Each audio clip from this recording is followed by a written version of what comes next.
Hey, Lucinda. Hey, Andrea. Hey, welcome back, everybody.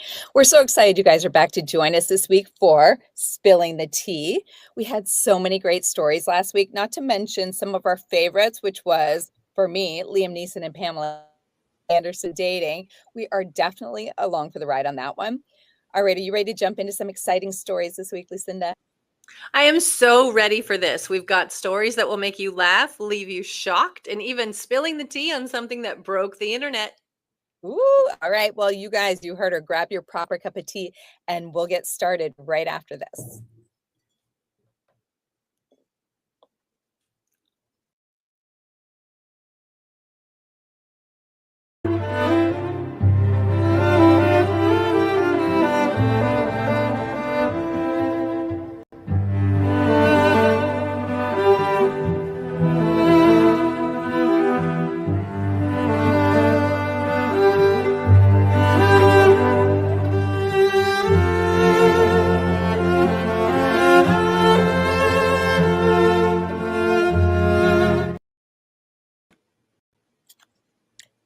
All right, you guys, we are back. We're so excited to get into all these stories today. We have some really good ones for you today. So what we're going to do is just a little breakdown of each one and give you some background, and then we'll get into details later on.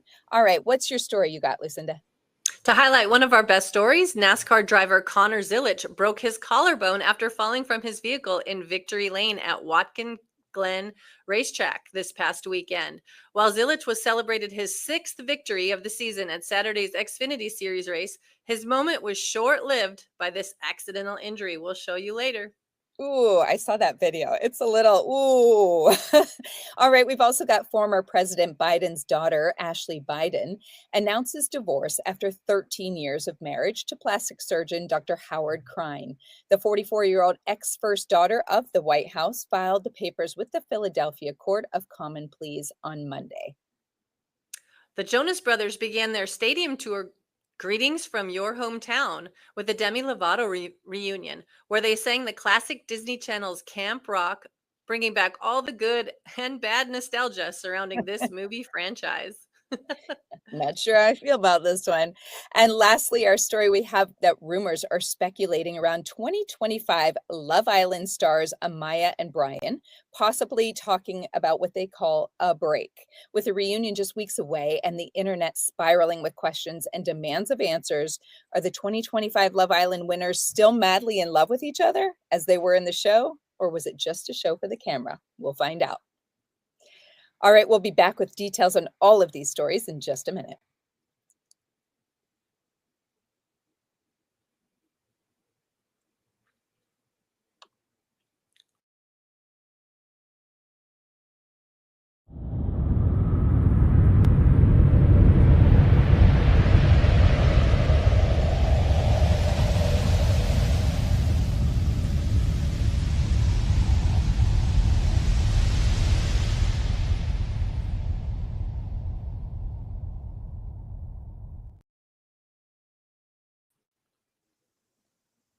All right, guys, we're back and we are ready to dive deep into each of these stories, aren't we, Lucinda? We've got some good stuff today, I think. There's some pretty fun stuff, yes. Yeah, so we're going to give you guys the overview. We're going to give you all of the drama from the moment when it all started. We're going to tell you what caused this whole dramatic scene, and then we're going to give you our views on it as well. So why don't you get us started, Lucinda, with your Demi Lovato story? I will. Earlier this week, the Jonas Brothers started their Greetings from Your Hometown tour on August 10th at MetLife Stadium in East Rutherford, New Jersey, where special guest and past co-star Demi Lovato joined the boys to sing classics from the almost 15-year-old Camp Rock franchise. Ooh, I They feel sang old. originals from the films such as Gotta Find You, This Is Me, and more. The reunion brought back all the Camp Rock nostalgia, reminding us that past co-stars who date and break up really can come together years later and act like they still like each other. Even though Lovato got married to Jordan Lutz in May, it can be fun to reflect on the glory days and think about young lovers that once were. Hmm. Well, I know Aw. you love this stuff, don't you? I'm a sucker for love, for sure. You're a sucker for the Jonas Brothers and Demi Lovato. Yeah. little bit. Despite the history of love surrounding this film, over the course of its 15 years, there have been many responses to the film's treatment and well being of cast members within Camp Rock. Demi Lovato has openly discussed her past struggles with addiction and eating disorders, which reportedly started when she was in the Camp Rock movies. Co-star Megan Martin, who plays Tess Tyler, has spoken about the bullying and the manipulation that occurred on set. Disney Channel stars have also touched on recording conditions where actors were made to record in unfit weather conditions without the proper protections to prevent sickness. Can you believe Ooh, that? no, this is interesting. Right. Despite the film's extended dark history, we see the Disney Channel stars who made the film possible come together years later to break all the good nostalgia. Lovato has also spoken with the podcast Chicks in the Office, love that, where she Mhm. said the reunion healed a part of her and that Joe Jonas had casually hit her up a week prior, both sharing this reunion was essential to mutual growth. I love that too. I love Aw. the making up before we have to work together. That's great. Yeah, and I do love this because I felt like I remember when they were kind of together and we really liked that whole thing with them together, and I think that was cute, and then they've gone their separate ways, and to bring it back, I think is awesome. Plus, like you mentioned, I love that podcast name, Chicks in the Office. It's fun. We might have to check that one out. So it looks like the internet is losing it with this throwback duo singing all the good classics. The Jonas Brothers and Lovato have also announced and confirmed that there will be a Camp Rock 3. Oh my gosh, you are right there with popcorn in the front row. I see it now. Oh my gosh, Camp Rock 3. Okay, so my kids loved watching it, but that seems so long ago. You mentioned it was like 15 years. So how are they 15 gonna do years. that? How are they bringing them back? They coming back as camp Camp counselors? counselors, parents. It's got, Par I don't Parents are know, now bringing their kids to camp. famous people that need rehab at camp. I mean, it could It be anything. happens. That's Well, the awesome. performance will shed light on the history of Camp Rock movies, but also the deep friendship between co-stars. So Hmm. I think it's really great. I think that they're almost lifelong friends Yeah. in show business. So it's nice. Yeah, I love that. All right, moving on to Love Island winners Amaya and Brian taking a break. Okay, so here's the deal with Love Island USA winners Amaya and Brian. So, towards the end of July, rumors started flying that they had already split just weeks after leaving the villa, with fan accounts and TikToks even accusing Brian of sneaking off with another woman. Whoa. The alleged cheating clip was quickly deleted and nothing was ever verified, but it did fuel plenty of gossip. And here we are on Spilling the Tea talking about it. So Brian shot the chatter down, saying he and Amaya are exclusive and that they're not rushing things. And he even posted a TikTok of the two of them looking very much together. Now, that was followed up by a sweet public moment when they threw out the first pitch at a Red Sox game in early August, proving that they're still a couple. Does that still prove it? I don't know. It's on the internet. You have to believe it. You It's have on to believe social media. It's true. it. So as of now, Amaya and Brian are solid, though fans are expecting the reunion episode to dig into all the drama and finally put those breakup rumors to rest. Okay, so here is kind of the overview. After winning $500,000, that's amazing. That's a big haul. And leaving the villa as an exclusive couple, Amaya and Brian were spotted with other co stars, where rumors began to speculate that the couple may not be together and that Brian had cheated on Amaya while in LA. The couple quickly shot these allegations down by posting a TikTok together, as I mentioned. So the drama really kicked off at the end of July, just a few weeks after they left the villa. That's when the fan account on Instagram claimed the two had already broken up. And almost immediately, as they do, TikTok videos popped up showing Brian out partying without Amaya. Ooh. So one clip even accused him of sneaking into a private room with another woman. You can't hide anything these days. Though the video was later deleted and never proven true, still those late July rumors snowballed fast, with fans speculating that the relationship had already crashed before it even got started. So fans began to worry again within the following week or so after. On July 25th, Brian posted to Instagram that he would be visiting New York City, so Amaya's hometown, but he failed to post any pictures confirming the visit or showing he was there with her. So we are still questioning that. Fans raised eyebrows since Brian is originally from Boston. So why would he be visiting New York and not want to post his girl? We need to know. If it's not on social media, it never happened. That's right. Drama, drama, drama. So the clap back on this, when the breakup and cheating rumors hit a fever pitch, Brian wasted no time clapping back. First, he went on record saying that he and Amaya are exclusive. They care deeply for each other and they're just taking things slow outside the villa. Then, to really silence the chatter, he posted a TikTok of the two of them cuddling up, captioned, "When everyone thinks you're over, meanwhile, this is us." A It good was a pretty TikTok fixes everything. Everything, everything. It was a pretty clear message that the rumors don't match the reality, and Amaya and Brian are very much still together. Oh, look at them hugging it up. So the couple were seen at a public outing at the Boston Red Sox game, where the event marked their first official outing together, tied nicely with matching shirts and a kiss at the pitcher's mound. Amaya also later posted a picture to the Instagram of Brian with the caption, "My crush." At the end of the day, this whole Amaya and Brian drama just proves how fast social media can spin a story out of control. We do know that. One Yes. grainy clip and a couple of Instagram posts had everyone convinced they were done, but the couple themselves are showing otherwise. My hot take, unless it comes straight from Amaya or Brian, don't buy into the breakup buzz because they're still living their post love story no matter what TikTok thinks, right? What do you Right. think? You agreeing? I do think it sometimes if you put too many social media posts out there, you're trying to convince other people and yourself. So who knows if they have that many posts and they're just trying to catalog their relationships. Sometimes the best relationships are the quiet ones. Ooh, good point, good point. The season 7 reunion is scheduled to air on 20th at 9 on Peacock, where hopes are that the couple can clear the air and update fans on the status of what's really going on. Love it. Love it.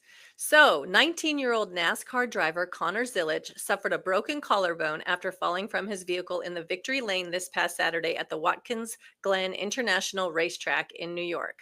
And I know that hurts. I've done that too. Not at He the looks like racetrack, a but I've little, broken my collarbone. I know, he looks like a little boy, doesn't he? He looks so He does. He's young. only 19. Okay. Well, Well, that explains. so we have to watch this video again. While celebrating his moment of victory, Zilich climbed to the top of his number 88 Chevrolet, where moments later, a video by the racing news outlet Speedway Digest shared Zilich falling. The video captured Zilich slipping from his driver's side window, and after what appears to be a foot misplacement, his left foot got caught in the window netting, resulting in his tumbling headfirst. Here we go. Oh gosh, here he goes. Oh, oh, Oh, oh. it looked awful. It looked That was a little hard to watch. And you can see the people in the background like going, "Oh my God," as he falls. I mean, he's lucky he didn't do worse. I mean, it looks like he's falling straight on his head.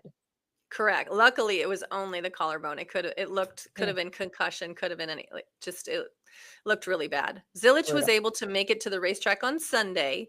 He didn't race, but he was seen in an arm sling where he thanked first responders during an interview with USA's network crew after recalling the incident. So, Yikes, yikes. So I watched this video earlier and I was really squirming watching it. I watched it a few times and I'm like, "Oh my gosh, it just looked terrible." And it's sad because it was supposed to be a big win celebration that almost turned into disaster. I'm sure he was riding on that adrenaline high, right? But then one tiny misstep, boom, boom, boom, boom, boom, tumbling. no, Thankfully, it looks worse than it actually was, but it is a good reminder that even champs have some oops moments, right? When they get caught up in the excitement. I feel right. bad It for him. is one of those movie videos that you want to watch over and over and over and over and over, and What you is can just wrong with watch it us? and say, "How did he do that? Let's watch it again." Uh, We all wish for a speedy, healthy recovery and that Zilich is able to return to racing soon. Yes. So crazy. It's scary enough in the racing, much less to do it outside of the race car. I don't know. Yeah. No, All right, and moving on. he was on such a high, and I then what a bummer, know. right after you win. What a bummer, right? Almost embarrassing too, a little bit, right? Like you're up there like, "Hey, everybody," and then you do this tumble. I I did mean, it. Crash. Yeah. yeah. Ugh. All right, moving on. Our last story, Ashley Biden, the only daughter of President Joe Biden, has officially filed for divorce from her husband of 13 years, Dr. Howard Krein. She submitted the paperwork on August 11th in Philadelphia. And while the filings are sealed, Ashley seemed to hint at what's behind the split on Instagram. On the same day, she posted Beyonce's Freedom, Lauryn Hill's Freedom Time song, and quotes about boundaries and new beginnings. She even briefly shared a story that read, "My husband and his girlfriend holding hands." Whoa. Alongside a notorious B.I.G. song about infidelity before deleting it. Ashley and Howard, who were introduced by her late brother Bo and married in 2012, have kept quiet publicly. But the message is clear. This is the end of a high profile marriage, and Ashley is signaling she's ready to move on. So the shade on this is on the same day, Ashley shared to her Instagram story the picture of her strolling around a park with her thumbs up, joined by the background song Freedom, as I mentioned, by Beyonce.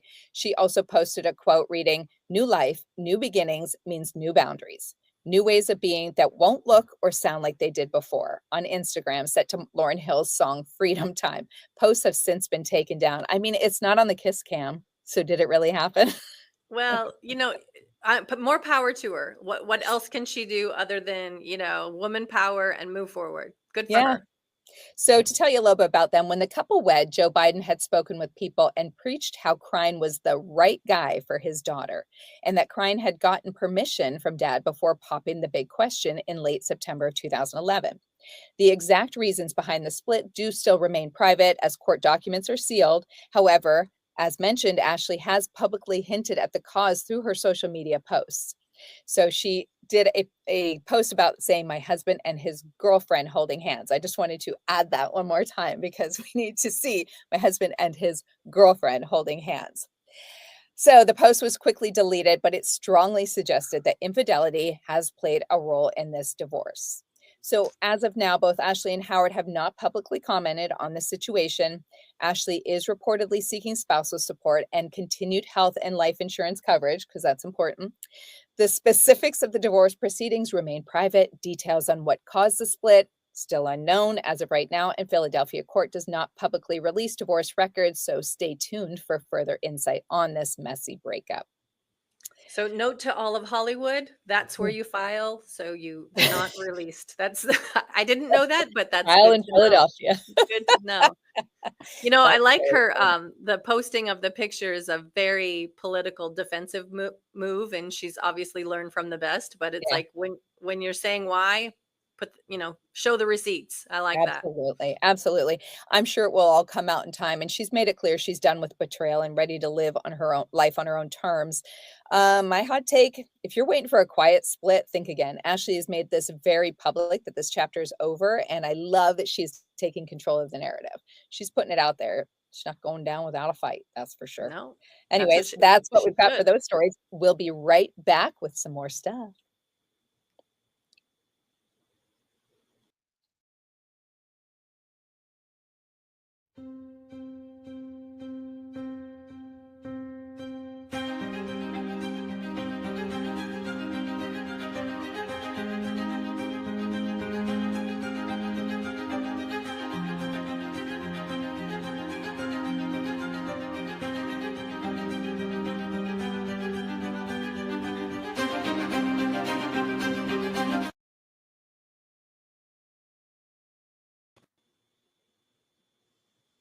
All right, guys, we are back. We're going to continue on with some of the behind the scenes scoops for you. What do you got, Lucinda? Well, with it being just a little over a year since Friends star Matthew Perry unfortunately passed, co star Jennifer Aniston is finally reflecting publicly on the last moments before Perry passed, advocating for his history and battle with addiction and mental health. She spoke with Vanity Fair in an interview published earlier this week and expressed how it almost felt like we'd been mourning Matthew for a really long time because his battle with the disease was a hard and long fight for him. I think it seems like she's been battling it more than just the year because I think they even were battling it, while the show was still on, and Yeah, that's been 20 years. yeah. So Aniston touches on his extended history and the relationship with substances and how she is coping and finding peace with his sudden death. I think in the interview, she even talks a little bit about Brad Pitt, Andrea. Oh, I love that name. And I love It's your he favorite pulled the subject. trigger. I actually loved him and Jennifer Aniston together. I think they were really good together until Angelina came along. But I mean, I like him single even more, just saying. Yeah. He's a fine wine for sure. For Oh, sure. So fun. All right, moving on. We got a little music industry tea. Well, they almost had us fooled. Selena Gomez sent fans into a full-blown spiral over her relationship with Benny Blanco after tweeting about last night's wedding, sparking wild speculation that the couple might have secretly tied the knot. Ooh. Social media went into overdrive as fans tried to piece together the cryptic message, imagining that Selena and Benny had pulled off a low-key wedding of their own. The confusion was so real that even SZA chimed in on the drama, tweeting, "This caption, I panicked so crazy," perfectly capturing the collective freakout from the internet. As the frenzy built, Selena and Benny began posting photos from the actual event, revealing that they were, in fact, attending Little Dicky's wedding to Kristen Badalucco. Little Dicky and Kristen, I like that. All right, not celebrating their own nuptials. Despite clarifying that no secret ceremony had taken place, the couple almost gagged the internet with the suspense, leaving fans laughing, panicked, and fully invested in every cryptic post. It was a masterclass in sending the internet into a frenzy without actually dropping any real news. This is why she is known as, I believe she has the most followers. I think she's the number one, or she was before. I'm not sure if she still is, but I know she is way up there, Selena Gomez. And that's how she keeps it alive. A master class in being cryptic. That's what we need to learn, how to really do that kind of stuff. When you're big, how Say to get things bigger. without really saying them. Exactly. All right, we're going to take a little break and we'll be back with some good stuff on Taylor Swift.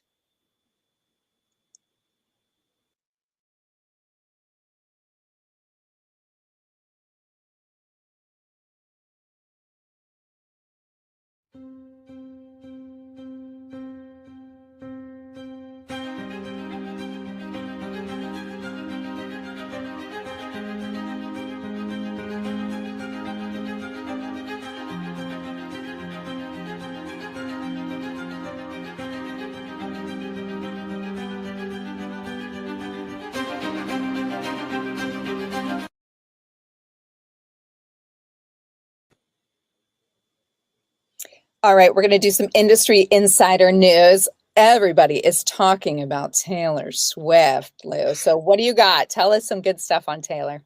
Well, talking about gagging and breaking the internet, Taylor Swift has officially announced the release of her 12th studio album, Life of a Showgirl, during a surprise appearance on New Heights, the podcast hosted by her boyfriend and Kansas City Chiefs tight end, Travis Kelce.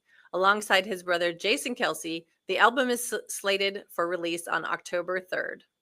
The announcement quickly dominated trending topics across multiple platforms, with both Swift's fan base and NFL followers reacting in real time. The New Heights episode, released early Thursday morning, immediately surged to the top of the podcast charts and reportedly caused temporary slowdowns on streaming platforms due to the surge in traffic. I heard it broke the internet for 2 hours. In the episode, Swift discussed her creative process for Life of a Showgirl, hinting at themes inspired by her life on and off the stage over the past 2 years, including her record-breaking Eras tour. While she refrained from revealing a full track list, she confirmed that the album would blend personal storytelling with theatrical production elements, calling it her most ambitional project yet. Ooh, okay. We've got to chat on this one a little because we can't let a Taylor Swift story go by without really diving deep into this. So this girl is such a businesswoman.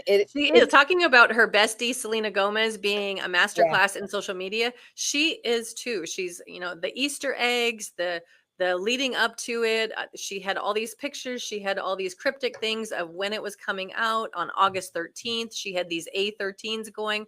There's so much to talk about with what she did because she's genius. She's She genius. is genius. Now, I am not a Swiftie fan, I'll admit. I don't know why. I just don't get it totally, but obviously a million people do. Are you a Swiftie?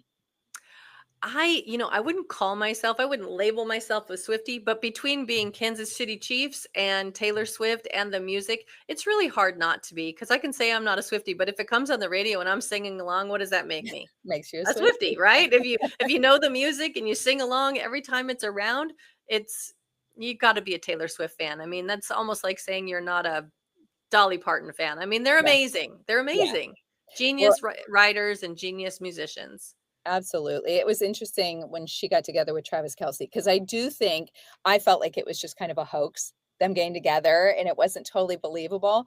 But here we are. I mean, it's been over a year, I think. I think it's already coming up to a year that they've been together. I watched a little clip of them on this New Heights podcast, and I was kind of like, wow. I mean, the way he talked about her is how you'd want your man to talk about you. I mean, Yep. it was really sweet. Like he was just like, he said something about that he went to her concert and he said she's up on stage and she's performing for millions of people and she owns that stage and she makes them believe in her and become Swifties. And then he said she gets off the stage and she goes into a room and she's talking to him and he feels like he's the only person in the room, which he was. But she makes him feel that way. And he was just saying the dynamic that she can bring is so incredible. And he's like, I knew when I was walking out of that stadium that I had to meet her. And I just love that because he's such a celebrity, and Yeah. he was like almost starstruck by her, which I It think all was really, started, I think it was a year ago at this time before the mhm. season started, and he wanted to give her a homemade fresh friendship bracelet. That was like Oh, the whole way it yeah. started, and he announced it on the podcast. So they even referenced back that their relationship started on the podcast. And there was so many comments of people whenever she would talk, he just looked at her like he adored her. I So know. And they they have still been look at each other like that. they've been very quiet in the off season, like obviously during her Eras tour. They were drumming up his, doing whatever they do Mhm, well, and then mhm, during the season they do the same thing. And but you could see in this off season and when she's not touring, they've been very quiet. And what did I just say earlier? Some of the mhm. strongest relationships are the quiet ones. They've Good been point. very quiet until the season is starting, until she's got something to promote. And Yep. that to me means it's a little bit real. Absolutely. I'm rooting for them. I really am. I think he's a hottie. I watched him back when they had, I think it was called, oh, what was it? Like they did a reality show. It was like Chasing Kelsey or something like that. And I watched him back then and I was like, ooh, I like this guy. Yeah. So I'm okay with them. I will vote for them. All right, you guys, that's a wrap on this week's episode of Spilling the Tea. Thank you so much for joining us as we broke down some of the top stories of the week, including the Biden divorce. We're going to follow along with that and see how it all plays out if we're going to hear those actual stories of infidelity. And of course, the latest on Love Island winners and so much more. Next week, we are going to be back with even more insider celebrity news, insider gossip, and so much more. We're going to follow up more on the Taylor Swift stuff because she is coming in hard on that stuff. So thank you so much for hanging out with us on Spilling the Tea. I'm Andrea. And I'm Lucinda. Until next time, keep your cups ready. Yeah, Because the tea never stops brewing. woo, we'll see you guys next week. Have a Next good week. one.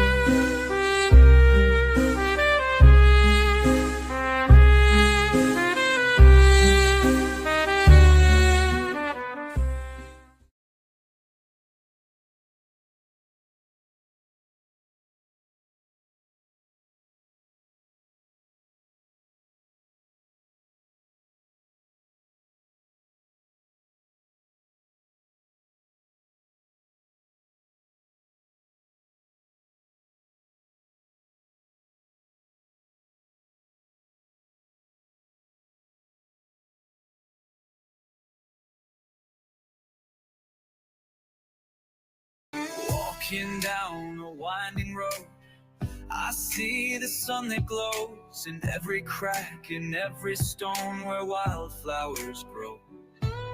The whispers of the wind, they tell a tale of time.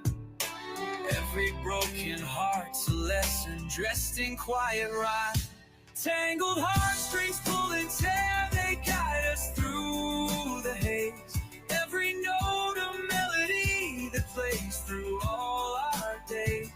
Find the strength in every chord, the courage to let go. Life's a song we're writing slow through highs and every low.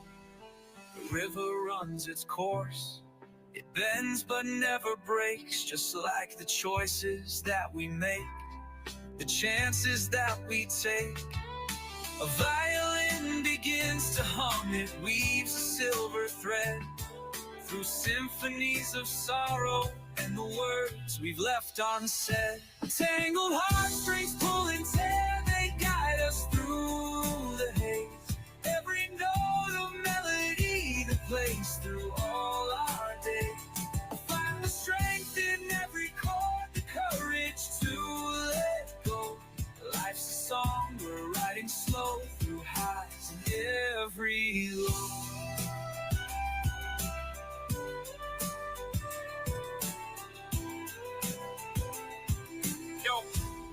Yo, it's the echoes of the past, the lessons in the cracks. We're patching up the holes in all the love we lack. Life's a dance, a crazy chance, a waltz beneath the moon.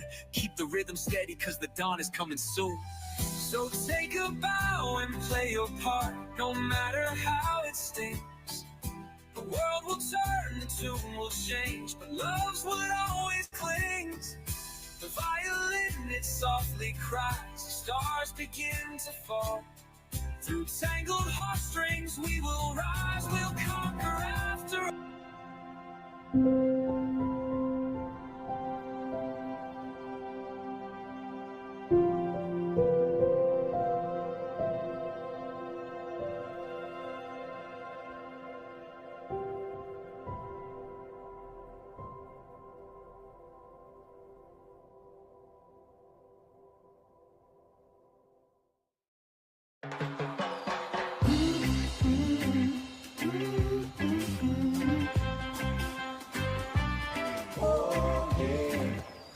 Good morning. We just changed our Southwest flight to stay an extra day. Didn't have to pay a fee. Beautiful. Our kids won't miss us. They're in Mima. Mima. We're in love! Again! Change your flight without a fee. That's a big flex.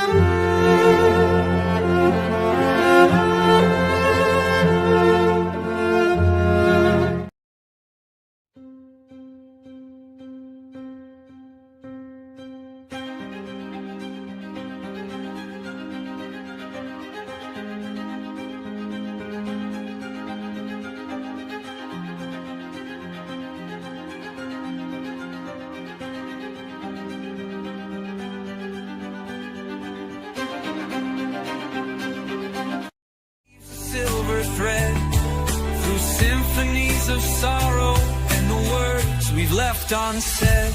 Tangled heartstrings pull and tear, they guide us through the haze.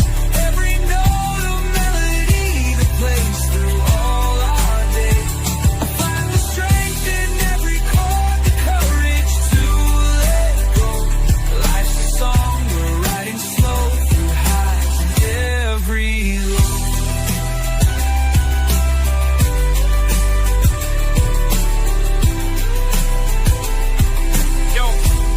Yo, it's the echoes of the past, the lessons in the cracks. We're patching up the holes in all the love we lack. Life's a dance, a crazy chance, a waltz beneath the moon. Keep the rhythm steady, cause the dawn is coming soon. So take a bow and play your part, no matter how it stings. The world will turn, the tune will change, but love's what always clings. The violin, it softly cries, the stars begin to fall. Through tangled heartstrings we will rise, we'll conquer after all.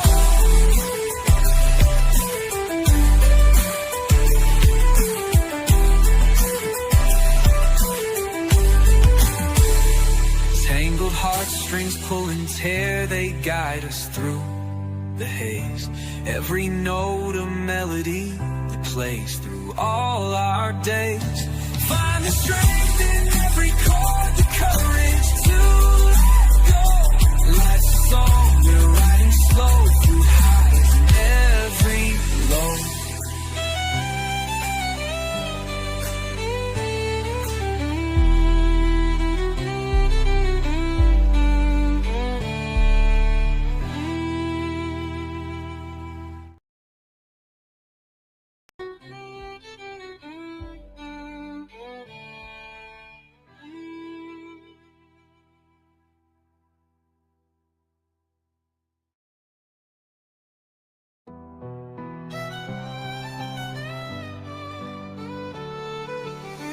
walking down a winding road. I see the sun that glows in every crack, in every stone where wildflowers grow. The whispers of the wind, they tell a tale of time. Every broken heart's a lesson dressed in quiet rhyme. Tangled heartstrings pull and tear, they guide us through the haze. Every note a melody that plays through all our days. Find the strength in every chord, the courage to let go. Life's a song we're writing slow through highs and every low. The river runs its course, it bends but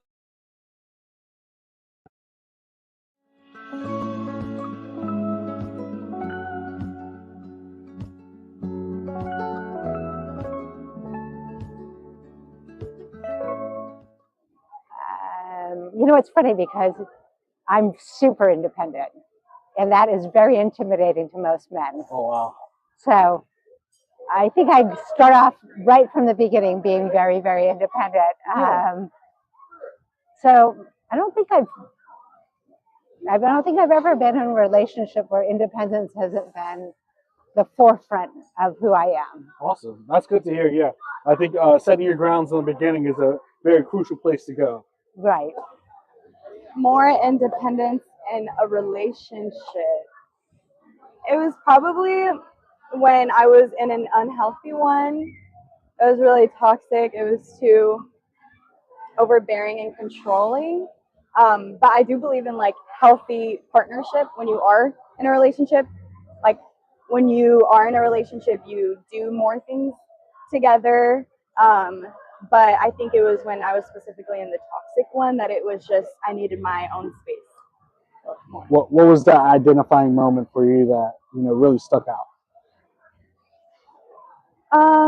It was a lot of like manipulation and jealousy. It was like you can't have these friends, you can't have these friends, whether they were female or male. A lot of like boundaries were crossed. It was just really unhealthy. So it was like a pattern of toxic behaviors. I was bored, and my now ex-husband did not join me in my exciting adventure plans that I had. And I don't like waiting for men to do things, as I've come to learn. And that's when I realized that I needed to stop waiting for men and just do it on my own. Now, I guess we all want to know what was the exciting adventure you had going on that he didn't join you on. Oh, I really just wanted to travel and like do things. But like in the more mundane, everyday things, it was like hanging a picture. So I don't have my driver's license, Oh. so that's a big one. He drives me everywhere. Heard. Yeah, because I drive her everywhere. I feel like I'm with her a little bit too much sometimes. Oh, also we're next door neighbors. That is true. Yeah, so we're together a lot. Heard. Okay. I don't know. We don't mind it though. I feel like that's a big part of our relationship is spending a lot of time together. All right, so I had a situation where myself and a young lady decided to be completely domestic and move in with each other, and so we got a spot. And then I started realizing that certain freedoms that I had, I didn't have anymore. Naturally, when you're with a partner, you have to, check in, maybe let them know when you might be home, stuff like that. And I wasn't a fan of that type of stuff, especially not at the time. So, I had to, let her know I still need some time in my old spot. I'm going to still pay the bills over here, as planned, but I'm a home base gonna be where it was, and until I'm ready mentally to make this jump for real. Awesome. Yeah. How about you, Fab? Do you have any? I actually do. Similar situation for me, moving in too early. Just you're just young. You don't understand the game really. Yeah. I would say. So you move in too young, and you just realize that it's the reason why you have like the dating, talking, boyfriend, girlfriend versus being, like engaged, married, like it's levels. Yeah. And for everybody watching, make sure that you don't move in until you're at least engaged. Right. Anything before that, you're just moving too fast and it's prone to have a lot of issues. So, long story short, wait till you're engaged to move in.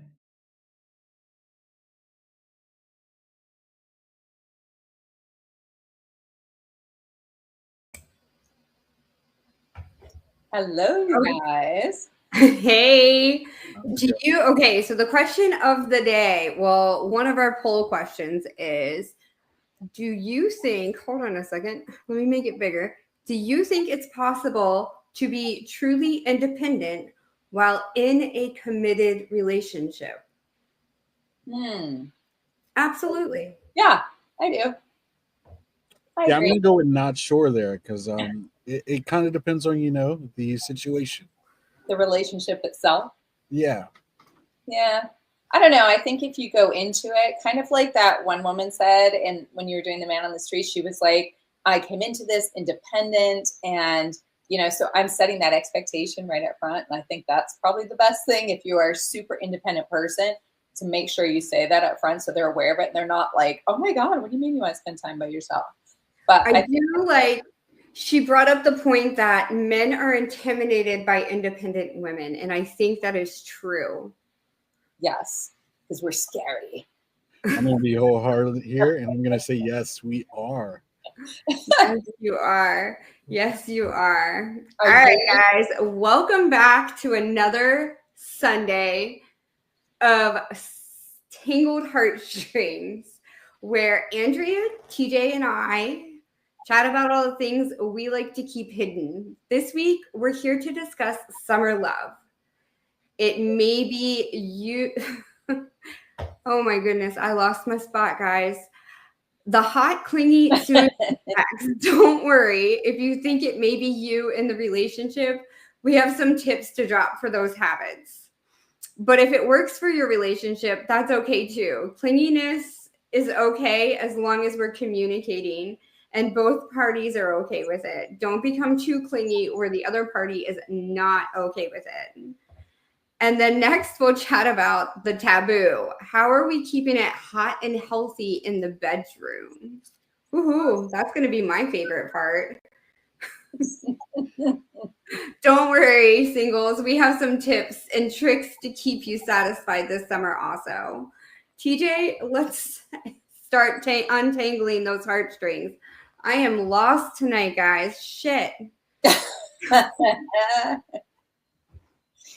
Well, I love these topics. I love especially talking about H5 clinger. That is fun. We don't want that, but I think it's really, really hard, especially in summer flings, because you kind of get attached to somebody, and then feelings start to arise. It's like tricky territory. So I'm excited for us to jump in and talk about this. What do you think, TJ? I mean, first off, I want to say what's up to all the lads and ladies out there. I'm glad to be with you guys to untangle some heartstrings. Something that we all can depend on this summer is that it's extremely hot.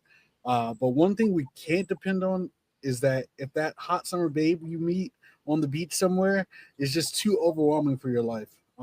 Hopefully we can alleviate some stress that may be lingering on your mind, whether it's time to let them go or not. I love that. Well, let's jump in, you guys. Hello to everybody out there listening to us. We're excited you're here. Hit us up with your questions. We love hearing that. But we're going to jump right in and we're going to talk about something that's totally misunderstood in relationships, which is ownership. I don't know if I even want to call it that, but love is not control. So we want to start by saying that commitment is not possession. So being with someone doesn't mean that defines who you are. And it doesn't mean that you're going to move throughout the world like totally together all the time. You own this person. So this conversation is for anyone who has felt claimed instead of chosen, and anyone who's learning how to show up in a relationship with respect and not control. Because at the end of the day, we want healthy love relationships. We want to honor freedom, and no one is anyone's possession. You guys agree? I do agree. And this is very, very toxic behavior. Very. It's a learned experience, and it's not normal relationship behavior. Allowing someone to control you is sometimes something you don't know is wrong because of past toxic relationships you've had. And they may not necessarily have been romantic relationships, but, you know, with your parents or a sibling who was overbearing and controlling and had to have everything their way, and you could only do it their way. So it's a learned behavior, it's a toxic behavior, and it's something that you truly, truly need to at least address with communication and be like, hey, maybe this person doesn't understand that you don't like being controlled because they don't understand that it's toxic either. So opening up and communicating with this person, hey, I personally am feeling controlled and I don't like this. And I think we need to step back a little bit and you need to let go of some of that control. And if you can't do that, then maybe we shouldn't be together. Yeah, I think the misunderstanding kind of falls on the verbal form of communication that people have with ownership, saying, you know, you're mine and I love you and you're always going to be mine. There's nowhere else you can go. I think that's where people get lost. They get lost in the verbal comments that they make, and think that, you know, it's more of a mental, you know, container that they're keeping them in. Yeah. Well, Or when you're maybe they even think it's romantic. You know, maybe they think it's romantic to be like, oh, you're mine. Nobody else can have you. I think that is true, Mia. I think you're onto something there. I think that there's some people that really find that to be sexy and to feel like, no, my man wants me or my woman feels this way about me. And they don't necessarily see it. It can be very clouded when you're looking at it. And a lot of times it takes somebody on the outside, a friend, family member, whoever, to say, hey, something's not right here. Like, you know, you don't even see it for yourself because you can get so consumed in a relationship, especially if you're really in love. Right. And don't confuse this with a dynamic of a dom and a sub or a BDSM relationship. That's completely different. That is completely consensual and both parties have discussed it. There's a contract most times. So don't confuse this with that. And that's not what we're discussing here. This is toxic behavior that we're discussing. And it's not something that both parties have discussed and are okay with. So let's not get those two confused, because as long as you're consenting and you've talked to your partner about it and you've discussed all the dynamics of it, then yes, go ahead and be in that controlling relationship. It's not always 24/7, can be sometimes, but you don't have to be in that relationship if it's not something you're consenting to. Yeah, that's such a great point. Have either of you guys ever felt that way? Have you ever felt like you were, well, I know, Mia, you've been married forever, so that's a hard one. No. Well, I mean, oh, go ahead. At some points I felt financially controlled because of me not having a job, and in our early marriage we struggled financially because we were both so young. So, you know, at times I felt financially controlled, but as I look back and I'm like, no, he wasn't. We were just trying to save money and I didn't want to. Yeah. And luckily that's a positive for you guys, but that can be very negative for some people that are also financially controlled, especially if you are in a place where you might be trying to get out of a relationship or out of a marriage and you feel this is kind of geared, unfortunately, towards women, because if you're trying to get out, the man is the moneymaker. He brings home the money and you don't have much of anything.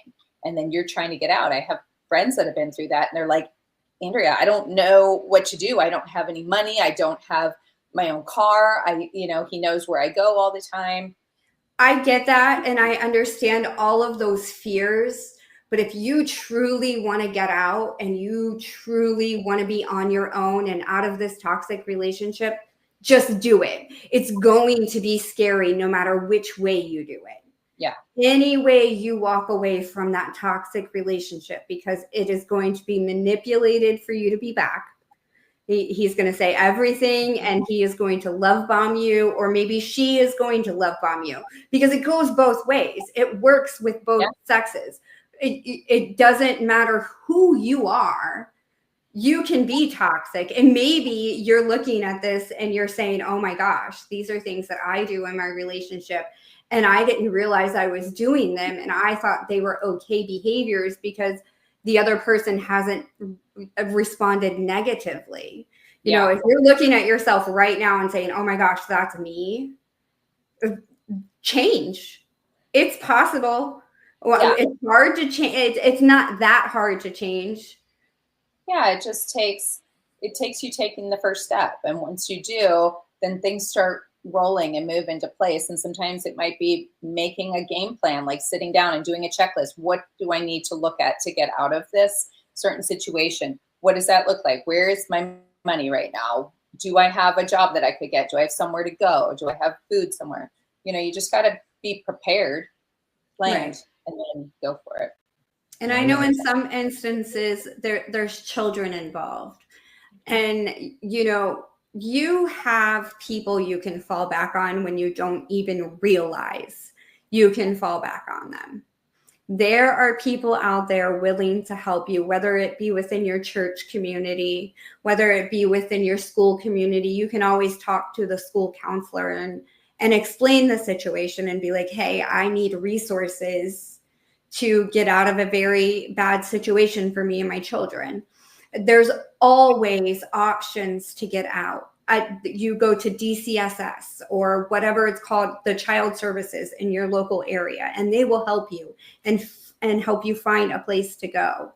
And if they can't, they will find somebody that can help you. So there's never really an excuse to stay, in my opinion. I know it's hard and it's difficult to try to get out of that situation. And I know it's very emotional and very, very, very scary for such a big change in such a short amount of time. But I promise you, if you're feeling unworthy, it is so worth it to love yourself and your children enough to walk away. Yeah, I wanted to harp on something that Andrea said earlier. And commitment is not a possession. I want you guys to realize that, you know, it's a choice for someone to be committed to you, and it's a choice for you to be committed to someone else. So definitely, if you feel that you need to step away, that is a choice you make upon yourself to step away and leave that negativity in the past. Yeah, such great points. Absolutely. Possession can sometimes feel like love because they will love bomb you. They'll control you and saying, okay, you know, you had this friend and you went out and I didn't like what you guys did together. So now you guys can't be friends. I feel uncomfortable. And this is a big one, is them using this phrase right here. I feel uncomfortable when you go out with so-and-so. Because it's not them feeling uncomfortable. It's them being toxic, because nobody, not even your spouse, should tell you who you can and cannot hang out with. That is up to you to determine who you can and cannot hang out with. So if you have somebody telling you, oh my gosh, you can't, even if you're going out and on the town and running it, getting drunk, causing a scene with this person, it's still not up to your spouse to make the decision you cannot go out with them. That is completely up to you to make bad decisions, not up to them to make them for you.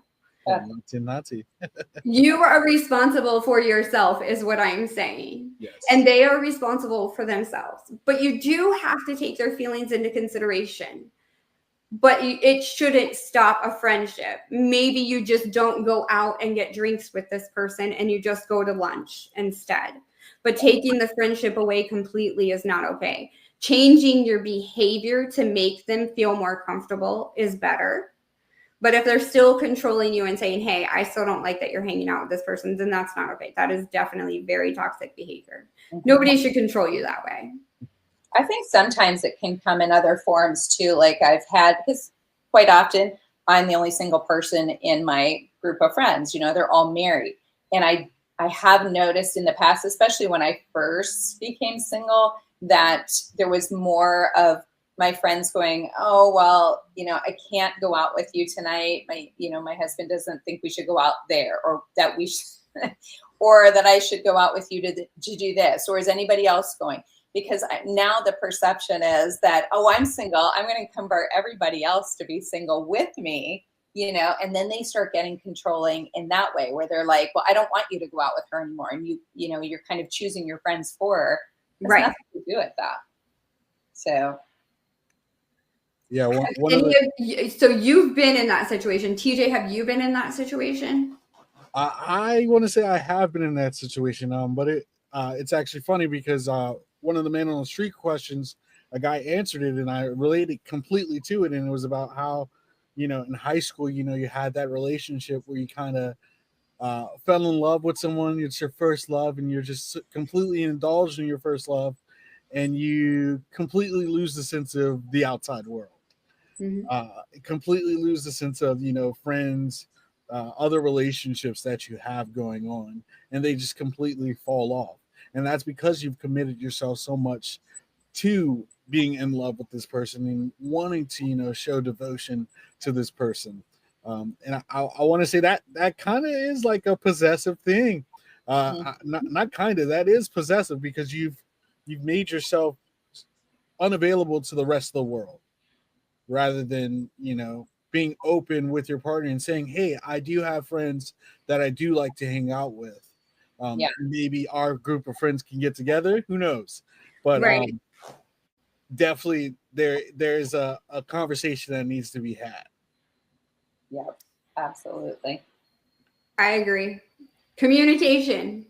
Communication. I don't know. You'll always hear that word from me. I must be your sidekick on that one. Oh, there you go. The show Communication Heartstrings. Communication Heartstrings. There we go.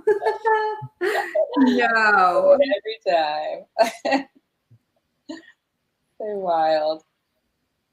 Well, I know we've mentioned it just a few times, and clinginess. Clinginess is toxic behavior. I am extremely clingy. Are you? I am so clingy. It like is so in what bad. way? In what way? But so I don't know if you really consider. I like to spend all of our free time together. Okay. So like when he's not working or I'm not busy and working, I like to spend all of that time together. And I don't think that we need to go out and do things with other people when we spend that time together. You don't want to? No, I think it just needs to be alone time together, just me and him. And how many times a week does that happen? 7 days a week. Oh, we found our stage 5 clinger, people. Yes. But he's okay with it. Well, that's okay then. Yeah. It's like that's you're having your he knows that about me. And it's something that it has happened over the years. I was not originally that way when we first started dating. It's just something we've gained friends and lost friends, and gained family and lost family. And we've just been through so much together that, we know at the end of the day, we are going to be the only ones that are actually going to be there for each other. Mm-hmm. So we're not worried about the rest of the world. And that makes sense. As long as he's on board too. Like you guys aren't being forced to do it. Like you actually enjoy spending the time together. I don't know. Sometimes he likes to get rid of me. That's how I get my nails and my hair done. He's like, yes, please go. Right? Like, I'll be right back. Yeah, you've been treated very well in your relationship, and that's great. But in some relationships, this could be a major red flag. Yes. And let's just be real with ourselves. You know how much time you have on your social media, and how much space you can provide for someone in your relationships. I wanted to refer to my clinginess scale, if that's okay with you, ladies. Please. It actually refers to the behaviors and expectations related to closeness and dependence in a relationship, often assessed from low, where you're kind of independent, to a high where you're a stage 5 clinger, like Miss Mia up here. I'm gonna give just a quick description of the different levels. So we have the low end, where it's independent. This individual can end up on a scale and prefer significant space autonomy, and may not require frequent communications or reassurance from a partner. Then you have your mid range, where this represents a balance of independence and connection, where individuals are comfortable with being solo and doing shared activities. And then our high level of clinginess. I've had so much trouble with saying this word all week. Clinginess. Individuals may end up experiencing anxiety when being apart from their partner, or seeking consistent reassurance, or having difficulty with individual activities, or maintaining any other relationships. Uh, I guess we have our stage 5 clinger at the top here. Andrea, where do you think you fall in? Oh, I'm not clingy at all. No, I am. I totally am. Well, it's funny because as I was listening to you say those different types, I talk a lot about the attachment styles, which is very similar. So you have an anxious attachment style, you have an avoidant, and then you have a secure attachment style. And so the secure one is obviously not Mia. And so, I mean, not that you're not secure. Let me rephrase. Right. I know. You're in your relationship.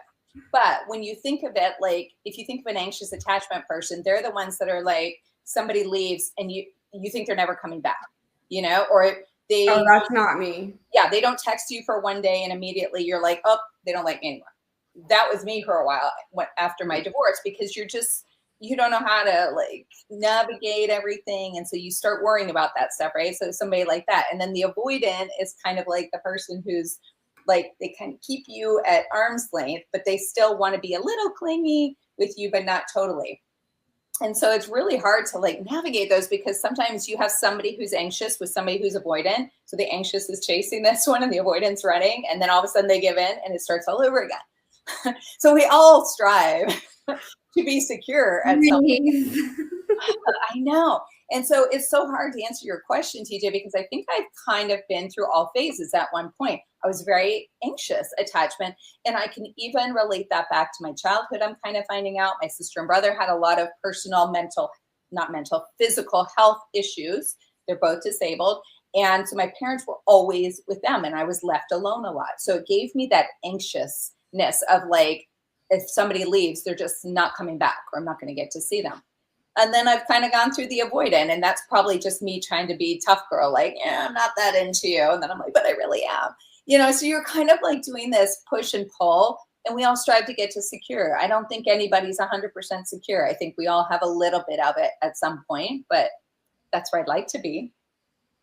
I will admit I am a level 5, but I am a considerate level 5, because if he says he needs time alone, I will leave him alone. You give it to him for the entire time. I'm respectful.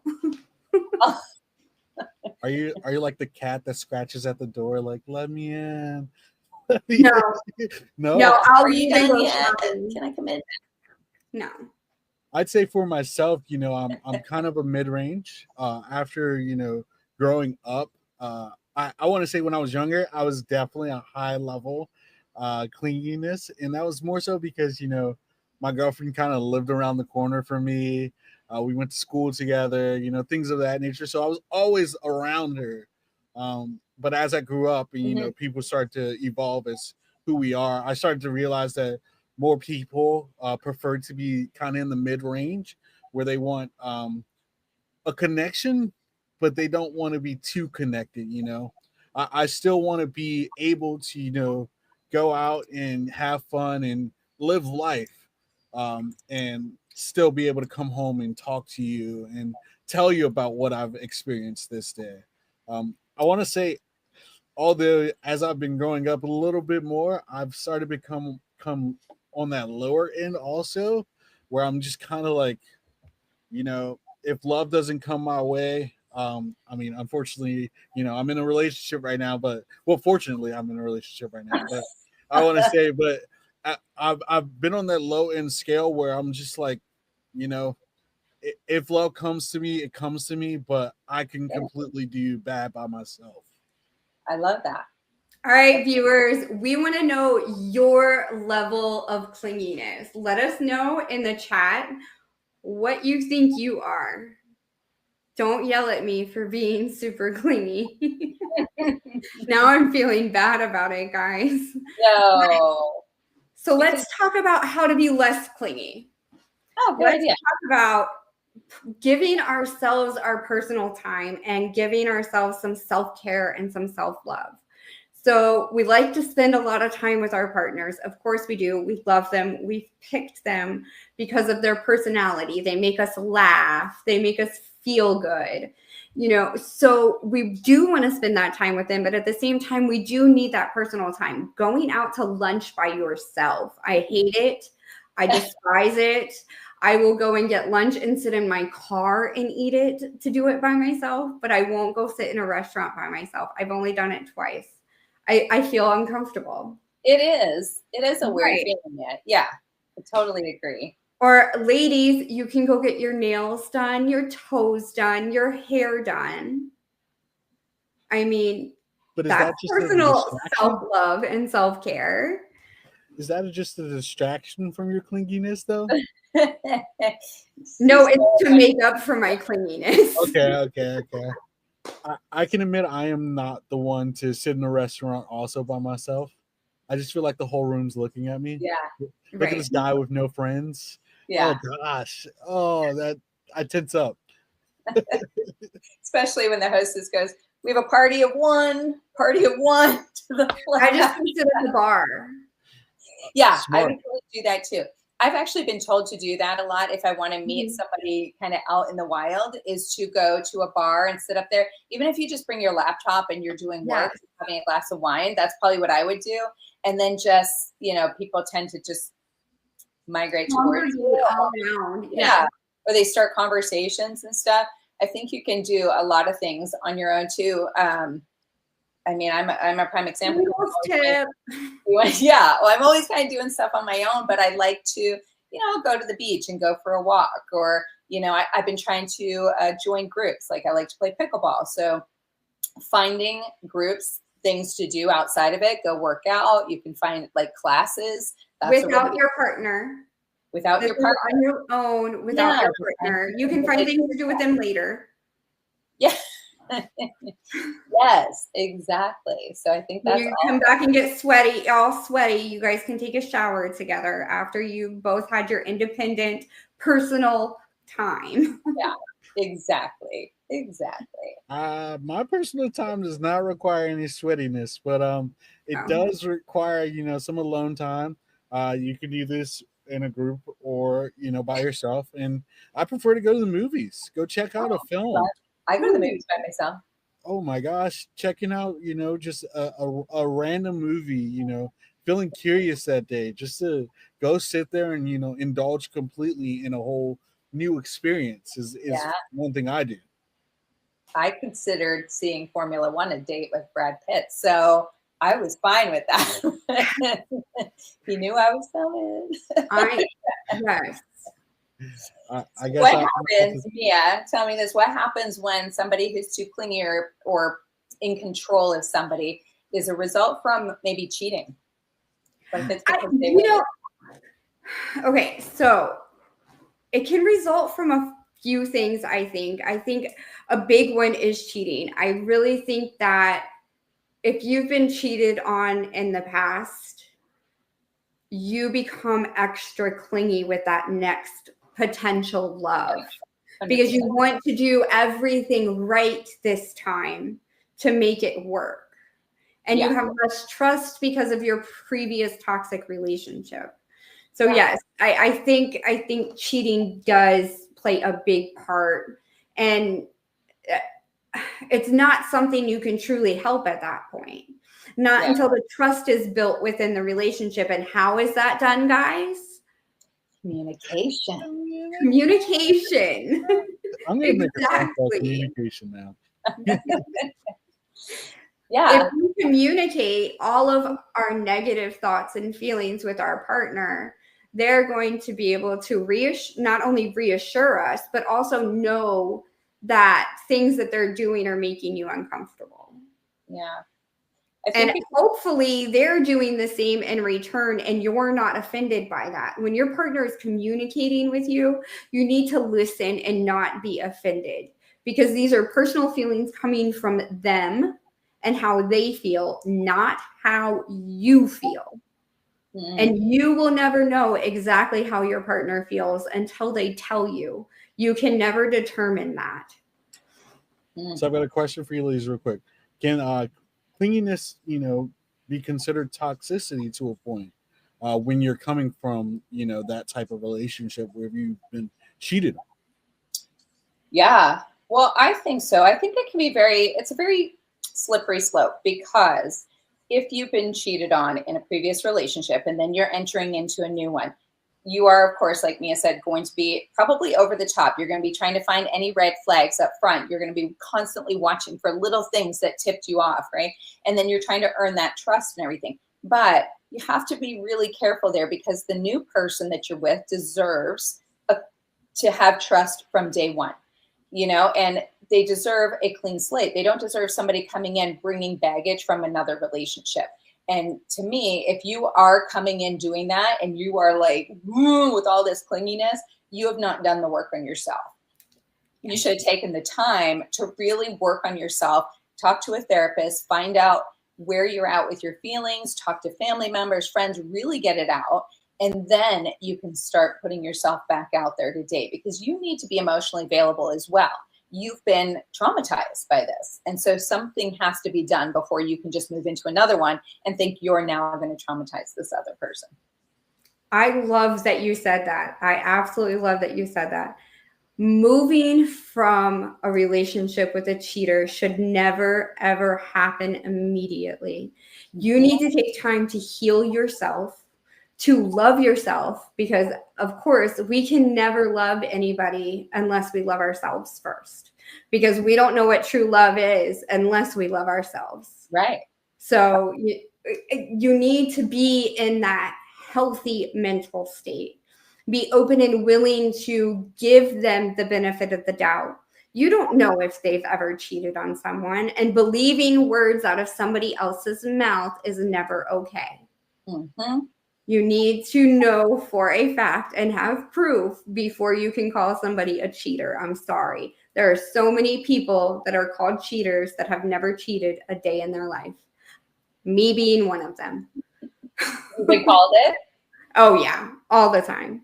Just because I'm a flirty person, everybody assumes. Yeah. So assuming something is just making an ass out of you and me, like I tell my kids. So never assume anything about anyone. That's a good one. Yes. I got a quick question from the comments from April Jap hates TJ, and she said, "When is it the right time to show your clinginess?" After it's been discussed. After you have communicated, hey, and this should happen in the beginning. If you know you're clingy, they need to know too, because it is such a big, big turn off for so many people. For so many people. Yeah. I don't know. That's a tough one. I don't even know on that one. That's You weird. don't know? You don't know. I don't know. And it's, wait, reword it for me, TJ. Read the comment again for me. Let me hear it. So April Jap hates TJ says, when is it the right time to show your clinginess, basically? The right time. Yeah, I mean, I don't know. Is there a right time for it? Like at what? Because then you're misleading as well. So you go into it and you're like, okay, I know I'm a stage 5 clinger, but I'm going to go into it and not be. And then I'm going to let it see the real me after a little bit. No, don't do that either. No, don't be your authentic self. Definitely be your authentic self. Don't ever put up a front for anyone. If you're clingy, admit to it. Seriously. Some dudes really like it in the beginning. I'm going to be honest. Right? They like a clinger? I mean, when you find that girl that's like all for you, you're like, oh yeah, this is perfect. And then you start to realize maybe it's a little too much, you never really know until you start to dive in. I think it depends on how hot she is, TJ. I think that's what determines. There you go. I'm adorable. It's okay. That's what determines the level of clinginess a man is willing to accept. Oh, his hotness scale? Oh, Her man. hotness scale. I mean, so many other ways. I It's might okay. accept a little more than I normally would if he's coming in top 10, you know. I might be like, oh, that's so cute. But after a while, you're going to be like, all right, get off. Like, it's going to be a little bit too much, you know. So is it wrong for a man to show clinginess in the beginning? No, absolutely not. But I am a physical touch person. I mean, touch me all the time. I don't care. But I think there's such a difference there, Mia, between physical touch and clinginess, because I love physical touch, and I love that. I love holding hands. I love the little kiss on the shoulder or anything like that. But I don't think of that as being clingy. Now, if he was more clingy in a controlling way, like, oh you know, yeah, come sit next to me, or like, you know, wanting to go with me everywhere. No, that's a turn off for me for multiple reasons. One, that's just wrong. But two, I don't know, that just takes away a man's manliness, his masculinity, when he is very clingy to me. Right. Yeah. Gotcha. Yeah.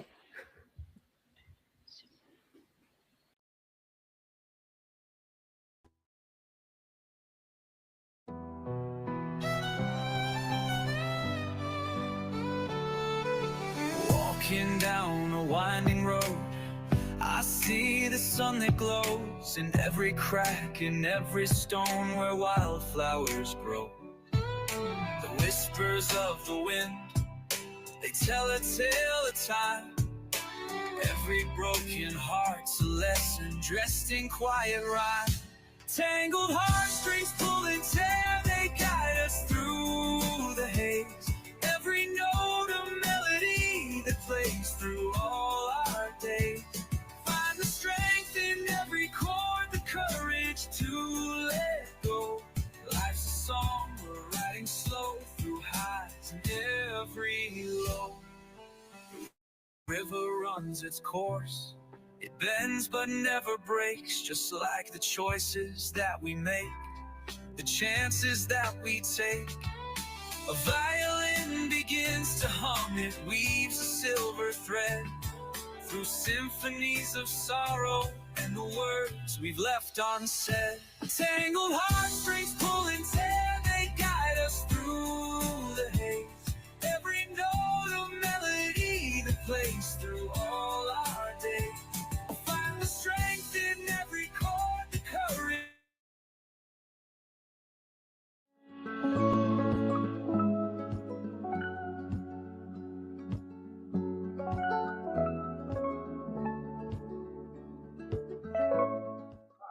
I think clinginess is a sign of being insecure. And people can become insecure when you're too independent, for sure, or you don't really learn to understand what their needs are. Some people need somebody to say how great they are, how much you love them, how great they are, what they look like, and stuff like that. And other people who are fiercely independent don't need that. So you have to understand what that other person needs and provide it, even though it's not your thing.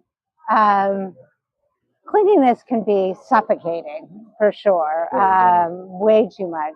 And it's hard to find that attractive, for sure. But I think a lot of it is self-confidence. And it's hard to build up somebody else's self-confidence, but there's ways to not undermine it. I hear that. So in togetherness terms, I guess when you like feel,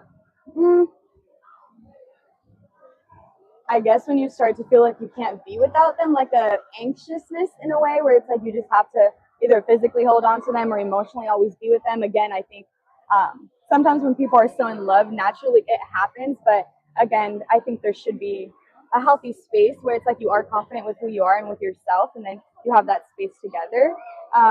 But some people like clinginess or not, so no judgment. So I think if you don't have those things that you do without your partner is when it becomes a little clingy. Or if you can't think of something that you would want to do that maybe they don't necessarily enjoy. Like, you know, it is important for you to have your own things that you like, your own hobbies, your own friend groups. You don't always have to do things together as a couple, even though you're a couple. So I think just having that space is pretty important.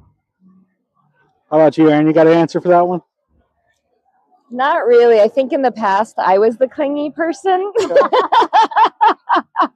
So when I would start to sense the other person being like, ew, get away from me, that's when I knew I was being clingy. When you feel helpless without that person, it's a bit of a tough feeling to get away from sometimes. If you're spending so much time with someone, you're like, what do I do now that I'm not with this person? Yeah, no, I agree with him. Awesome. Mm-hmm. What do you clarify for me? What is helplessness? Just a lack of knowing what to do when you're not with that other person. So if you, for example, if you have an activity planned with some other person, every time you go out, and then the second you get back, you're like, okay, what am I supposed to do now? Okay, so you guys don't have that rope from each other's house that you guys zip line across to see each other all the time. No, unfortunately not. I've said that we should set it up a few times. He's not down for it.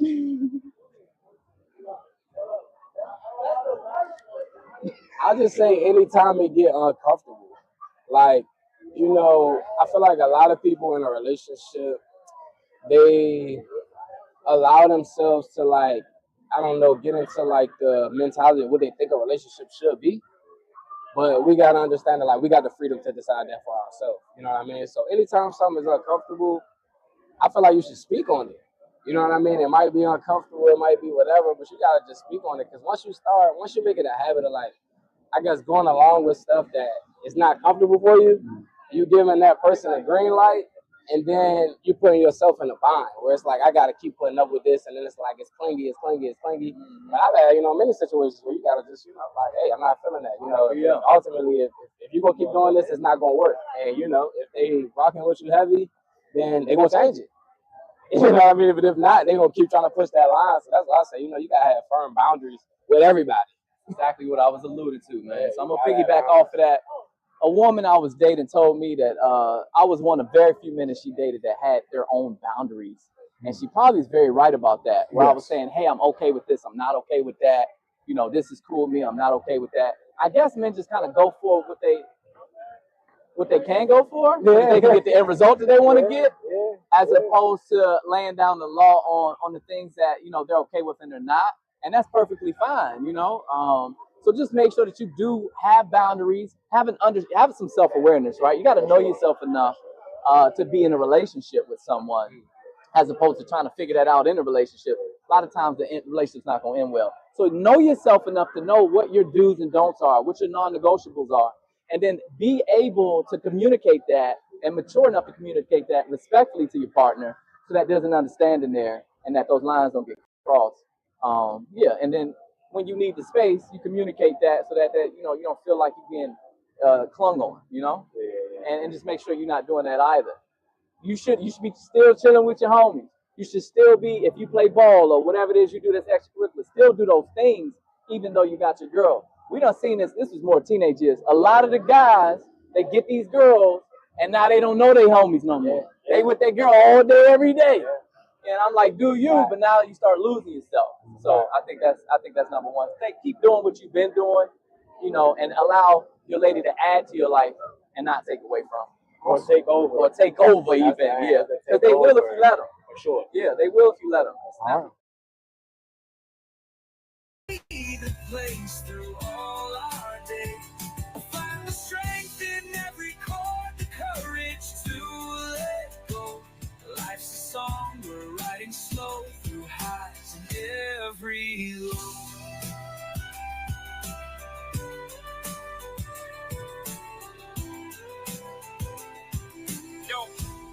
Yo, it's the echoes of the past, the lessons in the cracks. We're patching up the holes in all the love we lack. Life's a dance, a crazy chance, a waltz beneath the moon. Keep the rhythm steady, cause the dawn is coming soon. So take a bow and play your part, no matter how it stings. tune will change, but love's what always clings. The violin, it softly cries, stars begin to fall. Through tangled heartstrings we will rise, we'll conquer after all.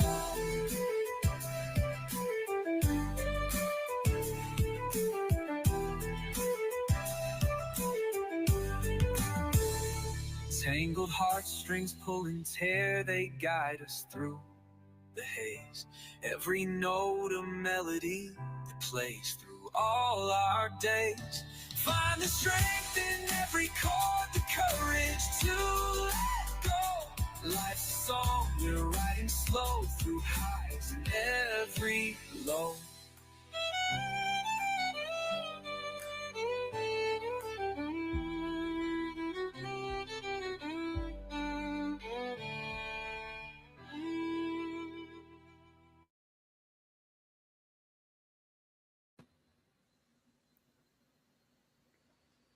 All right, guys, I know we discussed this a little bit earlier, but I really wanted to come back to it because it's kind of close to my heart. When we're truly in love with somebody, we want to spend all of our free time with that person. Clingy, that's me.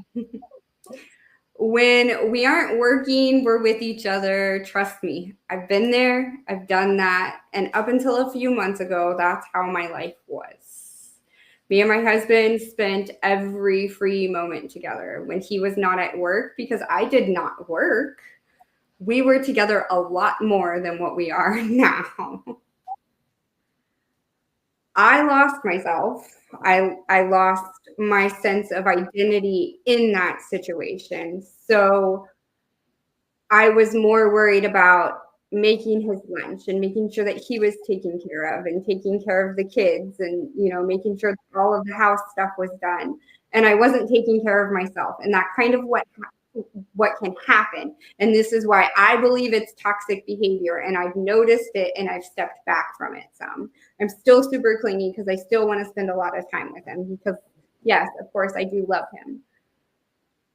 But I spent so much time with him, I lost myself. And that's one thing that I would not want to see another woman go through. And now that I am healed and I am better and we're spending less time together, I mean, I went away for an entire week. I have not done that in 8 years. So, and it feels really good to say that, you know, I spent an entire week away and it helped us so much. You know, that alone time, you know how you hear that saying, when you're apart, your heart will grow fonder. Yeah, absence makes the heart grow fonder. Yes, that's it. Absence makes the heart grow fonder. I forgot the words. Anyways, so being apart makes that love stronger and the clinginess less is what I'm trying to get at. So spending that time apart, spending that alone time, the personal time, self-care time, whatever you want to call it, spending that time away from your partner is super, super important. So you don't lose yourself. Don't lose your self identity. Don't lose the things that you love to do. I mean, I quit doing a lot of things that I love to do because he didn't enjoy doing them. And I wanted to spend the time with him. So of course I'm going to stop doing what I love doing so I can spend that time with him, not realizing that I was hurting myself in the long run. Yeah. Well, and that's what, you know, they said, the man on the street said that you want somebody to come into your life that's going to complement you, right? Like you don't want them to come in and totally take you away from your family, your friends, where you're constantly doing things. You each want to have your own life. You do your own independent things. And then when you do come together, it's so amazing to get to spend that time together. And then you really work on your quality time. That's important. Yeah, I think people tend to unnotably lose themselves. I actually was one of these people that did that in college. Actually, I fell in love with a complete stranger, and she kept telling me I was toxic, and I never knew why, because I was completely open and loving to her, and it took me a while to realize that I was just being very overbearing, and always wanting to spend every waking moment, even though we were down the hall from each other. Every waking moment with her, and I lost out on that relationship, but it definitely taught me a lot. And Is that why it ended? Because she felt like that was like the no, she graduated, parted ways, yeah. probably too many states away from each other. But it was a very, very emotional breakup. I think she was realizing that she was losing a good, kind man, but also, I realized that I needed to do some more maturing. Yeah. Oh, that's good realization, self-realization. I like that though.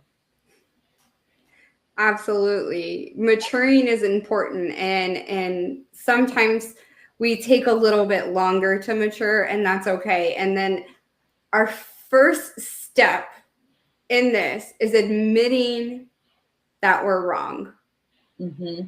That we are the wrong person in the relationship. And I admitted I was very toxic about how clingy I was, and I've stepped back from it. Of course I have. I'm spending my alone time now, and I'm getting to know who I am as a person rather than who I am with my husband or who I am as a mom. So I'm learning who I am as a person now at 40 some years old, when I could have done this years ago if I wasn't so clingy. Yeah. But you're more mature now, and you have that different mindset now, and you understand now. So it might have been totally different then. Being respectful of your partner's personal time is super, super important. Not only for them to be respectful of yours, but when they're asking for it, you also need to let them step away when they need to, whether you're ready for it to happen or not. And being clingy can cause problems there also, because then you're not wanting them to step away. Very true. All right. We all have this picture perfect way our relationship will work out, the order it will progress, how long we will wait to hold hands, when we'll allow the first kiss to happen, and when will we hop into bed. Don't forget the condoms. Please don't forget the condoms. We most likely don't want 18 years with this person if we're just sleeping with them. Throw that all away. Throw it all away. Life doesn't work that way. When has anything ever went the way you have planned it? Ever. I've never had anything happen the exact way I have planned it at all. Yep. Have you guys had that happen before, where you've planned something in your head and it's just every little aspect of what you've wanted it to do? Every date I go on, I plan it ahead of time. I'm like ready. I'm like, and that's been a struggle to let go of the expectations and just to let things happen. I am a planner, and so I'm always kind of thinking ahead. Like, okay, so if he if he does this, if he comes in and tries to kiss me, will I kiss him tonight? If he tries to make a move of something else, am I going to do this? It's so hard not to, and I've really had to just take a step back and just let things happen as they will. If it's going to happen, it's going to happen, and I'm going to not have any control over that regardless. So I get so worried about it. Just try not to. That's right. We need to allow our relationships to progress in a more natural way. Don't force it to happen. And if it's not happening when you think you're ready and your partner is holding back, don't forget that big C word. What is it, guys? Communication. Oh, sorry. You should already be doing this to begin with. Tell them how you are feeling. Let them know you're ready to progress. Or maybe they're moving too fast and you need to let them know, hey, let's slow down. Let's hold hands before we hop in bed. Because that first date, sometimes it happens on the first date, guys. Guess what? That's okay. That is called a test drive, and you are allowed to take anything on a test drive. Whoa. Okay. Whoa. Come on down to Mia's auto shop. Right? We'll fix anything. It's okay. No, but I do like the test drive narrative. That is one way I've never looked at it. You know, you never know. Well, I mean, I think sex is really important in a relationship. I think it, to feel truly loved and the intimacy behind sex and the feelings that come with sex, I think it's a huge part of our relationship. And I think that, yes, we do need to sleep with the person that we want to be with for the rest of our lives before we marry them. Not on our wedding night after we find out that they suck in bed. Right. I mean, how good of a relationship is that going to be? Yes, he's fulfilling in all other ways, but where's the sex? And if you're an intimate person, you're going to want the sex. So take them for a test drive. Yeah, I also thought about how the test drives, could be, after it's over with, if the feelings were true. Right, exactly. I mean, you're gonna know right away if there's chemistry there. Mm-hmm. It may be uncomfortable for you to have sex on the first date. It may make you feel self-conscious. Don't do it then if you're not comfortable. Yeah. Don't ever do anything you're not comfortable with. So wait until the third or fourth date.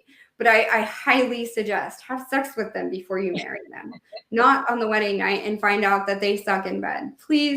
So many marriages end so early because of this, and the divorce rate is already ridiculous. Let's not make it because of sex. Yeah, I definitely agree, Mia. I'm not like a first date sex kind of girl, but I do not agree with waiting too long either, because I don't want to waste somebody's time. I am turned off by a bad kisser. So if the sex is like bad, I'm out. And I find it really hard. I mean, I understand, I'm a Christian. I understand all of that about, waiting for marriage. I think it's a little antiquated at this point, because I think that's the way it used to be back in the day. I don't think my mom and dad were having sex on their first date when, in 1945 or whatever, Oh, so, girl, you just don't know. I don't know. I don't know, but I cannot imagine personally marrying somebody at this point and then getting into bed with them for the first time, not knowing even what they like, what they don't like. They don't know me. What I'm always said, what if it is too small, too big? I don't know. I'm just saying. Right. Let's talk about it. Too big. Yeah. Let's talk about that. Too big. Yes. Gentlemen, there is such thing as it being too big. Sometimes in some women, it will not fit because our anatomy is not compatible with yours. And that's okay. Yes, it is okay. There is such thing as too big. I'm on your train, Mia. I'm sorry. I am sorry. But I don't think there's such thing as too small, because you can compensate in other ways. Too big can hurt. It can cause health problems. Too small, you have a hand, baby. Let's figure this out. Yeah, but that's not, to me, that's not a sex life, though. But if every other aspect of the relationship is good, and he can perform and satisfy you with his hand rather than his penis, I don't see a problem with it. And that's fine. And your small may not be my small. You know what I mean? Right, Like exactly. what I think. TJ, you want to join in on? I'm gonna just, hold it down. Tired of the people? Is that what we're doing? Hold it down for this one.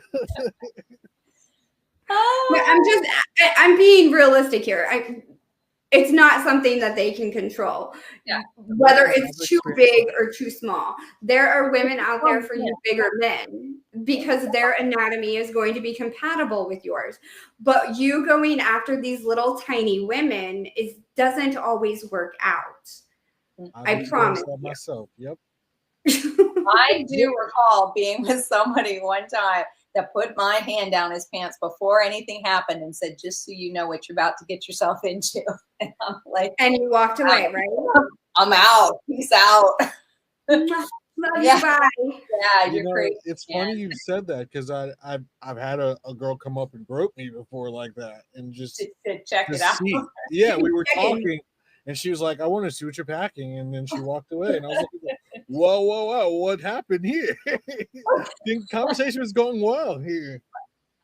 Now, is that intimidating? Because I can't imagine a guy doing that to me on my chest and going, "Oh, let me just see what we're dealing with here before we get started." Are they fake? Are they real? Yeah. I think I got better visual with the breasts rather than what's going on down in the pants.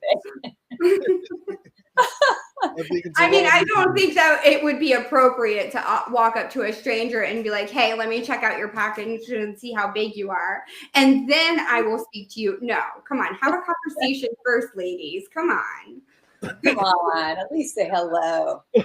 Right, gentlemen, conversation first, and I'm sure the same thing goes in same-sex relationships. That there is a too big baby. Just has to be. Yes, absolutely. Where the rules are set for life. I'm sorry to you bigger gentlemen to hurt your feelings, but I'm so sorry. But it's possible. I'm so sorry. I'm not really. Oh, that's funny. We're good. We're not tooting our horns over here. All right, guys. That's where communication comes in once again. We're communicating our sizes before we're having sex, so we're not embarrassed when they say, "Oh my God, that's not going to fit," or "Oh, that's not going to work for me."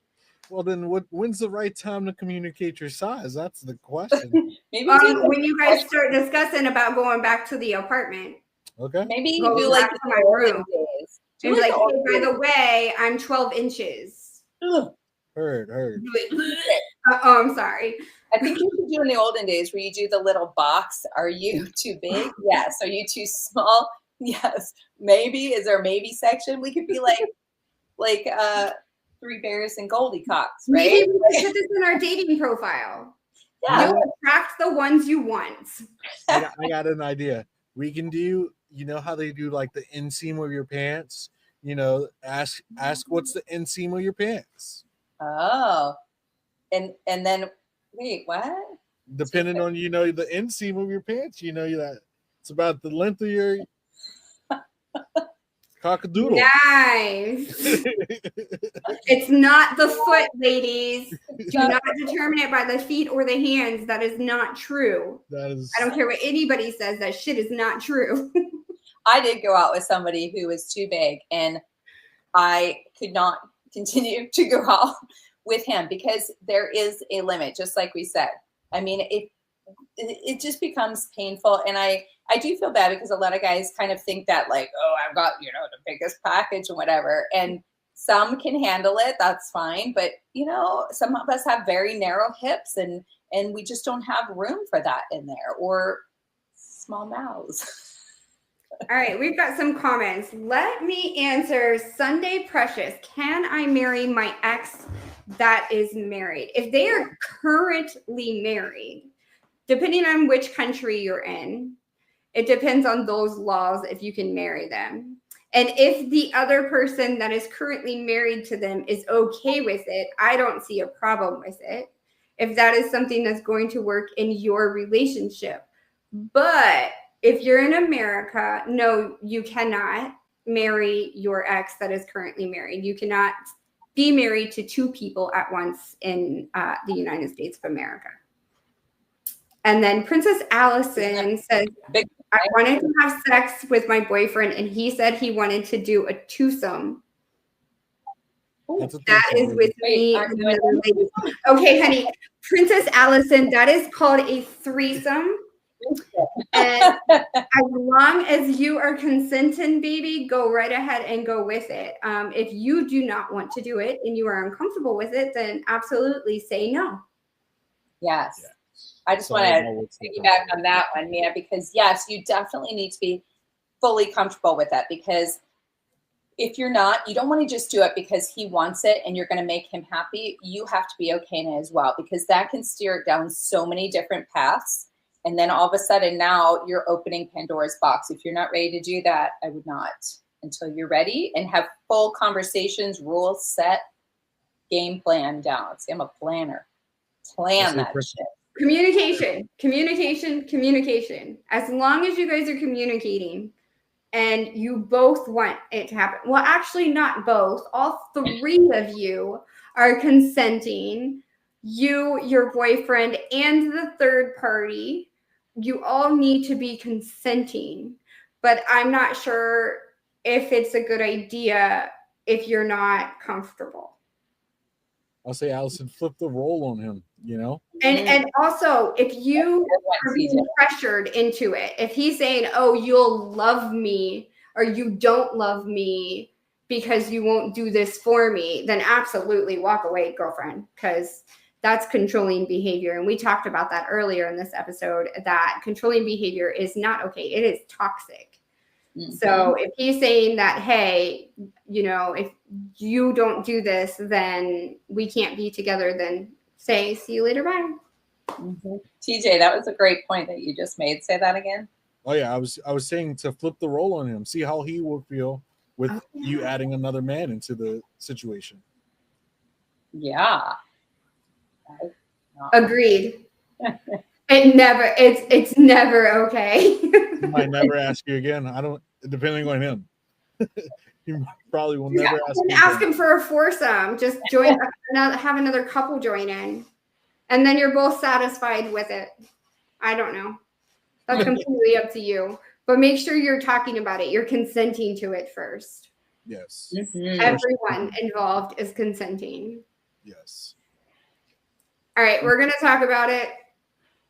It's summertime. It's hot outside. How are we going to stay hot and healthy in the bedroom when it's so freaking hot outside? Ooh-wee. We spent the whole day outside in the sun and we're tired, but it's been a few days and your significant other is feeling neglected in the bedroom. What are we going to do? What do you think we should do? I'm saying we're going to sweat on each other, all right? Get some ice cubes. We're going to sweat it out together, baby. First, we're going to be safe and we're going to both go take a shower together. Hopefully, it's a cold shower so we can both cool off.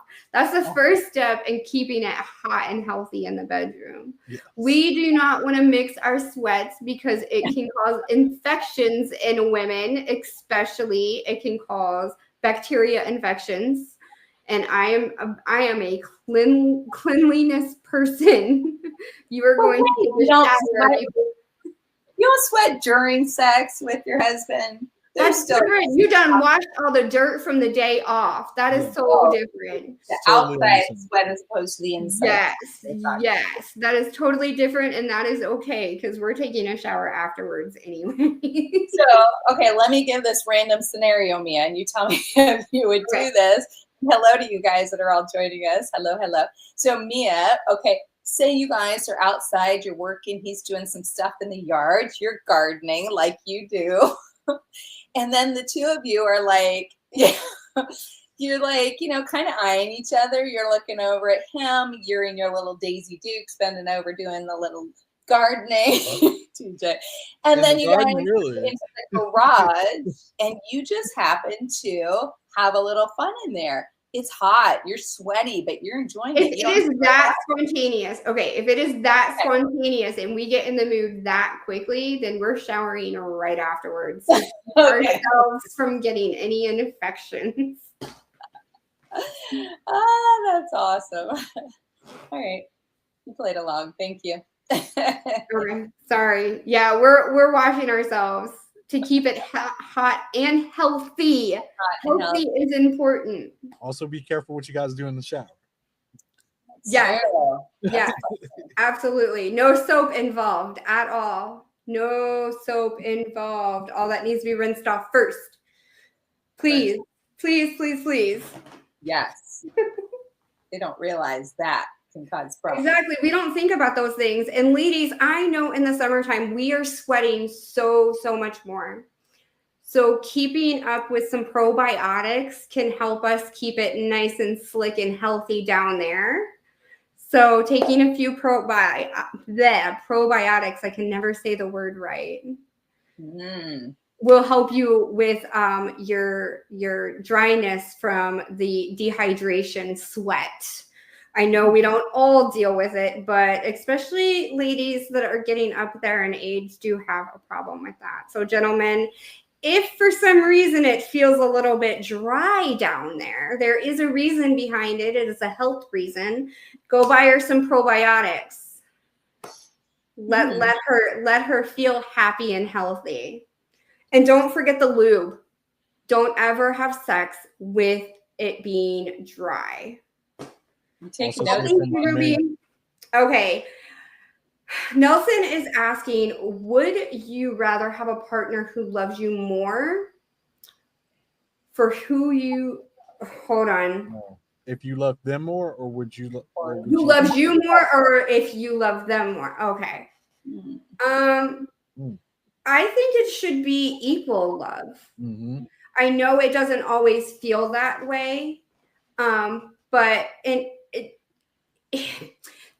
certain times in life, your love will change for your partner. Being with somebody for so long, I was so deeply, madly in love with this man when I first met him.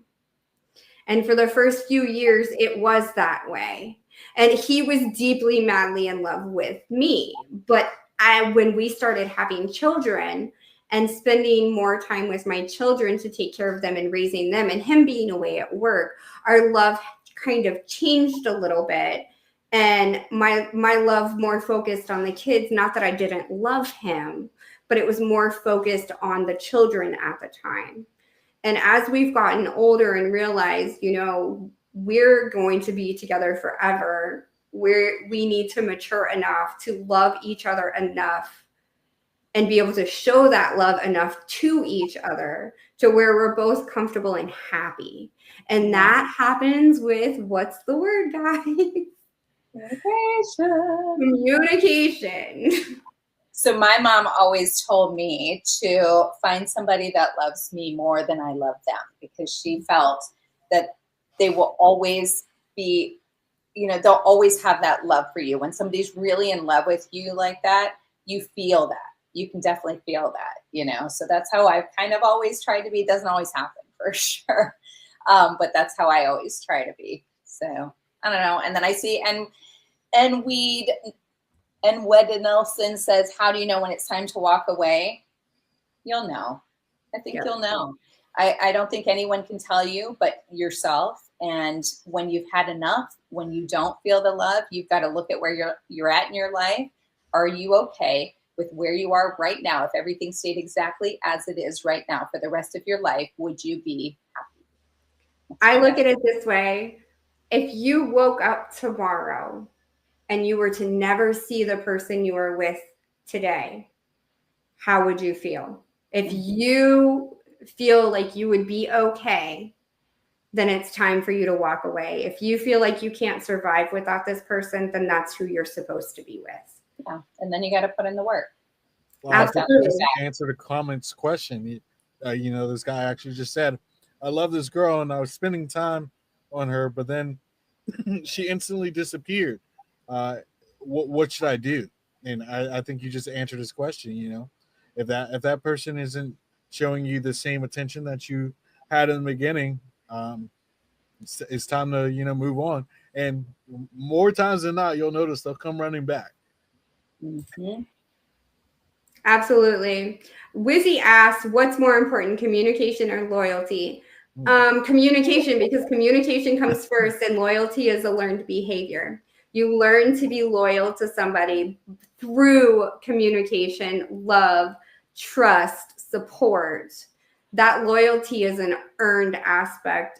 Communication is a respected aspect and should be done with everybody within your life. Nelson just said, would you date someone your family doesn't approve of? Would you, TJ? Yeah. I think just like beauty's in the eye of the beholder, love's in the heart of the beholder. So if you truly love someone and you truly care for this person, I think it shouldn't matter what your family thinks of them or your friends think of them. It's truly about what you think about this person. The only caveat I would give to that would be as if there's something going on, like what we talked about earlier, like control, something like that, where your family and friends are seeing something that you don't truly see, and they're trying to help you to see that. You just need to go into this relationship and be in it with your eyes wide open and be open to hearing what other people are saying, and then acknowledge it and see, okay, is that truly the way they're being? Or is it just because sometimes people are jealous as well, and it can come from that, where they're just maybe jealous about your situation and they don't necessarily want you to be happy. Okay, Irene is asking, what is your definition of a healthy relationship? That is where you are feeling truly fulfilled and loved on all aspects of your life. Is this person a compliment to you and not a burden? That is the definition of a healthy relationship. If they are burdening you, then it's not healthy. Yeah. For me, it's really important to feel seen and heard in a relationship. Like, I like my person to want to know more about me, to have conversations that we're connecting on every level and learning more about each other every day and doing things to make each other happy. So you're kind of putting somebody else first in your mind. And I love that. I think that's very healthy. But not putting them first before so you. much to where you lose yourself either. All right. So we got another question really quickly. I kind of want to hear some experiences about you guys. It says, what does it feel like to go on your first date? So I want to say, Mia, for you, what was your first date with your husband? And then Andrea, what was your first date overall? Our first official date was to go see the J-Lo movie, The Cell, in the theaters. And I believe it opened on my birthday that year, but that was our first official date. We had been hanging out for months before. Wow. Well, for me, let's see. Okay, you guys are knowing me by now. I'm dating because I'm single. So I've had quite a few first dates. For me, more recently, I had a really great first date, and we just went to play pickleball, actually. Usually I'm kind of more the let's go for coffee or meet for a drink. I don't really do the dinner thing so much anymore, just to kind of get to know them. But we decided we both like to play pickleball. We're like, hey, why don't we meet up and just play? And it turned out to be so fun because another couple joined in. So we became partners, and we were, high-fiving and a little tap on the butt or something. It's just like a cute, fun, flirty time. And I left there going, that was so great because I got to see how he was in his own element doing his thing. And he got to see me, and we had just a really good connection that way. So that was fun. All right. Lizzie is asking, I think this is an important one. How do you define cheating? I'm going to answer that. Cheating is doing anything behind your partner's back without their consent. There is a huge following of swingers. And these are consenting couples allowing their partners to sleep with somebody else. But if you are not a consenting partner, you are not a swinger, and they are going behind their back, hiding text messages, hiding DMs to girls, and they're not telling you about them. Communication, guys, communication. Opening up and communicating is so important. If you are doing anything behind it, and it doesn't matter if it is actually with an individual or even AI. AI can be considered cheating these days at this point, because you're having these deep emotional relationships with these AI chat bots. And I mean, sometimes some of them you're able to sext with. So, and some people consider porn cheating. I don't consider it cheating as long as you're openly communicating it with me. And don't go behind my back and look up something and get enthralled in it and not tell me about it. Well, and then you're not watching porn, and then you're not watching porn all the time, and then you're not being intimate with your partner. You can bring it in so that it's something for you to enjoy together. Right. Exactly. Yeah.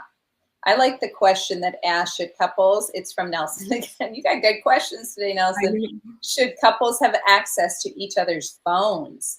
Absolutely. Absolutely. You should have access to your partner's phone, but you shouldn't feel the need to pick it up. There should be enough trust in your relationship that you have your partner's code to get into their phone, but you should never have to use it. I can be torn on that one. Like, I am not huge on, but I'm also not in any kind of serious relationship, right? So I'm not, if I'm just dating, no, you don't need to be looking at my phone. I don't give my passcode. I don't give any of that, because the problem is when you're dating, you're likely dating more than one person. You could be, or if you dig enough, you are always going to find something. You pretty much always are. And so you don't want to start something off on the wrong foot. But now once you are in an established relationship and you're committed, yeah, I think it's okay to have each other's, passcodes, but don't make it as a, let me check up on you and constantly see what you're doing. It's more of an emergency. Like, hey, if I need something, then I'll get into it. That's how I feel. Yeah, I agree. Kind of the same realm I'm in, where it's not really that we're looking for anything, because I can go back and read your old deleted messages from 2014 if I wanted to. But it's more so if it's on a necessity level. If I needed to find some way to get in touch with someone when you're driving, things of that nature. Yeah, exactly. Okay, one last question, guys. Rena Peace asks, do you think people can change in a relationship? Yeah, absolutely. We change every single day as an individual. You are never the same person from 1 minute to the next. So yes, relationships change people. Things change people. Life changes people. Mm-hmm. But if you are meaning, can you change someone in a relationship? Like, meaning, can you change a person? You should never go into it thinking that you can change them. Very unlikely to happen. These are all good questions. Oh my goodness. I had a good question from Irene, and she said, "Do you guys believe in love at first sight?" I don't. Personality means so much to me. Personality can change a look of somebody. You can be absolutely gorgeous, and I will think you are the worst looking person in the world if you have a horrible personality.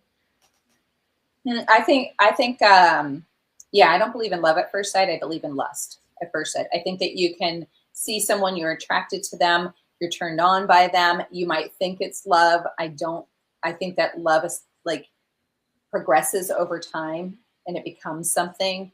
Yes. Yeah, I think it's more lust. Love changes so much over time too. Like I mean, out of experience, 24 years, my love does not feel the same for my husband as it did when not that it's any less, but as it did when we first fell in love.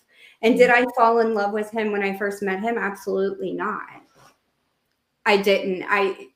It's something I need to create an intimate relationship with somebody before, and not necessarily a sexual relationship. I need to have that emotional connection with somebody before I can feel any type of love for anyone.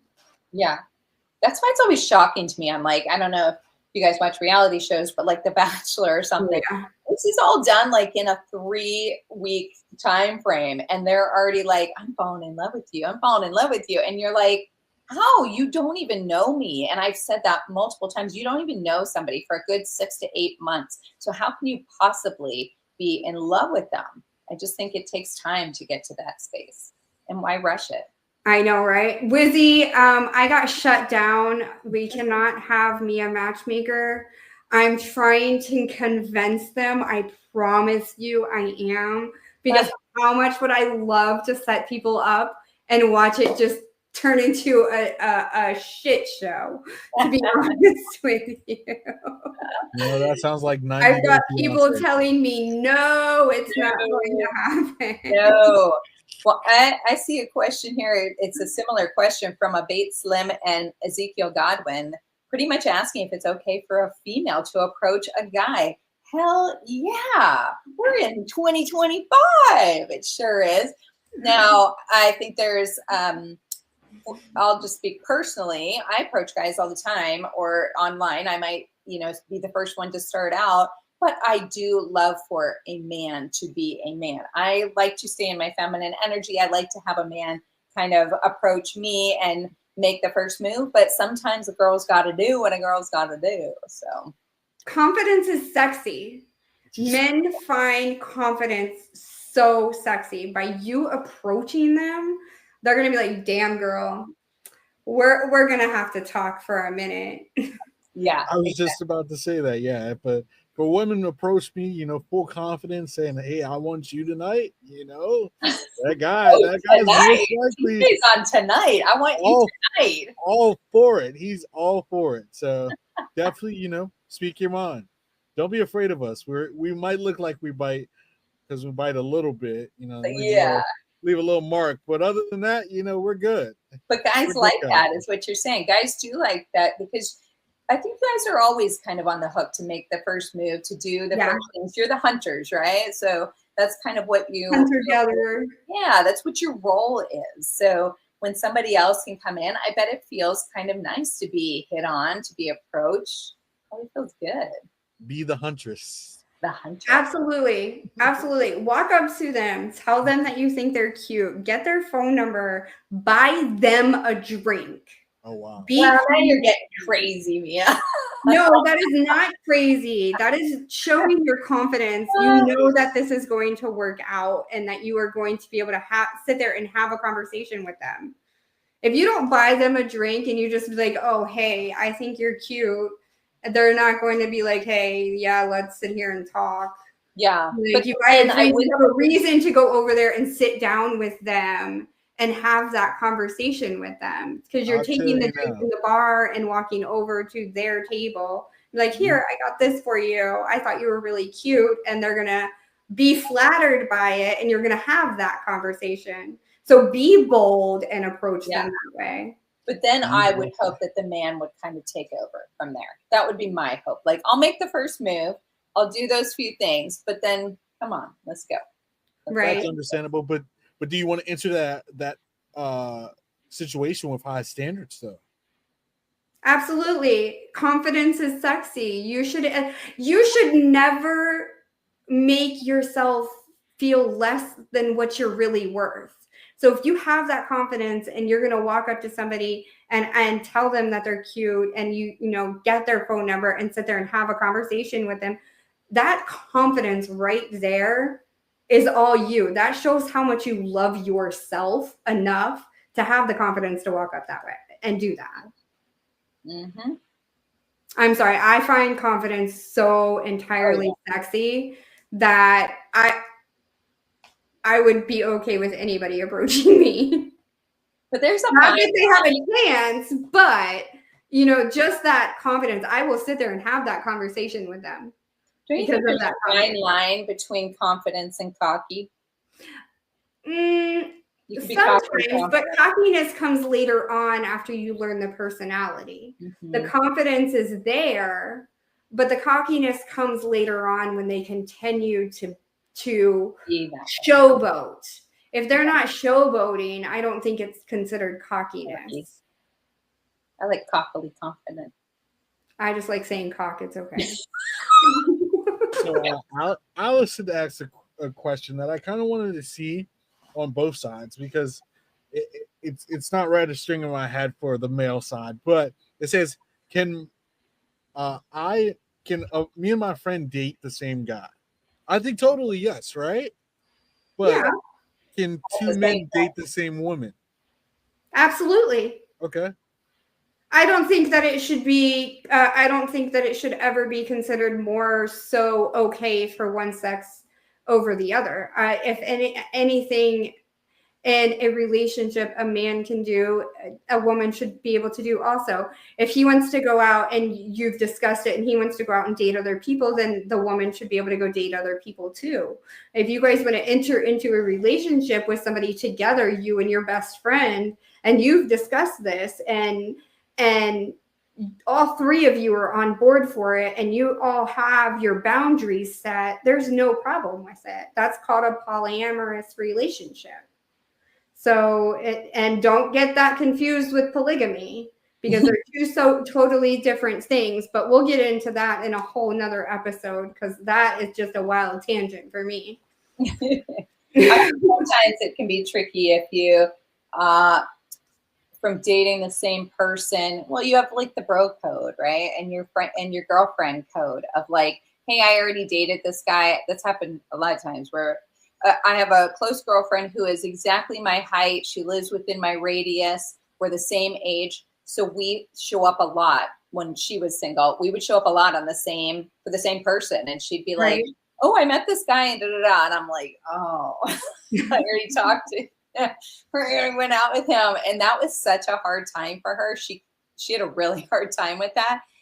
And I'm like, as long as you didn't like, I think there's levels with that. I think I would go, hey, he was a great guy. He wasn't right for me, but he might be great for you.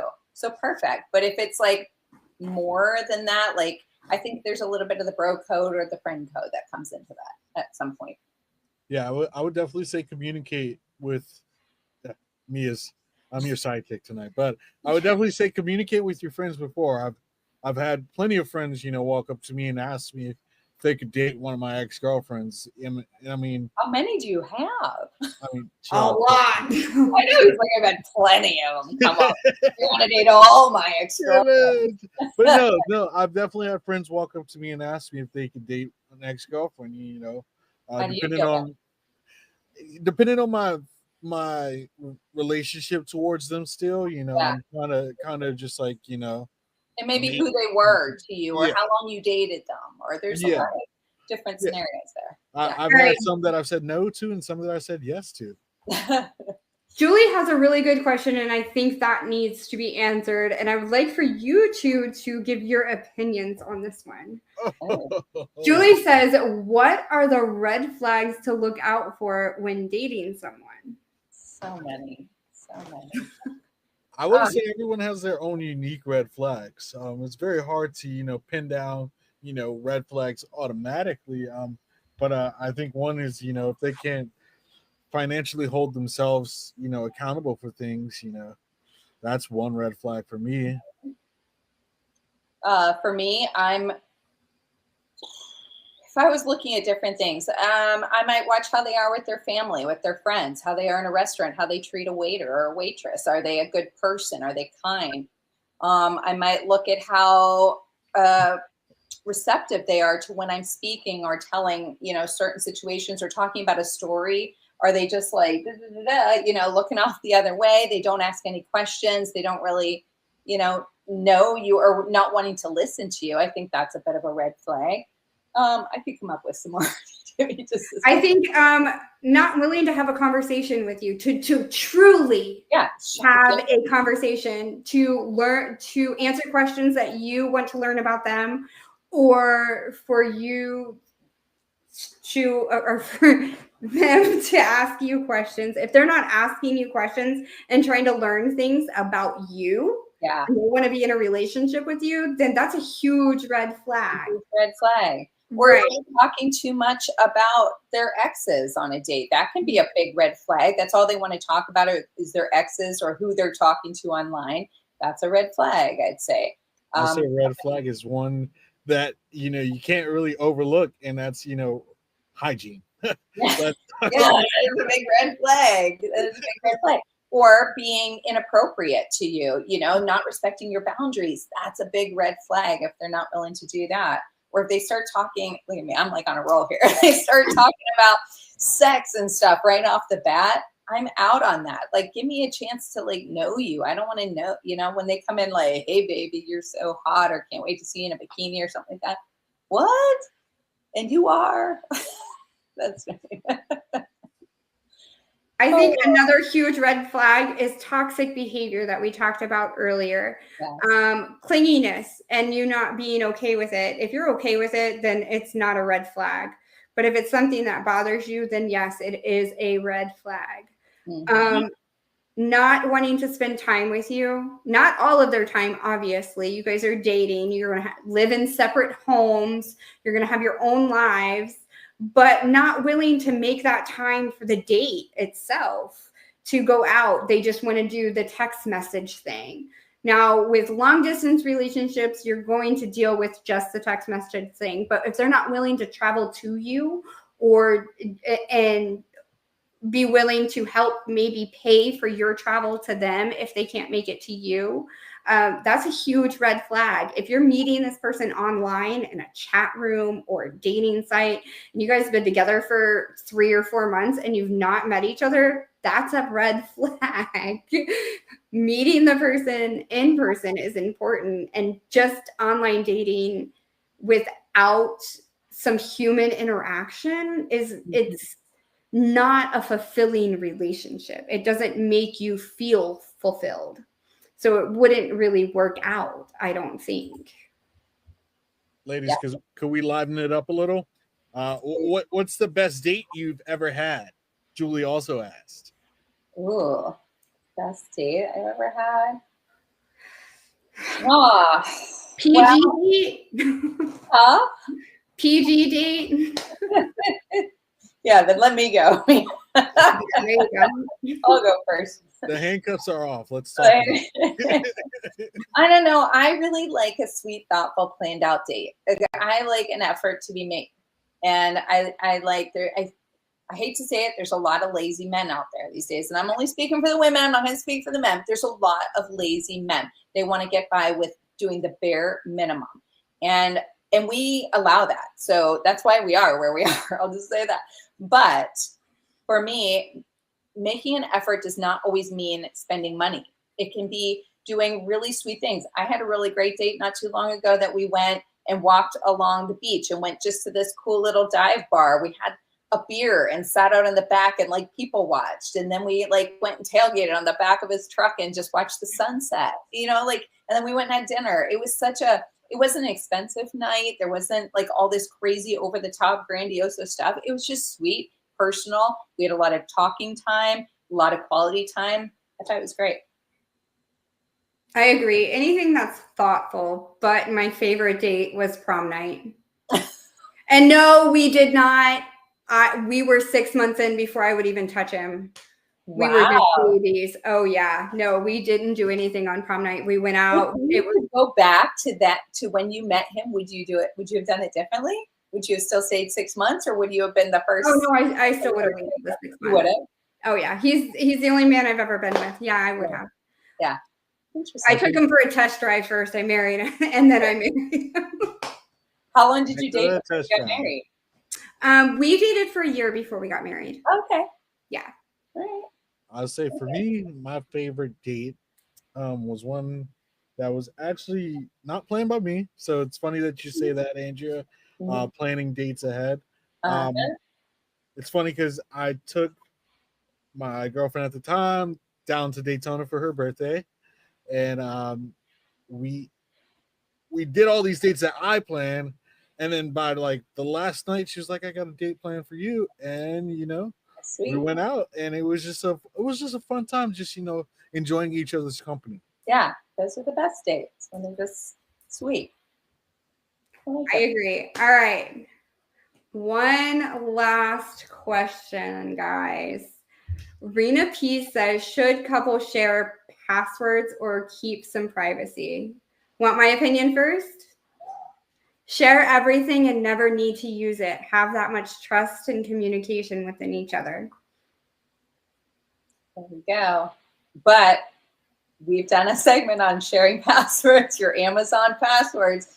Change them when they go. Oh yeah, absolutely. And this is, I'm talking about marriage because I'm married. We're not sharing our passwords with our boys unless we're living with them, because you know some people don't want to get married, and that's okay. You don't have to get married. It's completely up to you, but be in a committed relationship before you share those passwords, of course. Of course, I'm thinking marriage because I've been that way for so long. Yeah. But if it doesn't work out, whether it's a marriage or just a living together, whatever, then change your stuff when they leave. Absolutely. That divorce paper signed, all my passwords are changed.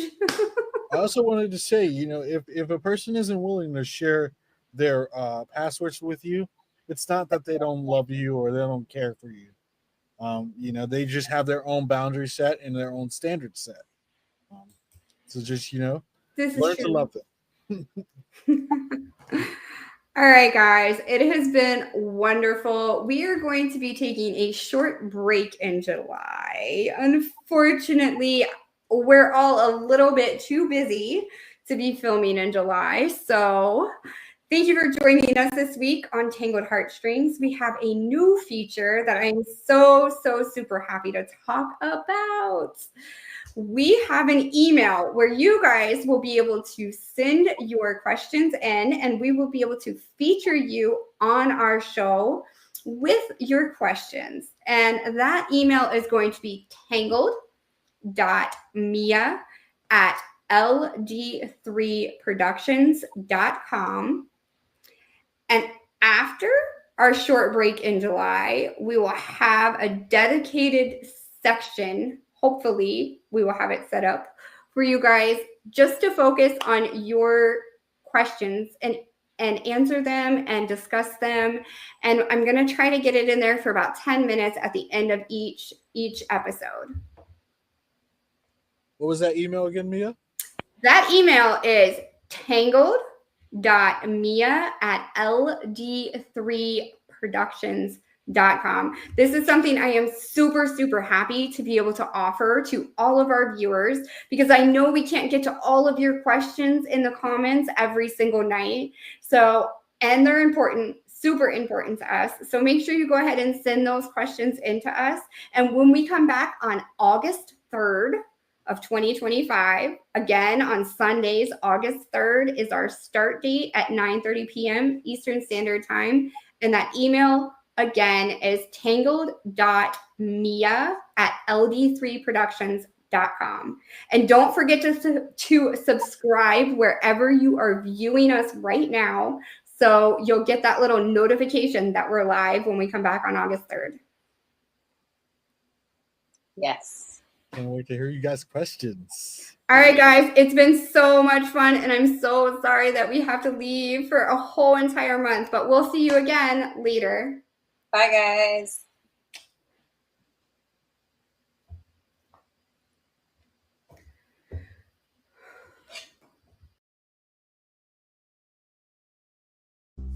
Are you someone that sleeps? Our studies show you likely are. Designed for side sleepers straight out of the box, the Pillow Fight Haymaker Loft can be adjusted for back or stomach sleepers in mere seconds. Look at your current pillow. Face it, it's nasty. Our competition uses these cheap blobs of foam that just aren't comfortable or supportive. Pillow Fight's proprietary noodle-shaped foam blend rebounds quickly for maximum cool, comfort, and support. Oh yeah. Our naturally cooling cover will have you dreaming in no time. Handmade in the USA. Pillow Fight. Invest in your rest.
is found in the light of day.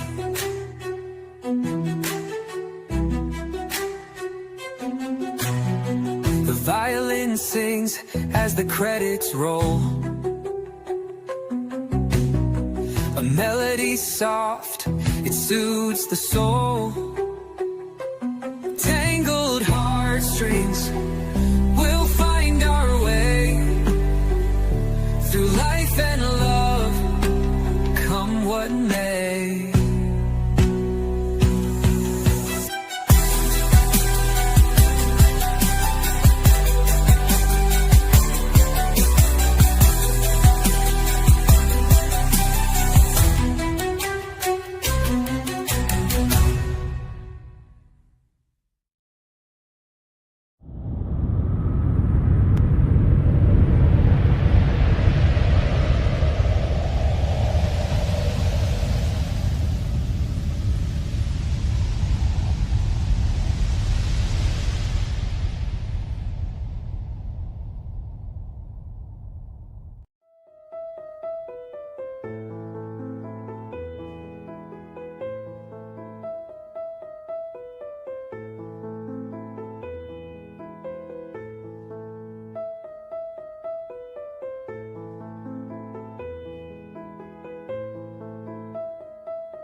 Hello, everybody, and welcome to Spilling the Tea. We are going to break down the headlines. We're going to tell you all about the hidden drama and everything in between. We're going from messy breakups to surprise hookups, red carpet moments to behind the scenes whispers. We've got it all for you guys today. I'm your host, Andrea Kanoki, being joined by my fabulous co-host, Lucinda Ellis. Woo woo. Okay, there's a lot to get to today. Lucinda, are you ready to jump right in? Are you as excited as I am? Yes, I am. I love talking to you. And of course, I love tea. I know some people like tea with their honey and sugar, but what I love most is a proper cup of tea. And for me, that's straight up, real, and authentic. Ooh, all right, everybody, you heard her. Go grab your proper cup and join us here for a great show. Up next, we've got a quick preview of this week's hottest, juiciest stories, and you definitely don't want to miss this. We'll be right back.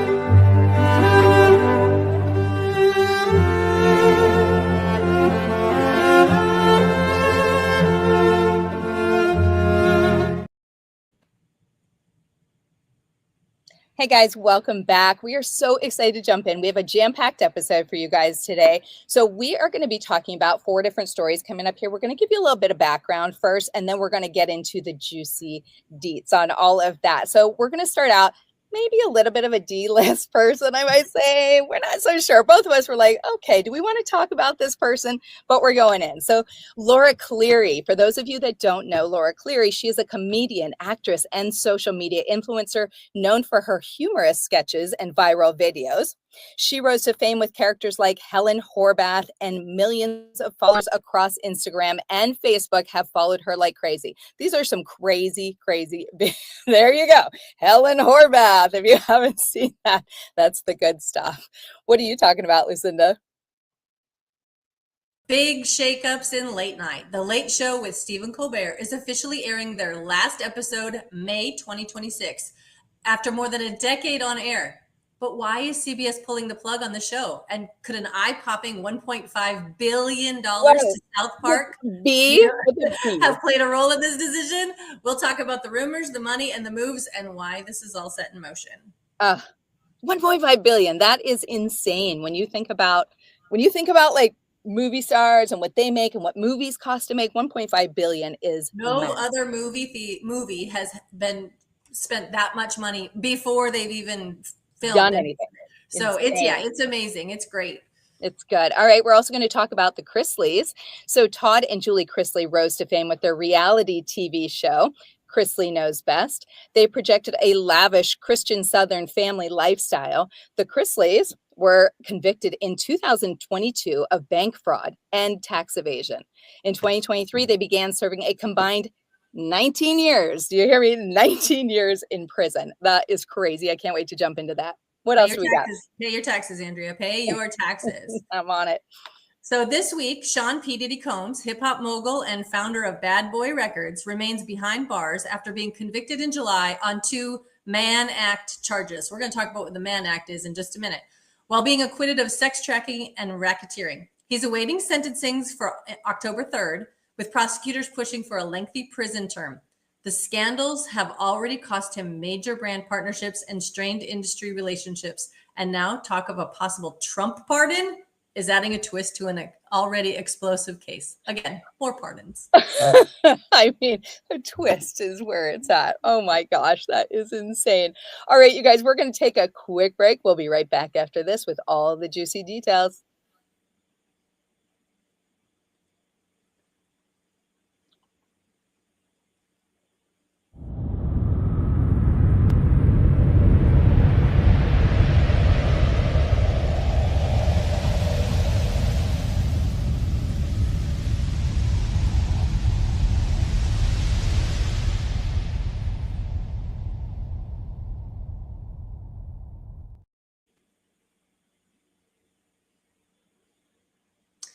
In a whirlwind week for TV, South Park creators Trey Parker and Matt Stone score a jaw-dropping $1.5 billion. 5-year deal with Paramount to stream all past and 50 new episodes on Paramount. CBS shocked the fans by announcing The Late Show with Stephen Colbert will end May 26. Andrea, did you ever watch Stephen Colbert?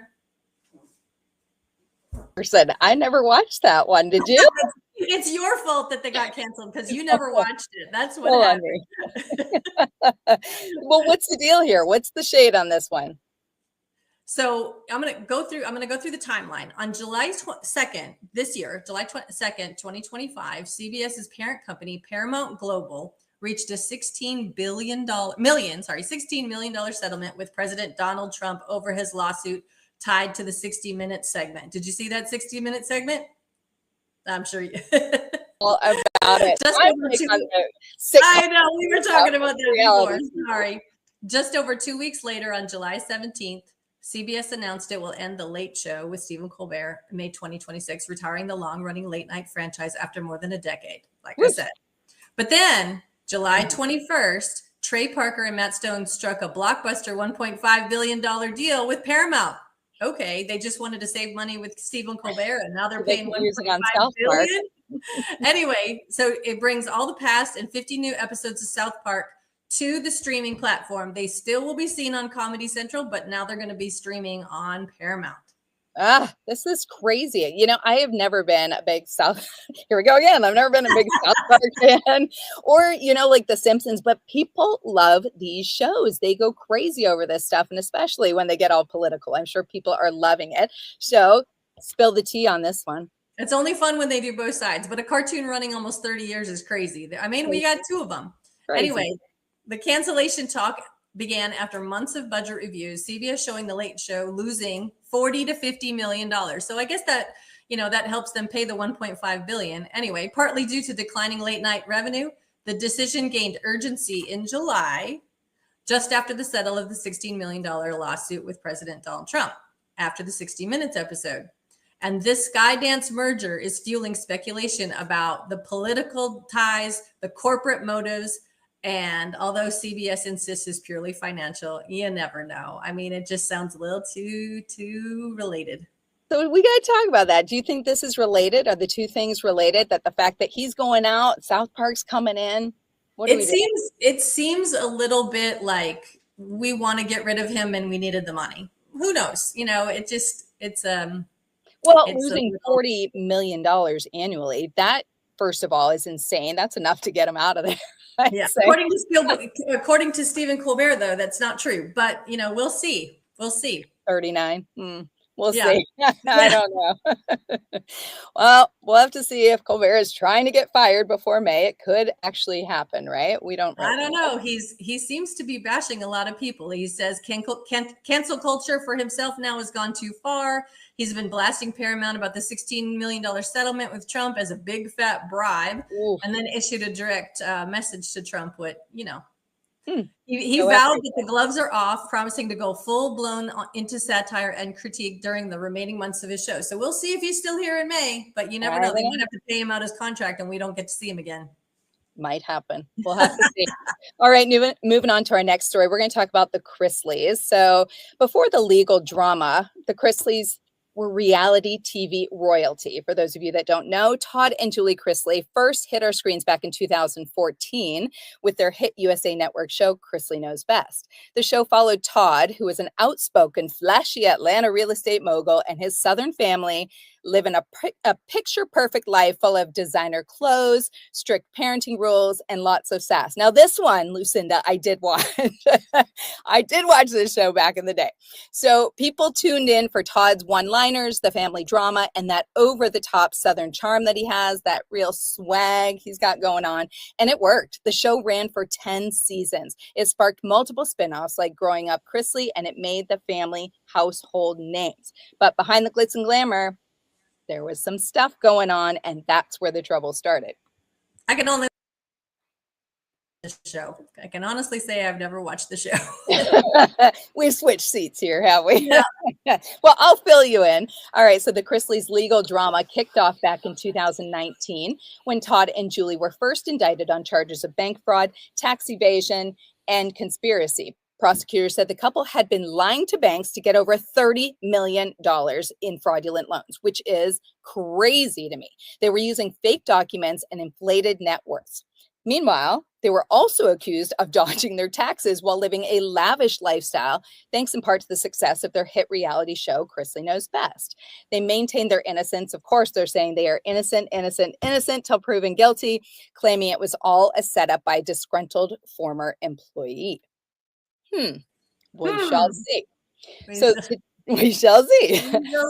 So the tea time on this one is that in 2022, they were found guilty and sentenced, right? So Todd got 12 years for this. Julie got 7, and both were ordered to pay back millions. So after starting their prison sentences in January 2023, Todd and Julie Chrisley were unexpectedly released in May 2025, thanks to who?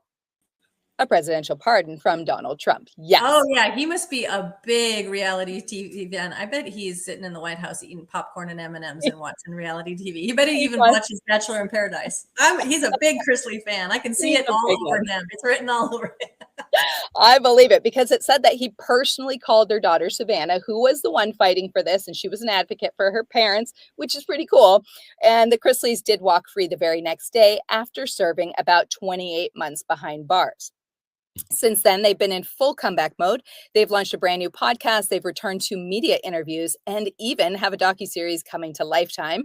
It's called The Chrisleys Back to Reality, premiering in September. The show captures their emotional return home, family tensions, including a rocky relationship with Todd's estranged daughter, Lindsay, and their efforts to start fresh in the spotlight. So here's my question. Would they have been pardoned? Should they have gotten out of this? Yeah, no, I can see how some people would think that they shouldn't be pardoned. I totally can see that. I did hear that they are going to even try another reality show. They bought a historic mansion in Charleston, South Carolina. They're going to convert it into a boutique hotel, and then do another reality show on that. That one I might watch. Yeah, I watched that one. So basically, all we got to do is do some tax evasion, some fraudulent loans, and we get to go to prison for a little over 2 years, and then we get to come back out and we get to do all that we wanted to do and make it an even bigger empire. Am I right? If Trump pardoned us, and that means if he loves our show, he'll pardon us. Okay. That's good. I know. I love it. All right. Up next, we have another story on Laura Cleary that we kind of touched on before. So you might know Laura Cleary from her viral TikToks and her hilarious character sketches, but her rise to internet fame has been anything but ordinary. She is originally an actress and a comedian. Laura's first gained attention on Facebook with her offbeat humor and her raw honesty, often sharing unfiltered takes on motherhood, marriage, addiction recovery, and mental health. So she kind of went a different route there than obviously the Helen Horvath. Her characters like Pamela Pumpkin and Helen Horvath have become fan favorites. Say Helen Horvath 5 times if you can, helping her amass millions of followers across platforms. Behind the Laughs, Laura has been remarkably open about her struggles with sobriety, parenting 2 neurodivergent children, and navigating her recent divorce from husband Stephen Hilton. Hilton, where's that name coming from? Is he part of the Hilton clan? No relation. No relation to the Parises and the Hiltons and the hotel people. All right, just another Hilton. So she's also a best-selling author and host of the Idiots podcast, where she continues to blend comedy and vulnerability in a way that deeply resonates with fans worldwide. Interesting. It does. I mean, she's got I think it was 7.7 million followers on TikTok. Crazy. Crazy. Like, it's funny she's never hit my For You page, but she's definitely got a following. I know. I wasn't too familiar with her. I mean, her videos are very interesting. I think it's kind of cool that she's taking them down this mental health path a little bit, kind of in a different way and getting with the times on it. Maybe that's what happened. But let me give you a little timeline on this one. So the drama around TikTok star Laura Cleary began in 2022 when her husband Hilton announced their separation after over a decade together. So things escalated quickly, with Laura publicly coming out as bisexual and sharing deeply personal struggles. So by late 2023, accusations flew. Laura claims Stephen hacked her social media accounts, deleted years of content, which that could be very bad, which threatened her career. The situation worsened with reports of his arrest for domestic assault, and Laura obtained a restraining order for the safety of their kids. Now, as of 2025, ongoing legal battles and custody disputes continue to play out in court, with Laura openly sharing her story and the impact that this has had on her co-parenting. This one's a little crazy one. I mean, there's a lot of clapback on this. Some fans and followers are very supportive of her, praising her for being open about her struggles. She's standing up against alleged abuse. She's fighting for her kids' safety. You know, other people are like, why are you airing your dirty laundry on TV, right? A lot of things can stay private. She's publicly airing all of it and suggesting that some of the details might be exaggerated and used for sympathy or publicity. I don't know. I mean, I haven't totally been following it up until now. I've been kind of getting in the know on it, but I don't know. I kind of agree, like a little bit. Some of the things maybe should stay behind the scenes a little bit, not put everything out there. But I mean, if he's going to do some kind of domestic assault, why should I hide that? Yeah, I think when you're in social media, it's kind of like it becomes a habit that you share everything and you do everything. It is sad when there's children involved, and it's sad when it's negative. But, you know, sometimes those followers and the comments and the dopamine you get from people following you and supporting you, I mean, I can see why she would do it. I can totally see it. It's sad sometimes, but I hope they both make it through unscathed. I do too. That would be nice, especially for the kids. Yeah. All right. Talk about Diddy. Diddy or didn't he? Okay. So on July 2nd, Sean Diddy Combs was acquitted of the most serious sex charges, sex trafficking and racketeering conspiracy to engage in prostitution, which are violations of the Mann Act. What is the Mann Act, you ask? Well, the Mann Act is a U.S. federal law originally created like 200 years ago to combat human trafficking and forced prostitution across state lines. It made it illegal to knowingly transport any woman or girl in interstate or foreign commerce for prostitution or any other immoral purpose. So since May 5th, 2025, the trial started and Combs has remained in jail in Brooklyn's Metropolitan Detention Center. His requests for bail, including a proposed $50 million bond, have been repeatedly denied due to concerns over his history and public safety, which I totally can see that if he got out, that people would attack him or something. So I can see him staying in for public safety. Interesting. This one is very interesting. It's been very interesting for a lot of people to follow. I know they've been tuning in and waiting to see how this is all going to play out with the appeal. So tell us a little bit more about the drama. Okay, so the summary for those who have been living under a rock for the past 2 years, Sean Diddy Combs has been in huge trouble since late 2023 when Cassie Ventura and other feds raided and accused him of sexual abuse and trafficking. The feds raided his home, arresting him in September 2024, and he's been locked up ever since. His trial started in May 2025. Can you imagine being locked up and not even have a trial for a year? In July, the jury cleared him of the big sex trafficking charges, but still found him guilty of transporting people for prostitution, which was against the Mann Act. He will be sentenced October 3rd. So we don't know how long he's going to be, what his fine's going to be, not until in October. So he's in prison still. Prosecutors want him in for years, and his teams are trying to get the verdict tossed. And now there's even talk that Trump might pardon him. It's all about the pardons, right, Andrea? There should be a song about that, Trump and his pardoning. It's going to happen now that you mentioned it. You put it out there. It's going to happen. No, I'm not. I do not want him to be pardoned. I would not want that for all the women out there that are fighting against that. I would not want that. And I just don't think, I think if you did the crime, you got to pay the time. So yeah, you're not wrong. This week, prosecutors said Sean Diddy Combs could face a much longer prison sentence than expected and again opposed his $50 million bail request, calling him a flight risk. I can see flight risk, but I also think it's for his safety. I think he should stay there because somebody's going to hurt him. His lawyers are pushing to overturn this Mann Act conviction, arguing the acts were consensual and protected by free speech. Were they, though? Meanwhile, Donald Trump, once rumored to be considering pardoning him, admitted he is probably not going to do it. I don't know. Yeah, the consensual one, I don't know. I mean, I watched a lot of videos. They're not saying it was, but what are we going with there? Probably not going to do it. Probably not going to do it. That is a tough one. That's a tough one. I'm interested to see how that's all going to play out. I think it's going to be really crazy to see if Trump does come forward with that. I mean, we're hearing no, but we don't totally know yet, right? He could surprise us. It might happen after the sentencing in October. We never know. Yeah. Very interesting. All right. We will be back right after this with some social media buzz for you guys. Join us back in just a few.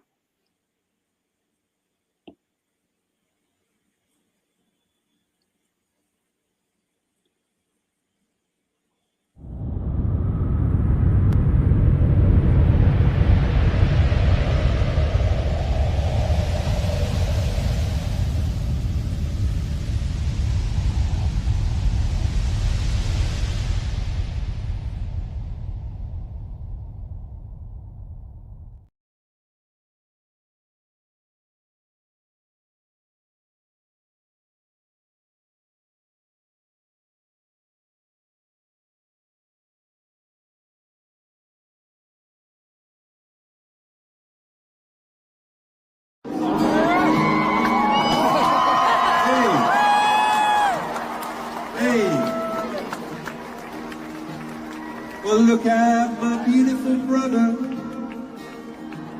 You're very handsome, it's true.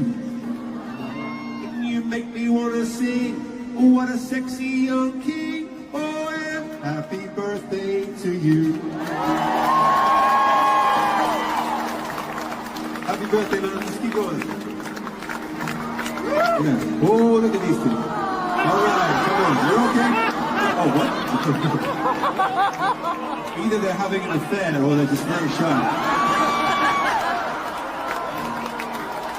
I'm not quite sure what to do. Did they bump on you? Okay, all right. Oh, shit. I hope we didn't do so bad. All right, okay, hold on. Well, look at my beautiful... Oh my gosh. We've been talking about that one for so long. And I must say, I thought it was a big hoax at first because, I thought it was some fake video that they just did virally. And then it was everywhere. Oh They're my. even doing it at baseball games. I was seeing it, and they're calling it the Coldplay cam now instead of the Kiss cam at baseball games. And it's funny. It's You hilarious. know, they just, I can't say they didn't do it to themselves. Like, let me duck out real quick, you know? So there's been so many updates on this. We're just trying to keep up with it. We know that Andy Byron has resigned. She has also resigned from the HR group. I don't know what happened to the other girl that was all red face on the side. I think She got promoted, I think. She got promoted. I don't know. I don't know, but the latest on this is that Andy Byron from Astronomer is it's a data workflow automation company is what Astronomer is, and it is worth like billions, just so we know. Okay, so recently the latest news is that they have now hired Chris Martin, who's the lead singer of Coldplay, his ex-wife, who is none other than Gwyneth Paltrow. Gwyneth Paltrow is now the very temporary spokesperson following this scandal involving the resignations of the CEO and head of HR. These resignations, as I just said, came after a viral video of the two executives cuddling at the Coldplay concert after that appeared online. So Paltrow's role is to address questions about the company and its service in a lighthearted way, distancing itself from the controversy. And that's according to CBS News and NBC for Washington. Can you believe that? No, she did no, I just think they could have kept it apart. Why does it have to be this whole 7 degrees of separation? I think they should have just gone with somebody else. I don't necessarily think she was a right choice for that because it was Chris Martin. Not that he is at fault for it in any way. Maybe that's what they did. They wanted her to do it so they wouldn't blame them. Maybe that's possibly. They're still friendly. They're still friendly. So yeah. Maybe that's a good option. I mean, there's just so much for us to talk on this story. And I think there's so many stories that are continually coming out. We're definitely going to touch base on this a little bit more next week so that we can get you the nitty gritty on all of the details. So we're not missing out on anything on that one. So that is our fun social media buzz. You guys will be right back after this little commercial break.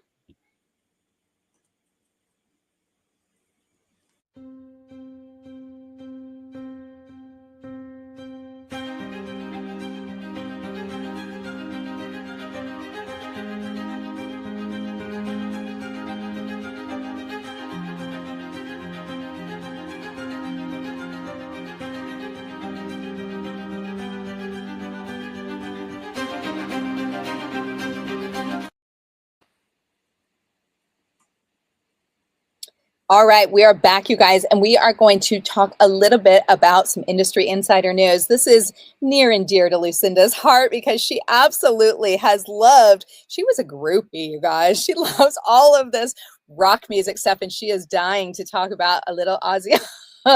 She's getting I'm a hairband girl. Always have been. Always have been. Following him around. Tell us about Ozzy Osbourne.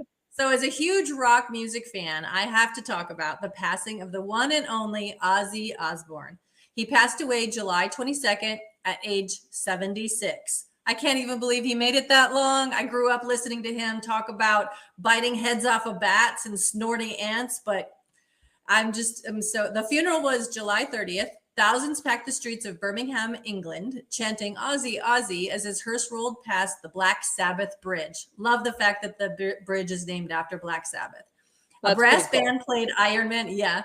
A brass band played Iron Man and Purple Flowers, spelling out his name. His wife, Sharon, of course, Kelly, Jack, and Amy, the kids, waved to the crowd through tears. And the next day, there was a private service at the Buckinghamshire estate that brought together family, bandmates, friends in honor of the man behind Crazy Train, Mr. Crowley, and oh my gosh, Mama, I'm Coming Home. True to form, the Prince of Darkness got a farewell that was loud, heartfelt, and unforgettable. He deserved it. I can't believe, he was the Prince of Darkness. He was so crazy and he was so loved. Well, not only that, but he had that show that was on the Osbournes. That's where I really came about to love him, as well as Sharon and the kids. It was just so neat to see their family dynamic. And I saw a little clip of her at the funeral, just breaking down. I can't imagine. I don't know how many years they've been married for. It's got to be a pretty darn long time. She met him when she was like 18. Her dad was his manager and she was a teenager and she was been with him ever since. Yeah. Think about that. That is so tough to lose somebody like that and such a legend. I love it. That's such a cool story though. Yeah. Anyways, that's it for the industry insider news. So next week we want you guys to come back. We're going to talk a little bit more about the Coldplay incident, one of our favorite shows that we've watched over the years. And just like that, it is a spin-off or a reboot, I guess you could say, of Sex and the City. And that show has been canceled. So we're going to talk about that and all the drama going on behind that with Kim Cattrall not coming back. Is she happy that they got canceled? She's probably like, finally. And were they a little too woke? We don't know. So we're going to touch on that. And we also want to talk about the latest from the movie Naked Gun 2.5. We're going to talk about Pamela Anderson and Liam Neeson being shipped. People are saying that they are dating and getting together, which I'm all for it. What a cute, strange, weird couple. All of the above, right? It's interesting, but I love it for them. I really do. I think they look cute together. I saw the movie. They were great in the movie. There was some chemistry there. So I'm excited to see how that is all going to play out. Well, that is it for this week's of Spilling the Tea, you guys. We're so glad that you joined us. I am Andrea Kanoki. And this is Your Lucinda. cup's ready. Lucinda Ellis. Your cup's ready, guys, because the tea never stops brewing. We'll see you back here next week. Bye. Bye.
Good Sunday afternoon, everyone. Welcome to Capital Discourse. I am your host, Dakota Jones, and I am joined here today with my esteemed colleagues, Jess Wyatt and TJ Fields.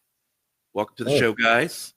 We have a lot to talk about today. It has been quite a busy week here in Washington and also around the country and the world. Today, we're going to be kind of getting into Obergefell versus Hodges. In the push for the repeal of gay.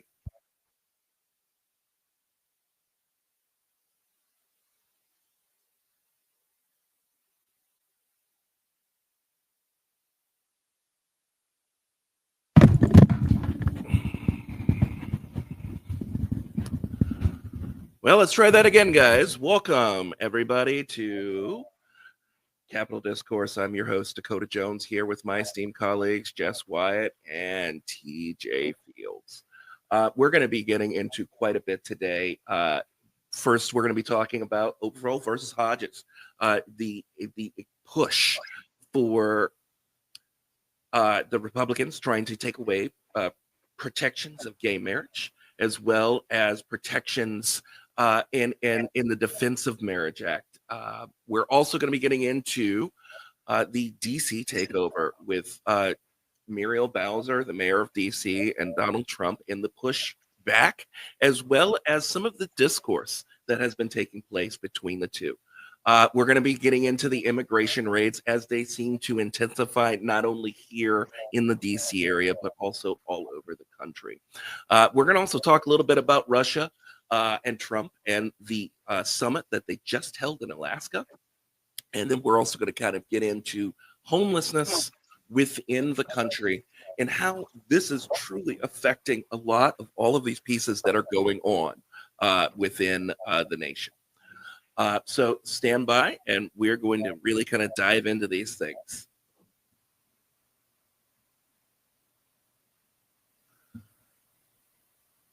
So, guys, we're really kind of going to really dive into this a lot today here. We're really going to go right into this whole DC takeover. I mean, really, it's unfathomable to me to see military troops walking the city of Washington, D.C., the beacon of freedom and the lighting. It's supposed to be a shining star of just equality and freedom and happiness, and right now it doesn't feel that way here in the DC area, and quite honestly, it's just frightening.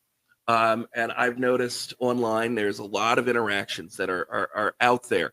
We've got a lot of protests that are happening. We've got a lot of police getting into areas in which they normally don't really kind of go, and then we see them a lot in areas where we do see them go a lot.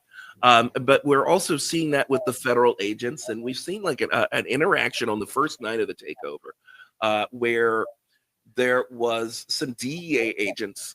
I believe they were DEA agents. They were walking then on a patrol, and they came up on a group of individuals who were sitting outside at night, and I believe one of them was having a cigarette, and began to question them. And so, like, really, the concern here is, is this the direction that we're heading? And what happens next? And I know that we have that video of the interaction itself. Play that for you.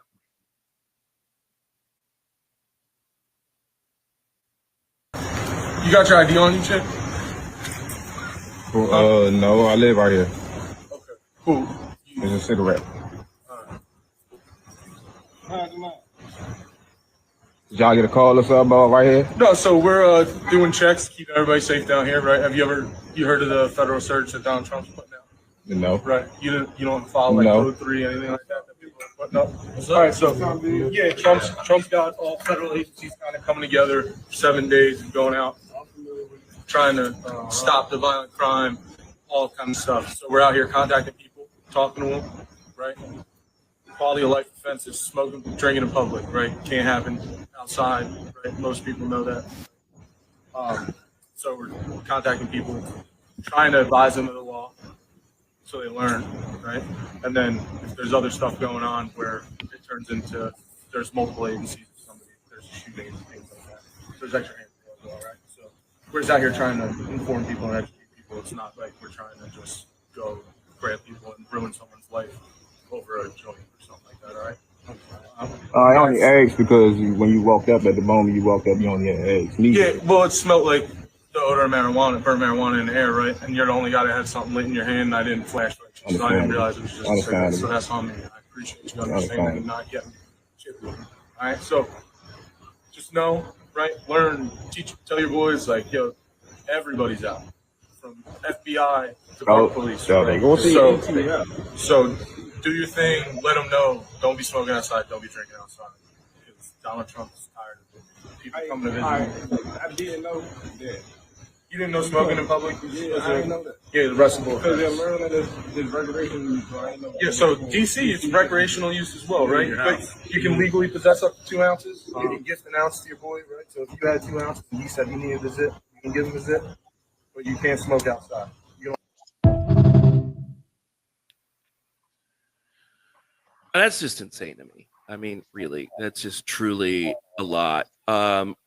We reached out to these guys to really kind of see and get their take on all of it, and they declined to comment, but they did state that this is happens a lot, and it's only increasing for them. So, and I just feel as though that's just.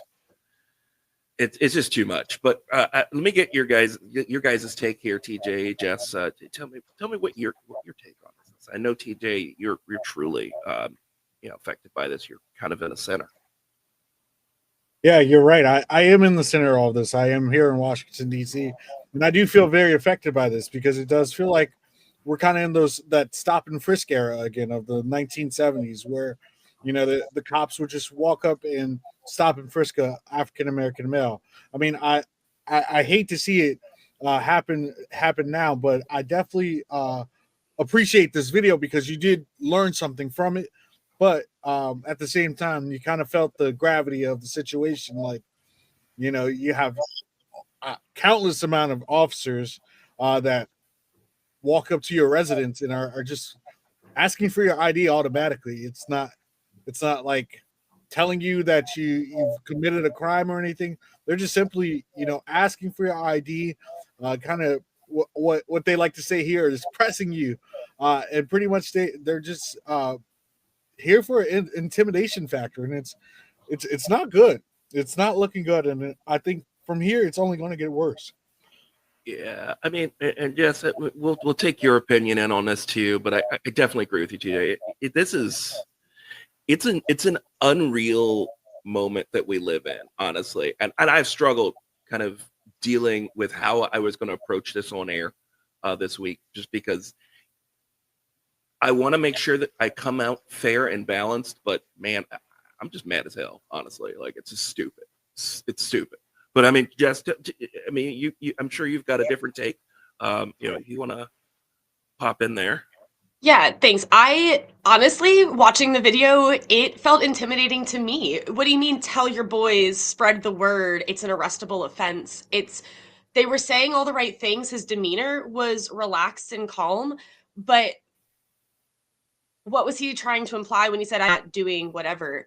It's very much, I agree with TJ, it very much is reminiscent of the stop and frisk era, and the fact like you can't smoke outside, you can't do something that is recreationally legal on your own property, outside of your own property. It is a demonstration of power and control. It is an intimidation factor, and it's an abuse of power, in my opinion.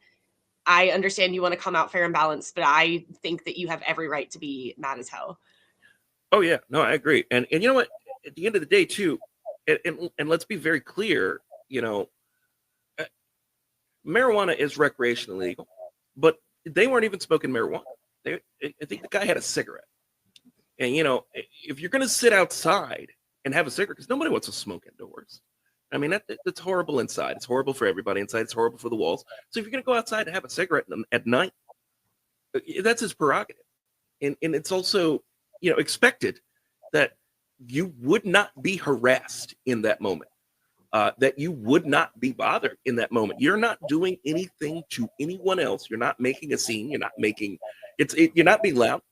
So why are you coming up on his porch? That's just, to me, is just completely and totally uncalled for. But we're in a world right now where the opposition and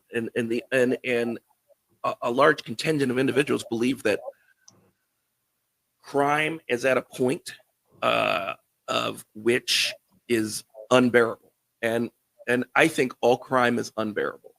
And let me make sure that I'm very, very clear on that. All crime is unbearable and should not happen. However, I think that we need to call it for what it is. I think that we need to really, truly sit down and look at what we're calling these things. The narrative all week has been that the crime rate in Washington, D.C., the crime rate inside of these major cities is through the roof. But that's the key word that I think that everybody needs to understand, is that they're using the word crime rate. They're not using crime. They're not using the total amount. They're saying crime rate. That crime rate is out of control. These cities are dangerous. They're worse than Bogota. But we're looking at a rate, and we're balancing that off of a population amount that is favorable to whomever is doing the actual crime rate. So you can make that seem so much worse, or you can give true values. And that's why the crime rate is there. If we look at the total numbers within Washington, D.C. this year, we're looking, I believe, we have, there it is. There's that graphic. So if you could look at the crime statistics here inside of DC, you see that there are the areas within a city in where crime can go up, and this happens in every city. This happens in any town. It doesn't matter where you are. You could be in the country as well. There's always a couple of areas where there are a larger amount of people, where there's more crime. More people equals more crime. That's unavoidable. However, I believe we're sitting somewhere around 91, 92 homicides this year, because they're saying the homicide rate is unfathomable. And you know what? 92, 91, or whatever that number is over 1 is unacceptable. However, I think truly and honestly, we need to look at what is actually happening here. This is not an attempt to make people's lives safer. They wouldn't be going through and talking to people sitting on porches if they were. This is an attempt to really and truly enforce the will upon people who live in an area, quite honestly, and make them afraid to live, and push them out of an area because somebody else wants it. I believe there is a person who is also actually inside of the White House at a press conference, one of the briefings this week too.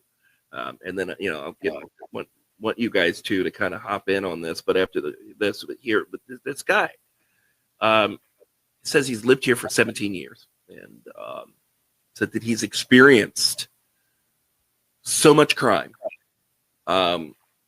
He's experienced so much adversity and seen so many homicides in front of his home. And then also had his home burned down. I got a clip of that actually somewhere, where this guy literally is just howling about how bad it is. Play play that really fast there. So these guys. Who is our podcast host today, Benny Johnson. Benny, why don't you kick us off, and thanks for being here. Thank you, Caroline. As a DC resident of 15 years, I lived on Capitol Hill. I witnessed so many muggings and so much theft. I lost track. I was carjacked. I have murders on my Ring camera and mass shootings. I witnessed a woman on my block get held up at gunpoint for $20, and my house was set ablaze.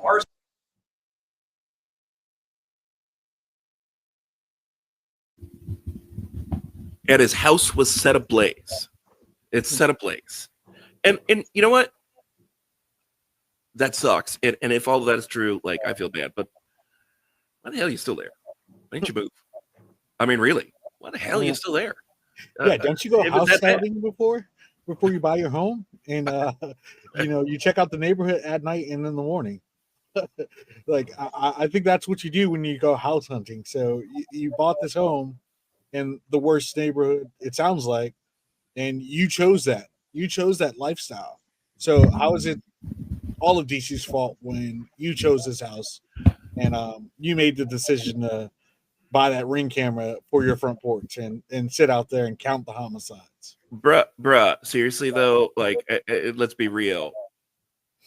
I went to church in an area in DC where is infamously known as Berry Farms, and quite honestly, and they don't use the word Berry Farm, it's Bury Farms, by the way, and quite honestly, I've never heard of that level of crime in that area. So I don't know, I'm having a hard time believing it, but again, I haven't seen any court documents or anything like that to prove that it's true, but here we are, and this guy has got the largest room in the largest pulpit to sing the story and in the world, and to state that something is completely horrible, and it is truly not. But I don't know. You tell me. Like, I mean, wouldn't you move, Jess? So I think that the moving thing is a little difficult. I know, just in general, the narrative, if you don't like it, just leave, isn't always feasible. And I think that also speaks to some of the poverty levels and things that we're going to talk about later. But really what I think that is the important part to focus on is what you said earlier about fear. They're using fear to control people, because fear is incredibly motivating. Fear is incredibly pervasive. It's deep, it spreads quickly. And if you don't fully understand what's going on, I mean, they're using numbers that are very confusing. They're using a crime rate instead of the actual crime numbers. The rate would be relevant to the population size, not to the actual number of homicides and things like that. They're intentionally creating confusing information, providing it, spreading it as far and wide as they can to intimidate and to cause fear. And when people are afraid, they don't think clearly and they make choices to protect themselves. And what I think we're seeing is also likely an exaggeration. I mean, yeah, you check out the neighborhood, you know what you're getting into. But also, I mean, you were witness. Congratulations. Did you mind your business? Like, are you sticking your nose in it? Like, are you causing problems? Are you instigating? I think that a lot of these stories and a lot of these issues are also because people stir the pot, because they want a reaction, because they want something out of it. And that's what we're seeing happen here. Absolutely. I definitely agree. We see it all the time. People are just hopping into things. And TJ, I know you've heard this before, but don't start none, won't be none. I mean, really, this is where it comes down to. It's crazy to me. And I know that DC it's easy for them to pull this off. It's absolutely easy for them to pull this off in DC because DC is not a state. So it does not have those protections. DC lives under what they call home rule. And they're able to self-govern, but they have to do so at the will of the federal government, and everything they do has to be approved. And so they really have no protections that most other people in the country would have, because they don't have a state. They don't have a representation. It's famously known, taxation without representation. DC pays taxes. The residents of DC pay taxes like every other person, except they don't have the equal representation that they're due to deserve. They're already disadvantaged out the group. And as a native Washingtonian, I know this. I've seen it. But let me make one thing extremely clear, and it is this: that this is going to be replicated over and over again in inner cities throughout this country. If you think they are not coming, you are incorrect. They are finding a way in every which way. Look at LA. Now it's DC. Next it'll be Philly. It'll be Chicago. They're throwing the cities out there. They're telling you they're coming. They're going to start in the federal buildings and they're going to work their way out. And they are going to use whatever tactic they choose to use. And quite honestly, this is the point where everybody, all generations, need to stand up, not just older folks, all generations, younger, older. Everybody needs to stand up and say something in the capacity that they can.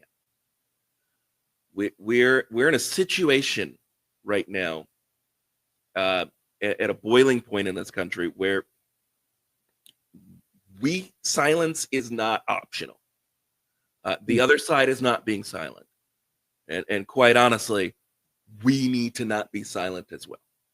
And I'm sure TJ and Jess, you guys agree with that on multiple levels. We need to be speaking and talking and engaging in the conversation. We need to be a part of the solution, whether that's at the ballot box, whether you're going to run for office, whether you're going to involve yourself in the community. We all need to be a part of that solution. We can't just sit on the sides anymore. I have I guess a look at this that most people won't look at it this way, but it's a funny look, but it's probably not too funny. I always think of, we're living in the Hunger Games right now. Pre President Snow right now. We have a President Snow in office that is willing to take it there, to take it to the Hunger Games style of warfare, or the lifestyle where we're going to have our different, wards or districts that are all under his governing. And the army is going to be ICE, and the army is going to be the National Guard that they already have in the states. So, I mean, like you said, yeah, it is right now the time for us to step up and speak before we need our mockingbird later on in life. I mean, I don't want to get to that point where I'm 60 and, have to fight for my life every day. Oh, yeah. I mean, I already have to fight for my life every day, but it's going to be harder when there's no control over my real life. Oh, yeah. I mean, and at the same time, too, bro, like, seriously, though, the head game maker is the vice president. So, and that's kind of where we're at right now. We live in this, like, very charged, very hostile environment. I mean, the guy that stated that there was so much crime in an earlier podcast was the same person who said that there's an infestation in DC, an infestation, and it needs to be cleaned. I mean, like, let's really call it for what it is. He called it an infestation. And I know we don't have that clip, but we can post that in a short later. He called it an infestation that needs to be cleaned. And I don't think that there is any human population that's an infestation. And to call it such it's just cold. And it's just wrong. But who am I to say? I don't know. But I think it's cold. I don't know. What do you think, Jess? I mean, infestation. Yeah, it's very charged language, and all of this is very intentional. The media knows what they're doing. The lawmakers know what they're doing. the governing folks. They know exactly what they're doing. And if you think you don't, like you said before, you are incorrect. These are people who make a career out of this, who understand language, recognize patterns, and they're using that against us. Now, TJ, you said something about comparing this to the Hunger Games, and I know you're not the first person and you're not the only person doing this. And in a way, I mean, it's horrible, but in a way, it almost gives me a modicum of hope, because we were trained for this. My entire adolescence was full of dystopia after dystopia after dystopia, put on the films, put on the books, you name it, we saw it. And what you saw every single time is when the oppressed group, so in this sense, it is what it is. It's impoverished. It's folks living in urban areas.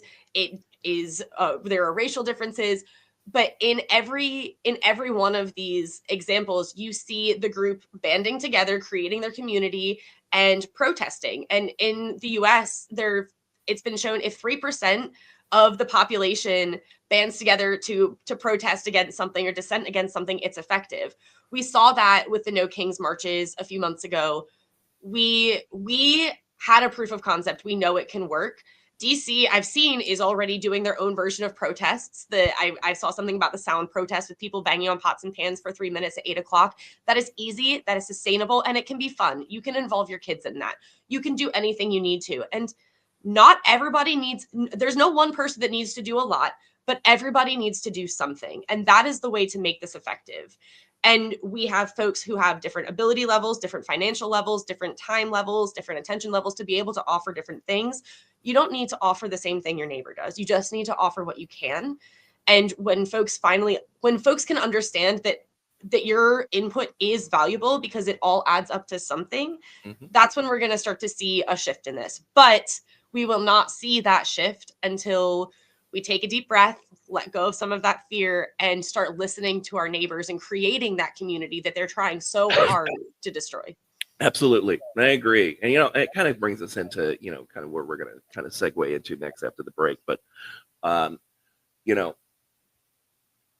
one of the things in the press conference that was stated, Donald Trump said that, one of the things we're going to do to make DC safer is we're going to get rid of the homeless encampments.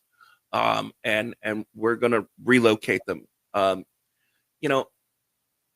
are a lot of things with that statement that bother me.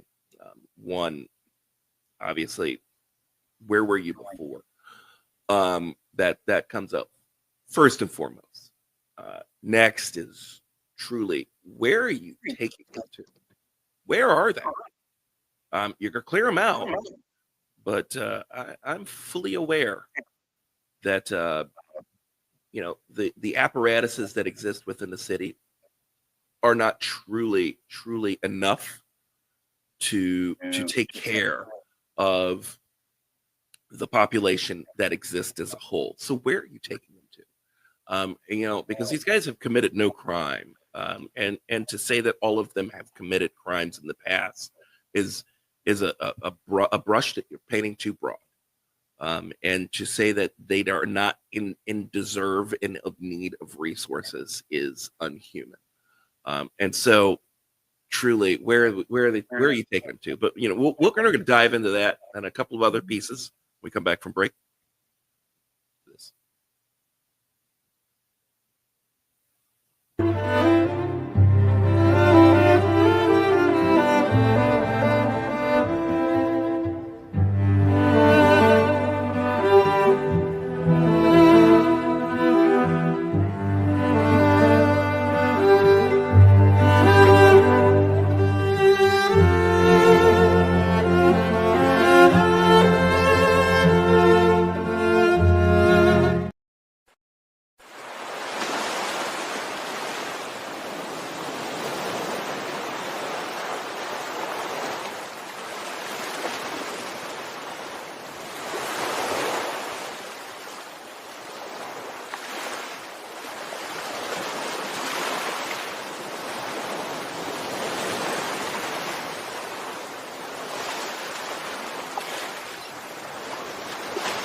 Hey guys, welcome back to Capital Discourse. I'm here with you guys and my co-host below. So we were talking before the break. We were talking about what DC is doing and this takeover and what they're going to do with the homeless population. And how they're removing the encampments. And really, my question, like I said before the break, is where are they going? Where are they putting these humans? What facilities have you created, or what apparatuses are you placing them in?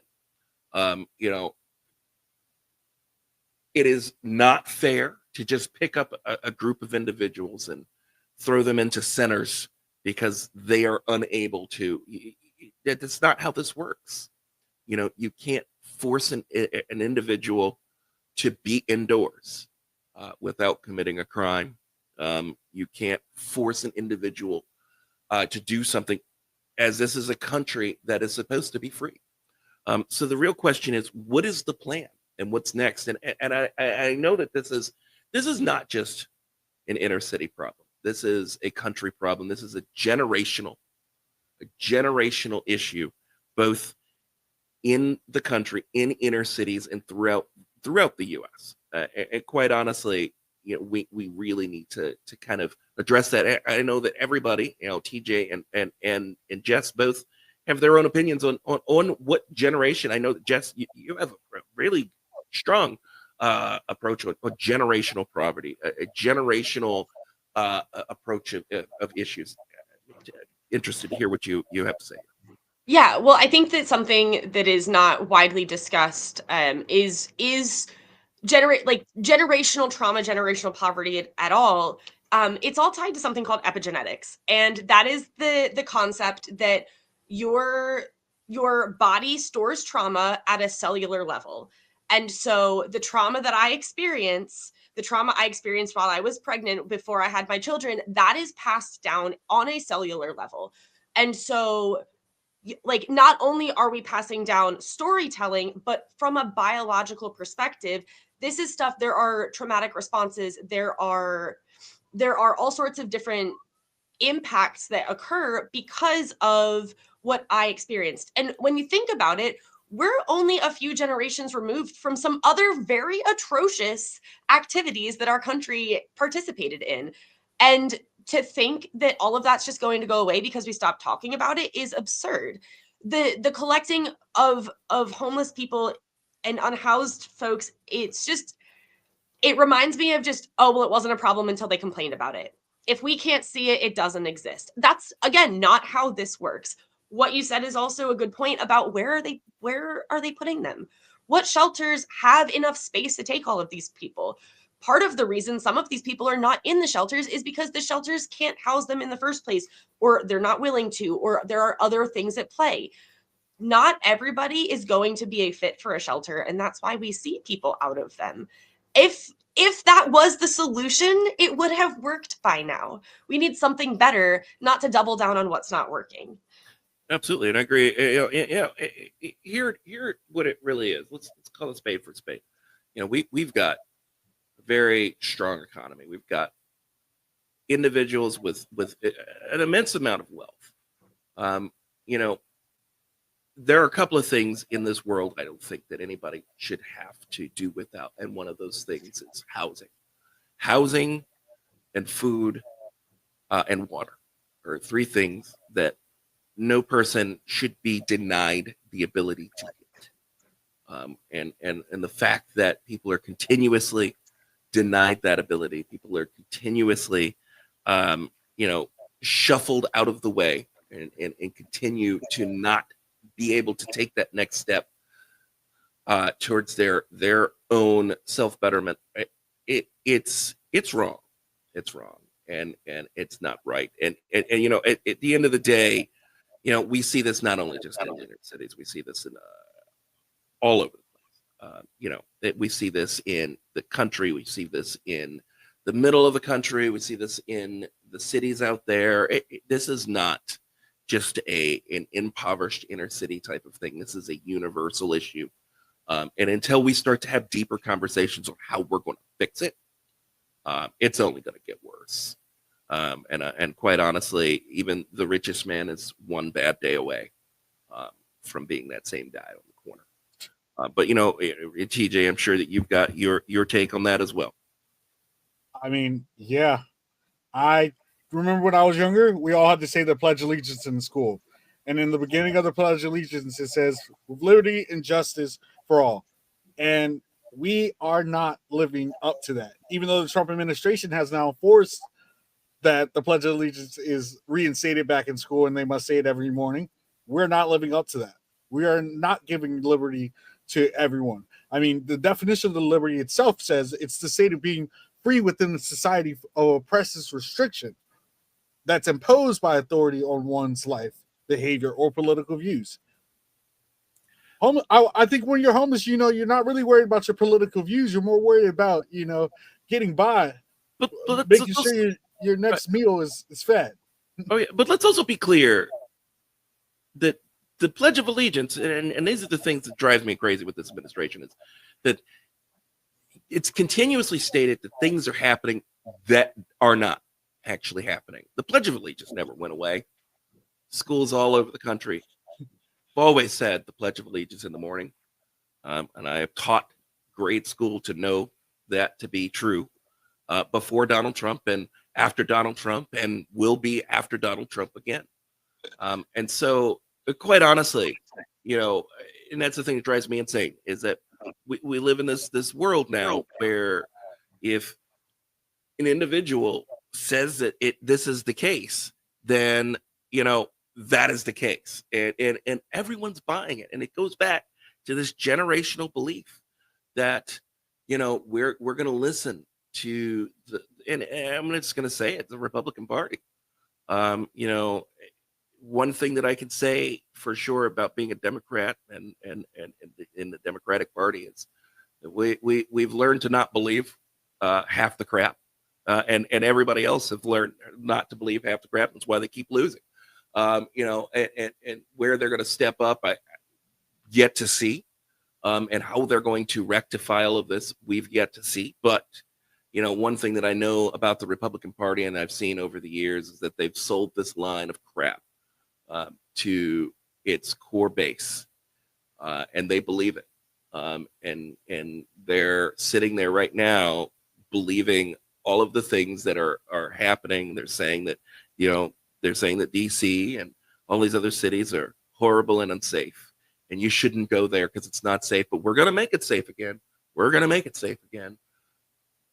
But in reality, the same issues that you see in DC are the same issues that you see in these communities and towns and where they live. So really, the question is,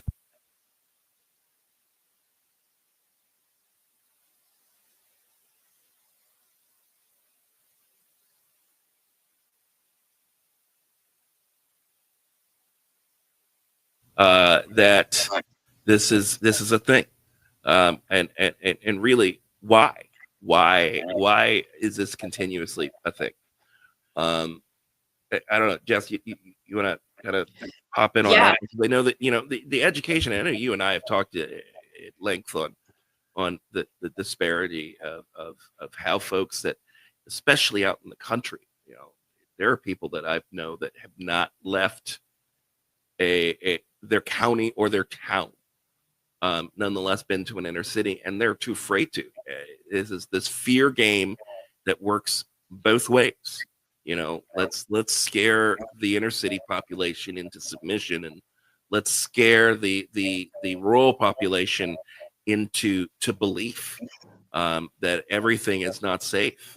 And at the end of the day, I think it's just to kind of keep the same approach of let's get them to continue to do the 9-to-5 crap. But I mean, you want to hop in on that one? I could go on for a hop. I mean, absolutely. So a couple things. One, it's an abuse tactic. It's a power and control tactic. Isolation is one of the most effective forms of control, because when you don't have anybody else to compare it to, you don't know better and you can't learn better. And keeping people uneducated and confused is one of the easiest ways to manipulate them and control them. Again, you're seeing fear as a theme through this. If if the city folk and the country folk had a conversation, we might realize that y'all aren't so bad on either side. But nobody's doing that because we're too afraid. The people in the city are too afraid to misstep and have an enormous abuse of power rained down upon them. And the country folk are being told that these city folk are horrible and they're not going there. And I mean, I've lived in kind of like the in between in suburbia. So I'm a couple minutes away from a city, and I am also a couple minutes away from farm. I worked on a farm when I was in high school and college, but I also drive Uber in the middle of Philadelphia. So I have been able to see it all, and from my own personal experience, people just don't know, and they don't even know what they're afraid of. I have so many conversations with a lot of my passengers too, just saying, oh, well, there's so much crime and this, that, and the other thing. And you know what happens, but they never tell me what happens. They don't actually know. And it is intentional. And I mean, also Dakota, you're a psychology guy, like Maslow's hierarchy of needs. If we're not eating, if we're not drinking water, if we don't have shelter or clothing, you're not meeting your physiological needs. You're never going to be able to move up into that safety and security level. If you don't have safety and security, your health, employment, property, any of that, you're never going to feel the love and belonging. And that really, the community is where we find our power. And if you don't have your community, you don't have a power, you're never going to have the confidence. You're never going to have achievement or respect yourself or respect from others. Right. And like it all builds. And so they're defunding these programs, they're taking things away, they're rounding up the unhoused, they're blaming the victims, and they're creating this narrative that the symptom is actually the problem instead of addressing the root cause, because they don't want to take accountability. They don't want to look bad. Absolutely. And that's a common that we see. That's a common. We're going to go ahead and treat the symptoms and not the problem. And not the cause. We've done that too often in this country. We continuously treat the symptoms, and we treat the symptoms as harshly as we should be treating the problem. And that's where we go wrong. And we're seeing it now with the tariffs. We're seeing it now with the economy, where folks are seeing higher prices. We're seeing farms out in the middle of the country who have nowhere to sell their grain, because we've stopped going ahead and giving funds to the USO. So we're sending the USA. And so the grain is sitting there, and you've got third and fourth generation farms that are just sitting there going under because we're continuously treating the symptoms and not the problem. And we're not getting to the root problem. And we have a lot of things that we can be doing, but we're just not doing them. And quite honestly, it kind of brings us into the next thing we're talking about here is kind of we're going to hop into talking about the same-sex protections. Obergefell versus Hodges is one of the next of the many of things that this party and this administration has really kind of put on their chopping block and their push. And we kind of saw this when it came to DC, when we were dealing with the LA issues, and they were dealing with all of the Epstein stuff, and they were making little rumblings and saying, we're going to do this. And that was the next thing on the thing. So we know that it's coming up. We know that they're going to try to end marriage protection. And so, like, I want to be absolutely clear on what we have going on here is, Obergefell versus Hodges is the federal protection of stating that, yes, we recognize gay marriage. Now, there was an act that was passed by Congress called the Respect of Marriage Act.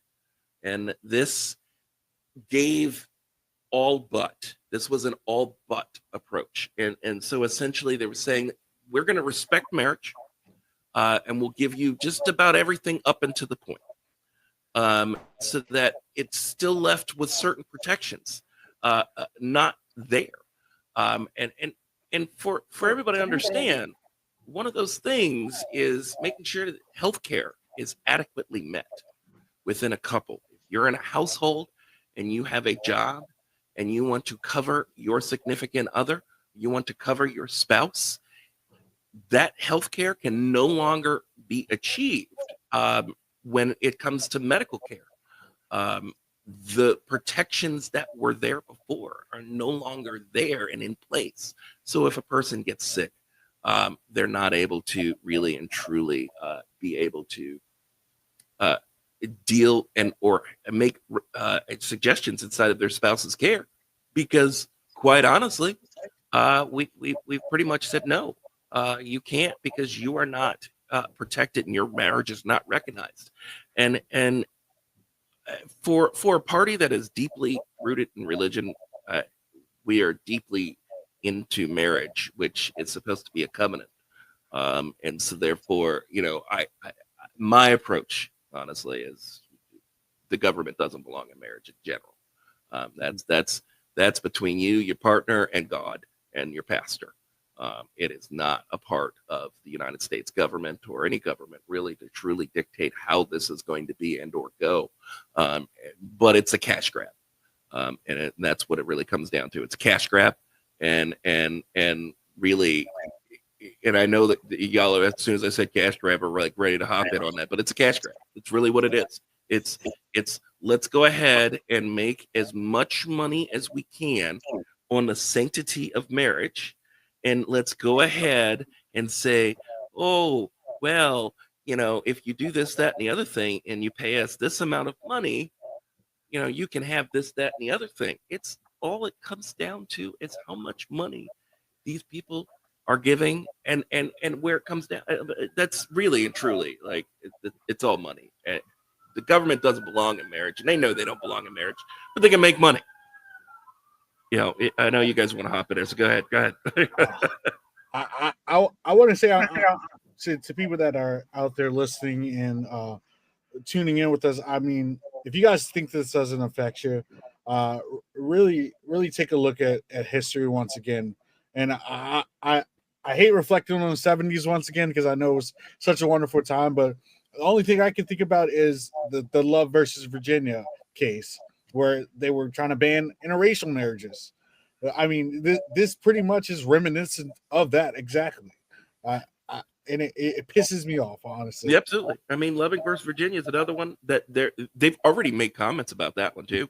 Loving versus Virginia. They said, "Hey, listen," and which is really striking, as it was started by Clarence Thomas, and that would directly affect him, but it was started by Clarence Thomas, a man who is in a mixed marriage himself, but yet he is talking about Loving versus Virginia, and he's talking about removing and rolling back these protections. But it's probably just because it doesn't affect him too much, because he's older. I got to be here for a little bit longer. I mean, that's kind of where I'm at. But I don't know, Jesse, what's your take? My take is, can we talk about term limits next time? But before all of that, no, I think we have seen the Supreme Court. They only review a certain number of cases a year. So understand that it's possible they might be unwilling to review or reconsider their ruling. However, we've also seen this same Supreme Court pass things like the heartbeat bill and roll back progress that we have made with other very significant landmark cases. I mean, if they've done it before, who's to say? They're telling us, people are telling us that they want this to happen. People are saying that they're going to do it, or they're pushing for it. They're going to make sure it can happen. And I think that it is naive to believe that they're not intending to follow through. I think it's naive to believe that they're going to stop there. When the reconsideration of Roe v. Wade happened a few years ago, that nobody saw coming. Oh, but I mean, but they saw it coming. That's the thing. They say they didn't see it coming. They saw that coming. Right. Let's be real. Well, I had said to you, I'm sorry, but I had said to you earlier, like, the only way that you didn't see what's happening now coming is if you weren't paying attention or you were in denial, because they're telling us the writing is on the wall. History repeats itself. You just have to pay attention. I mean, the writing's not just on the wall. They're literally going in front of the camera and going, "Hey, we're going to go ahead and work on taking this away. We're going to look at, ending this." Like, they're telling you exactly what they're going to do. They literally said, "Hey, we're going to probably take away most of your rights." So you good with that, right? And the problem is, and through this generational approach, we've seemed to sit here and take it. And that goes back to, as we come to the end of this episode today, I kind of want to make sure that, this is that moment in time, that moment where we need to ensure that everyone everywhere is involved in the process. They need to be involved in the approach of how we as a people are going to move forward. We need to be involved in the process of elections. We need to be there for the primaries. We need to be there and involved, not just talking about it on TikTok. We need to be there. And that goes for the younger generation. They've sat at home for too long. Everybody sits at home on these primaries too long. This is how we get rid of the knuckleheads, is the primaries, not the general. The general is what's left. Everybody gets mad about the general election. The general is what's left. Stop being mad about the general election results when you could change the primary. You guys are living in worlds and towns and areas where you've got 20,000 people, where your vote actually counts and speaks volumes. You get to help dictate that, but you've got to do it through the primaries. You've got to be involved. You've got to be there. You've got to get up and vote. When you know it's election day every November, take yourself on down to the election polls. School board, all the way up to the counselors, to the superintendents, to the budgets of your local towns. Take yourselves to the polls. If you don't, you're going to wind up in a situation where you're sitting there mad at the call at the general election when you could have stopped it at the primary. You see all of these Republicans that are coming out of the woodwork now going, I didn't want this. I didn't want this. But these are the same Republicans that didn't go to the primaries and vote for something else that they could have voted for. No one's saying you got to go vote for a Democrat. No one's saying that. You can vote for a Republican all the live long day. Just go vote for one that's actually going to be there for you, not the one that's just going to screw you over. And with that, that's my final thought. But Jess, you want to give your final thought of the day?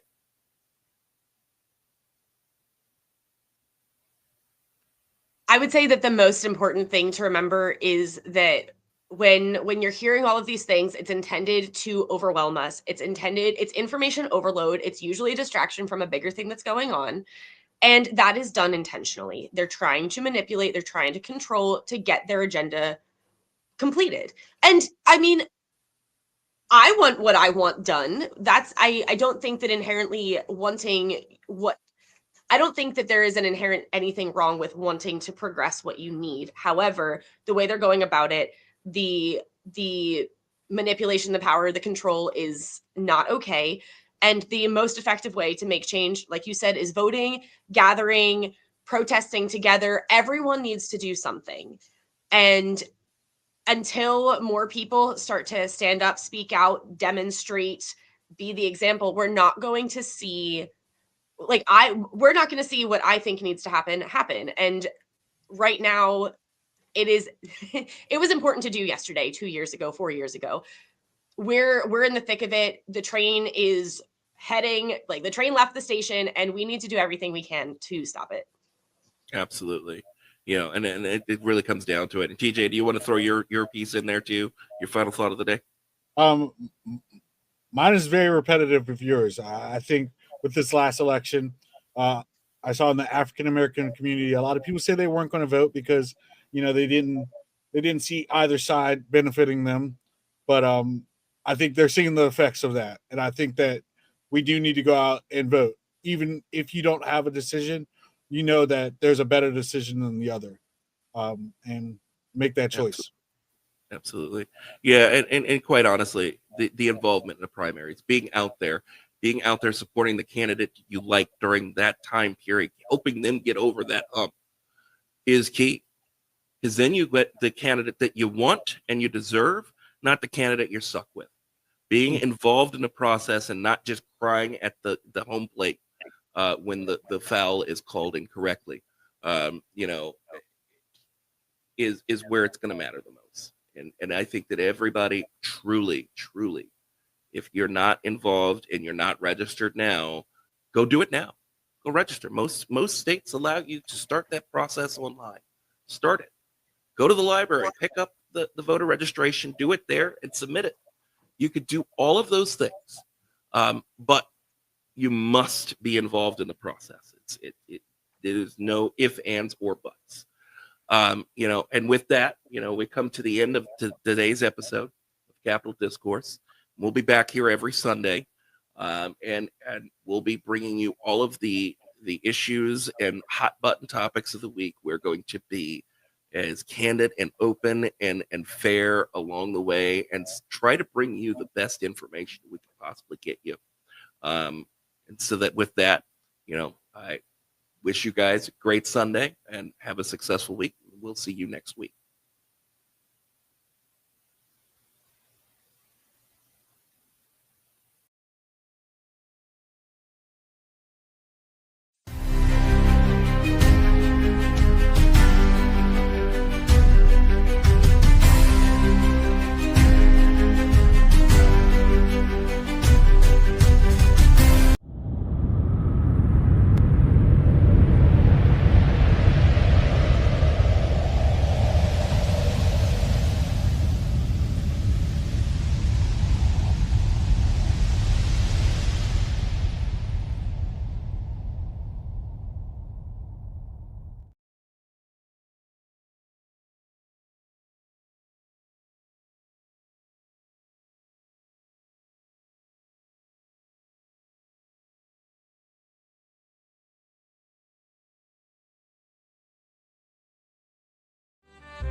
Hi, everybody. Welcome back, you guys, to this week's episode of Spilling the Tea.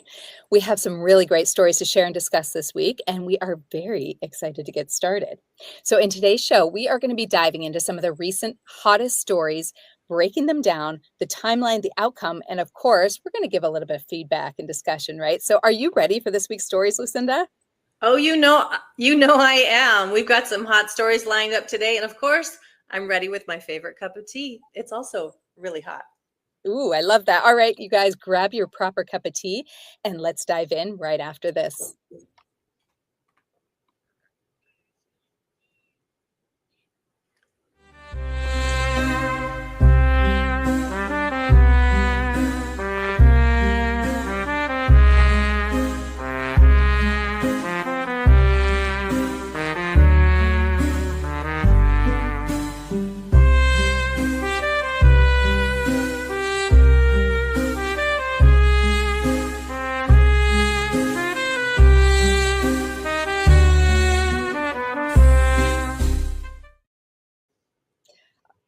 All right, you guys, we are going to dive into just a little bit of background on a few stories, and then later we're going to get into all the details. So we are going to start out with Atlanta's own Erica Banks. Okay, this is the rapper who shot to fame with the viral hit Bus It. She's been in the headlines now for something a little different this week. So authorities are saying she was stopped at Hartsfield-Jackson Airport after TSA agents spotted a firearm in her designer bag. What designer bag, you might ask? We're going to get to that later on. But that's not all. Police claim the gun had been reported stolen years ago in South Carolina. What do you got, Lucinda? Sydney Sweeney's American Eagle campaign sparked sales, stock prices, and still is setting temperatures rising. Hollywood's breakout star and style chameleon Sydney Sweeney turned heads and denim jackets in American Eagle's scorching new campaign, leaving the internet totally breathless.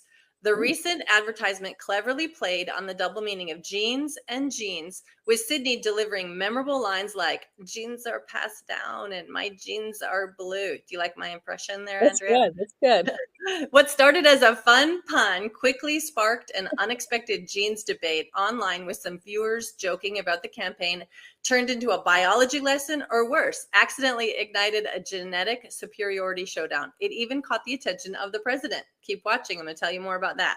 Oh, I love that.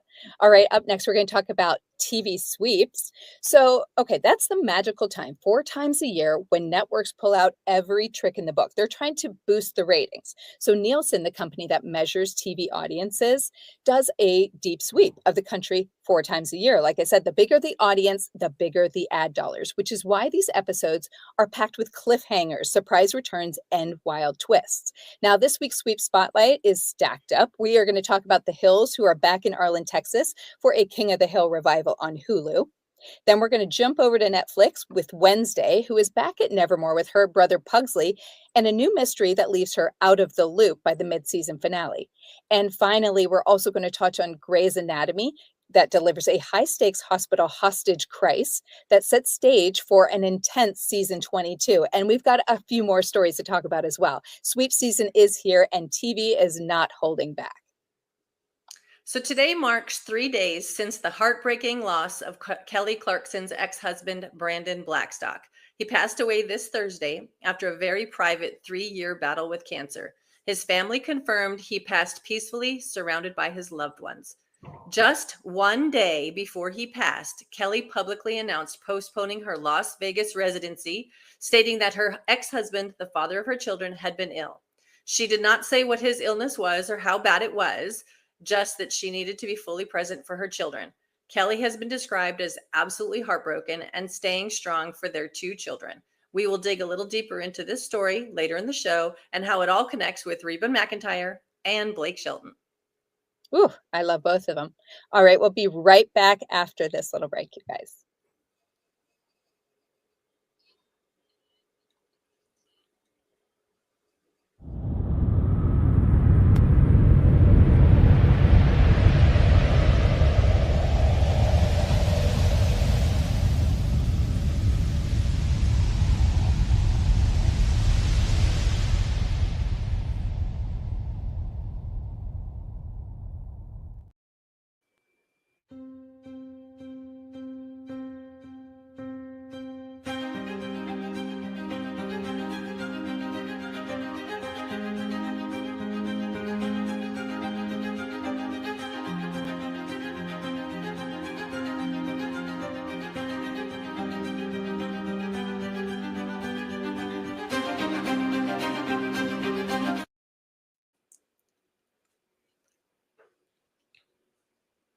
All right, welcome back, you guys. Now, we've given you a little taste of what stories we're going to talk about today, and now we're going to dive deeper into these stories. Lucinda, tell us what's going on with this whole Sydney Sweeney American Eagle thing. Okay, the 27-year-old Sydney Sweeney, known for her roles in the TV show Euphoria, The White Lotus, and the movie Anyone But You with Glenn Powell, had to get that in, is the face of America's Eagle's Back to Cool fall collection. Dressed in low-rise jeans and denim jackets, as you see here, her look channels early 2000s denim trends. You picture Britney Spears and Justin Timberlake's iconic all-denim outfits at the American Music Awards in 2001, combined with the modern 2025 confidence and sensibility. The campaign's clever tagline uses a play on words like jeans and jeans. In the ad, Sydney, with her blonde hair and blue eyes, delivers the line, genes are passed down from parents to offspring, often determining traits like hair color, personality, and even eye color. My genes are blue, which quickly gained attention online. What began as a light-hearted reference to heritage and denim prompted a range of reactions, from light humor to criticism and the wordplay, and sparked broader conversation about its meaning. The concept also gives a nod to the iconic Brooke Shields Calvin Klein commercials of the late 70s, blending nostalgic inspiration with a contemporary twist. Brooke actually said, same kind of thing. A secret of life lies hidden in the genetic code. Genes are fundamental in determining characteristics of an individual and passing on these characteristics to succeeding generations. Does that sound familiar? It does. It's exactly the same. She finishes with, which brings us to Calvin's and the survival of the fittest. Talking about the genes, of course. Of course. Wow, what a reference. I love the play on words, both ad campaigns with fittest and jeans are blue. And we have to do a little nod to your Sydney Sweeney impersonation. I'm working on my impressions. They're coming along. Thank you very much. Right, it's getting there. Well, tell me the shade on this one. So she also got a nod from President Trump. He publicly praised Sydney Sweeney after a reporter informed him that she is a registered Republican, prompting a surprised and enthusiastic response with the questions, really? She is? She's a registered Republican? I think it's really funny that you see like NPR and all these other news saying, why is he talking about him? Well, because they're asking about it. They're asking him questions. And he said, if she is, I think her ad is fantastic. Later on, he called her American Eagle ad the hottest ad out there, telling Sweeney, go get him. And he posted that on Truth's social platform. See, all she needed was a little Trump support. We all just need a little presidential push, right? Other celebrities that have chimed in are Lizzo, Dr. Phil, Megyn Kelly, Stephen Colbert, and now there's even a Beyonce Levi's jeans ad making waves. So we're going to be talking about denim for a while. All right. So what has been said since that? Has the company responded? Yes, the company responded Friday with a statement, and they said, the Sydney Sweeney Has Great Jeans ad is and always will be about the jeans. Her jeans, her story. We'll continue to celebrate how everyone wears their American Eagle jeans with confidence, their way. Great jeans look good on everyone. Which is true. Good jeans look good on everyone. That is true. You got to go with the good jeans. Everybody needs good jeans. And I mean Jeans.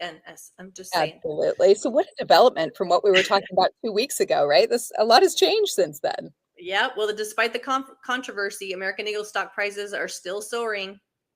I think it's brilliant. Yeah.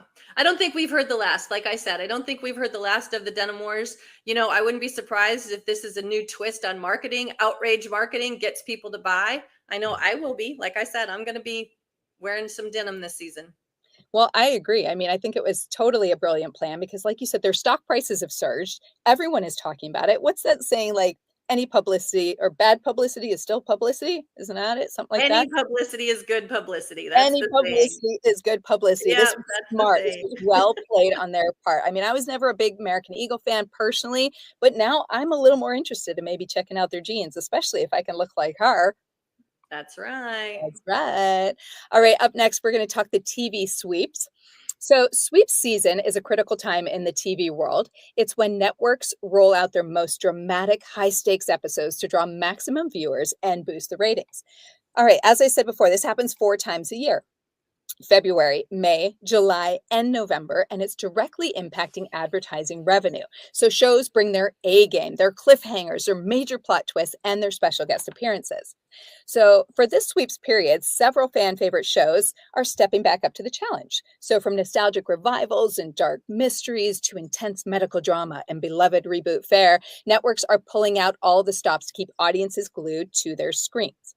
So from competitive favorites like American Ninja Warrior, gearing up for season 18, to streaming hits like Bridgerton, Stranger Things, and Wednesday rolling out its new season, this lineup is packed, you guys. Meanwhile, we have long-running gems and fresh originals that are bowing out, which we have, and just like that, boo, they wrap up their season 3 finale, and shows like Clean Slate and Pulse were canceled after just one run. So network TV isn't safe either, you guys. Programs like Night Court and SWAT got axed, while other fan favorites like The Equalizer and Resident Alien are also riding off into the sunset. Sweeps season is all drama all the time. Do you want to hear the tea, Lucinda? I do. Talk about shows I watch. Here we go. Now that we've got the big picture on sweep season, with all the renewals and cancellations shaking up, we're going to zoom in on some fan favorites. Maybe there are some of you watch, maybe there aren't. Let's find out. All right. First up, King of the Hill. Is that you?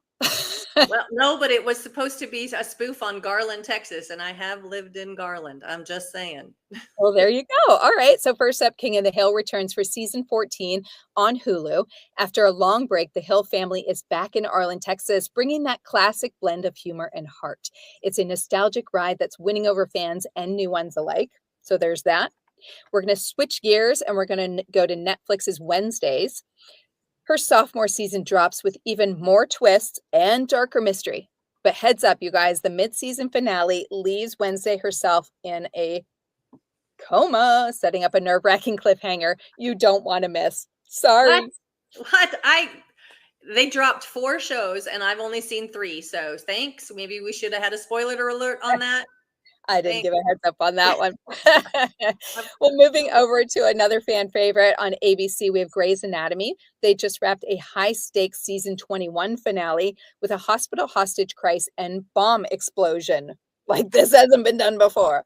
And the fallout promises been done before. Yes, the fallout promises an intense season 22 this fall. Remember, she she had her hand holding the bomb in the body. Like, remember we watched that. Yes, I know. I do feel like they are redoing a few of these. We've already seen the big hostage crisis and the bomb explosion. So I think it's time they come up with something new, but I don't know what's left to come up. How many more stories can you tell in there? Well, finally, in bittersweet news for Sex and the City fans, and Just Like That is wrapping up after season 3 with a special 2-part finale airing this August, giving Carrie and the gang a meaningful send-off. All right, so I'm going to spill the tea a little bit on the biggest clapback, which is for And Just Like That, when it got axed after season 3. Honestly, some fans and critics feel like the reboot lost the magic that made Sex and the City iconic. Instead of serving up the witty, glamorous New York vibes, we love the show dove deep into heavy drama and political hot takes that left a lot of longtime fans shaking their heads. Plus, with key characters bowing out and some storylines feeling like they're just all over the place, viewers didn't hold back on social media. Memes, shade, and straight up hate watching became the norm. Some even blamed the showrunner for trying way too hard to be woke, which honestly rubbed some folks the wrong way. Bottom line, And Just Like That might have been aiming for a modern twist, but it ended up dividing fans some love. And some loved it, but plenty felt it just wasn't Sex and the City anymore. Now, Lucinda, you and I grew up on this original show. I've seen the whole series through at least 5 times. Why do you think, or tell me, what do you think about the reboot? And are you disappointed that it's being canceled? I'm not disappointed that they're ending it. I think it's time. No. And Just Like That, it's not Sex in the City. It's so awkward. It lost something when they got rid of Big. It should have been a movie that ties it all up, and they did with Sex in the City. I mean, our whole life we were following Carrie finding her happily ever after, and this just really isn't it. It's too much about the other girls' kids and things like that. So I'm ready for it to be over. I have been kind of in some of those social media squares with their saying, like, it would be funny if they just said, you know, maybe it's all the dream and they woke up and Big really didn't die. And he's still alive, kind of like Dallas and Newhart. There's also a Facebook group that says, "And just like that, you ruined my show," and it has over 16,000 followers. Oh no, I hate to say it because I did love the show very much, the original one. I enjoy watching this new one, but it is nothing like the original. I think it's just because a lot of the characters are somewhat the same, but yeah, I guess it's kind of run its course. What can you do? Yeah. All right, what's our last story? On to our next story. We are making headlines today, as I mentioned, with Atlanta rapper Erica Banks, best known for her 2021 viral hit Bust It. She is facing legal trouble after being arrested at Hartsfield-Jackson Atlanta International Airport. So according to the police, Banks, whose real name is Erica Charmaine Bro, was stopped at the North checkpoint when TSA spotted a gun inside her Louis Vuitton bag during screening. Now, officers say the firearm, a black and gray Smith & Wesson, was later confirmed to have been reported stolen back in 2018 from Greenville, South Carolina. Banks told officers she didn't know the gun was in her bag. She was booked into the Clayton County Jail Wednesday night on a charge of theft by receiving stolen property and released a few hours later. She was reportedly headed back to Houston at the time. Okay, so let me just give you a little bit of a crash out on this one. So she burst onto the scene, like I said, in 2021 with her hit single Buss It, which took over TikTok with the viral Buss It challenge, and it climbed into the Billboard Hot 100. So this earned her a gold certification.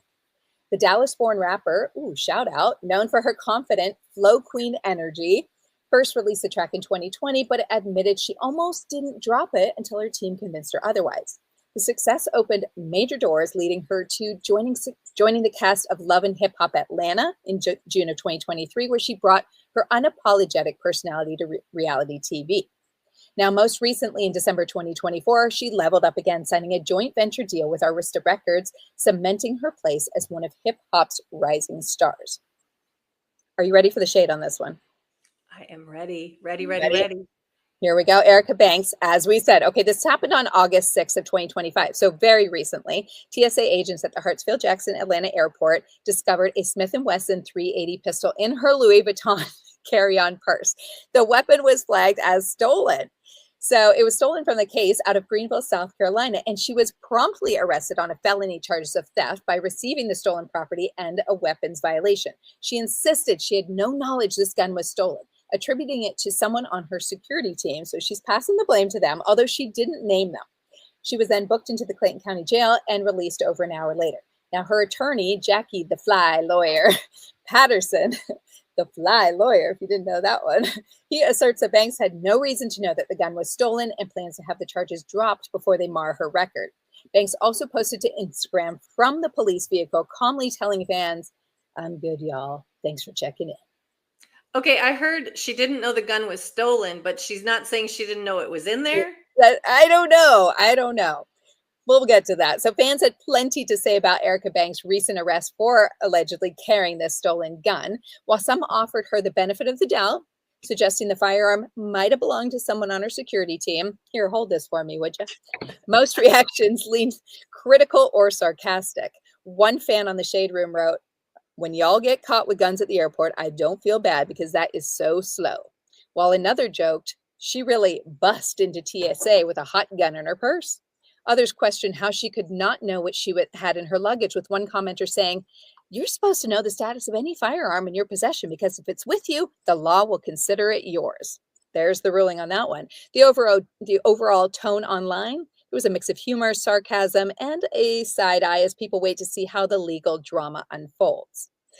Now, we all know, okay, if we're looking at a Louis Vuitton bag, us girls know these bags. There's not a lot of pockets on these bags, especially if you have the never full bag. I don't know. Is that what she was carrying? Maybe. How do you not see a gun in your never full bag without any pockets? Everything's right there. How do you not know you have a gun with you anywhere you go at any time? You get in the car, you go to the airport, you know if you have a gun. Unless she slipped it in her bag. Maybe her security team slipped in her bag. I'm not sure. I don't know whether it was a mix-up or a major misstep. One thing is for sure, this story's got more heat than her next single. What do you got on Kelly Clarkson? This is a sad one. Yeah. So a little backstory, Brandon Blackstock was a television producer and a talent manager who worked on the Kelly Clarkson show in 2019 and Blake Shelton Live, It's All About Tonight on 2010. He was born Narvel Brandon Blackstock in 1976. He's the son of producer and manager Narvel Blackstock and Elisa Gale Ritter. He started his career at his father's company, Starstruck Entertainment, and has managed big country acts like Rascal Flatts and Blake Shelton. Kelly and Brandon met in 2006, but they didn't start dating until 6 years later. At the time, in 2006, Blackstock was married and he was working as a talent manager.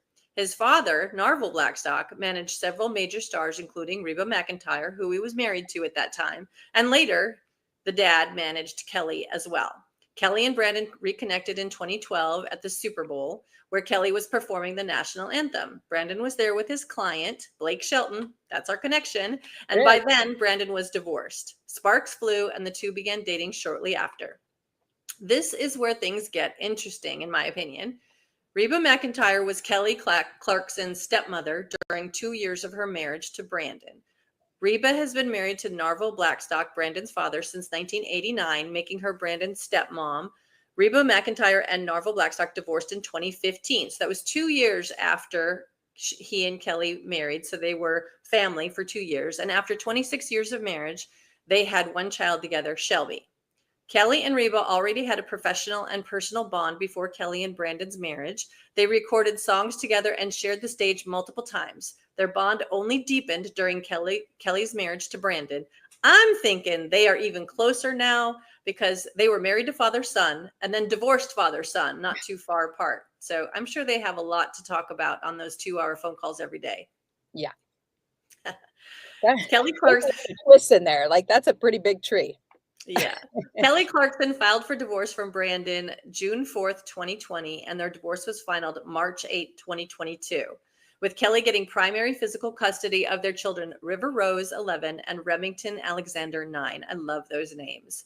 Brandon was also a father to 2 other children, Savannah and Seth, from a previous marriage. I also heard, and I cannot confirm, that he was about to be a grandfather. Meanwhile, Brandon's brother, Shelby Blackstock, shared a deeply moving tribute on Instagram, calling him irreplaceable and reflecting on shared family memories. Despite the tremendous personal loss, Kelly's daytime talk show is still set to return this fall for season 7, and her new Songs and Stories series is slated to premiere on August 19th. Her Las Vegas residency has been rescheduled for July and August 2026. Ooh, a year out. Yeah. So my hot take is the song Piece by Piece. Do you remember that song? I do. I love that song. Yeah. So the song referenced her father leaving her when she was 6, and it contrasted when it was originally wrote. It was contrasted about marrying Brandon and having a husband that will stay around for the kids. And then, of course, after the divorce, she rewrote the song about women's self-empowerment. So his death really gives a new meaning to this song. It's probably going to have a 3rd version. I absolutely love that song. Actually, I first heard it when she performed on American Idol, and she was pregnant. So she had her hormones were rocking, of course, but it was so emotional to hear that. And I loved it. It was such a great version of it. Yeah. Yeah. I think she can sing anything. I mean, she could sing the phone book. She's amazing. Yeah. We all here extend our heartfelt condolences to the family of the passing of Brandon Blackstock and hold Kelly Clarkson and her children in our thoughts during this difficult time. Sticking to the memoriam, I am going to talk about Brad Pitt mourning over his mom's death. In sad news from Hollywood, Brad Pitt's mother, Jane Pitt, has passed away. Though Brad is famously private about his family, sources confirm Jane's passing has deeply affected him and those close to the family. Jane was known for her supportive presence behind the scenes, raising Brad and his siblings in a close-knit family that shaped the actor we know today. While Brad has yet to make a public statement, friends say he is surrounded by loved ones during the difficult time. We send our heartfelt condolences to Brad Pitt and his family as they navigate this personal loss. And I do want to add that I am personally available to give Brad a hug should he need it. I was waiting for that. I knew you weren't going to leave that story without saying something. I don't mind. All right. Well, speaking of dating, I heard that Pamela Anderson and Liam Neeson are now dating. What do you got on that? You are absolutely right. Liam Neeson and Pamela Anderson are indeed dating, confirmed by them. Their relationship has blossomed following their collaboration on the film Naked Gun, which premiered in August. Liam and Pamela first met in 2024 while filming the movie Naked Gun. Their on-screen chemistry quickly translated into a real-life connection, according to a source close to the couple. Neeson was smitten from the very start, and Anderson appreciated his dry sense of humor. After filming wrapped, they began spending more time together, introducing their children and enjoying dinners together, which deepened their bond. They are so cute at the movie junkets. There they are. They talk about baking muffins, and he says she's the best cook. It's just adorable. I like them together. I do too. I think it's so sweet, especially after I know he lost his wife to a tragic skiing accident many, many years ago. So it's very sweet to see them happy. Moving on to a reality TV mess. Reality TV fans, listen up. I've got some goods for you on this one.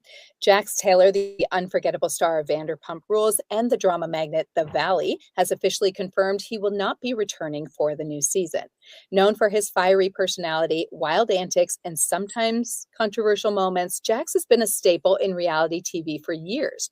But sources close to him say he's ready to move on from the reality scene and focus more on his personal life.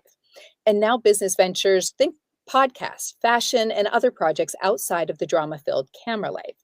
Now, fans might be disappointed to see him go, but Jax himself has hinted this is a fresh start. There's no more on-camera battles, just a chance to grow and reinvent himself.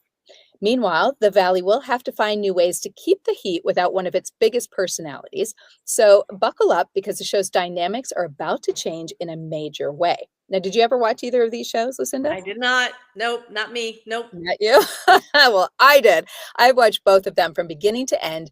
And unfortunately, Jax was my least favorite in both. He's always been, I don't know, a little sleazy and unfaithful, which has been hard to watch. So I think getting him out of this limelight for a bit is such a good move. He was just a little bit too toxic, in my opinion. What can you do? I don't know. He also has a bar right near where I used to live in California here. So that was pretty cool. Anyway, that is a wrap on this week's episode of Spilling the Tea. We've covered some major sweeps, season updates from the big returns, and bittersweet goodbyes on King of the Hill, Wednesday, Grey's Anatomy, and just like that, to the latest on Jax Taylor stepping away from the Valley. Plus, we spilled the biggest clapback around the Sex and the City's reboot finale and touched on the sad news of Brad Pitt's mom.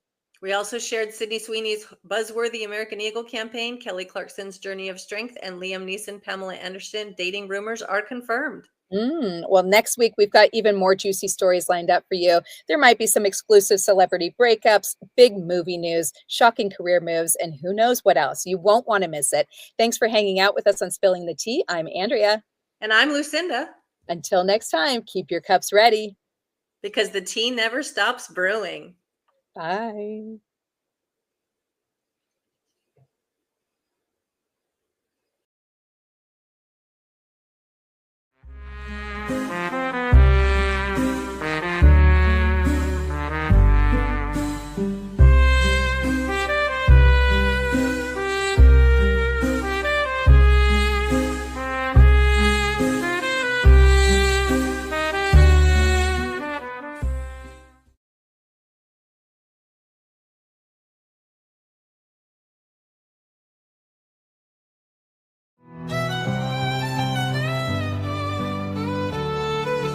Walking down a winding road, I see the sun that glows in every crack, in every stone where wildflowers grow. The whispers of the wind, they tell a tale of time. Every broken heart's a lesson dressed in quiet rhyme. Tangled heart strings pull and tear, they guide us through the haze. Every note a melody that plays through all our days. Find the strength in every chord, the courage to let go. Life's a song we're writing slow through highs and every low. The river runs its course, it bends but never breaks, just like the choices that we make, the chances that we take.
left unsaid.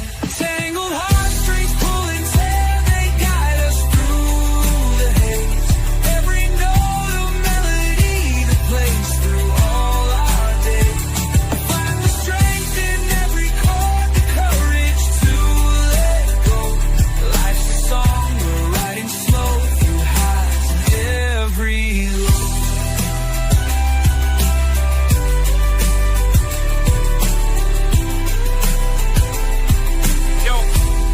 Yo, it's the echoes of the past, the lessons in the cracks. We're patching up the holes in all the love we lack. Life's a dance, a crazy chance of walks beneath the moon. Keep the rhythm steady, cause the dawn is coming soon. So take a bow and play your part, no matter how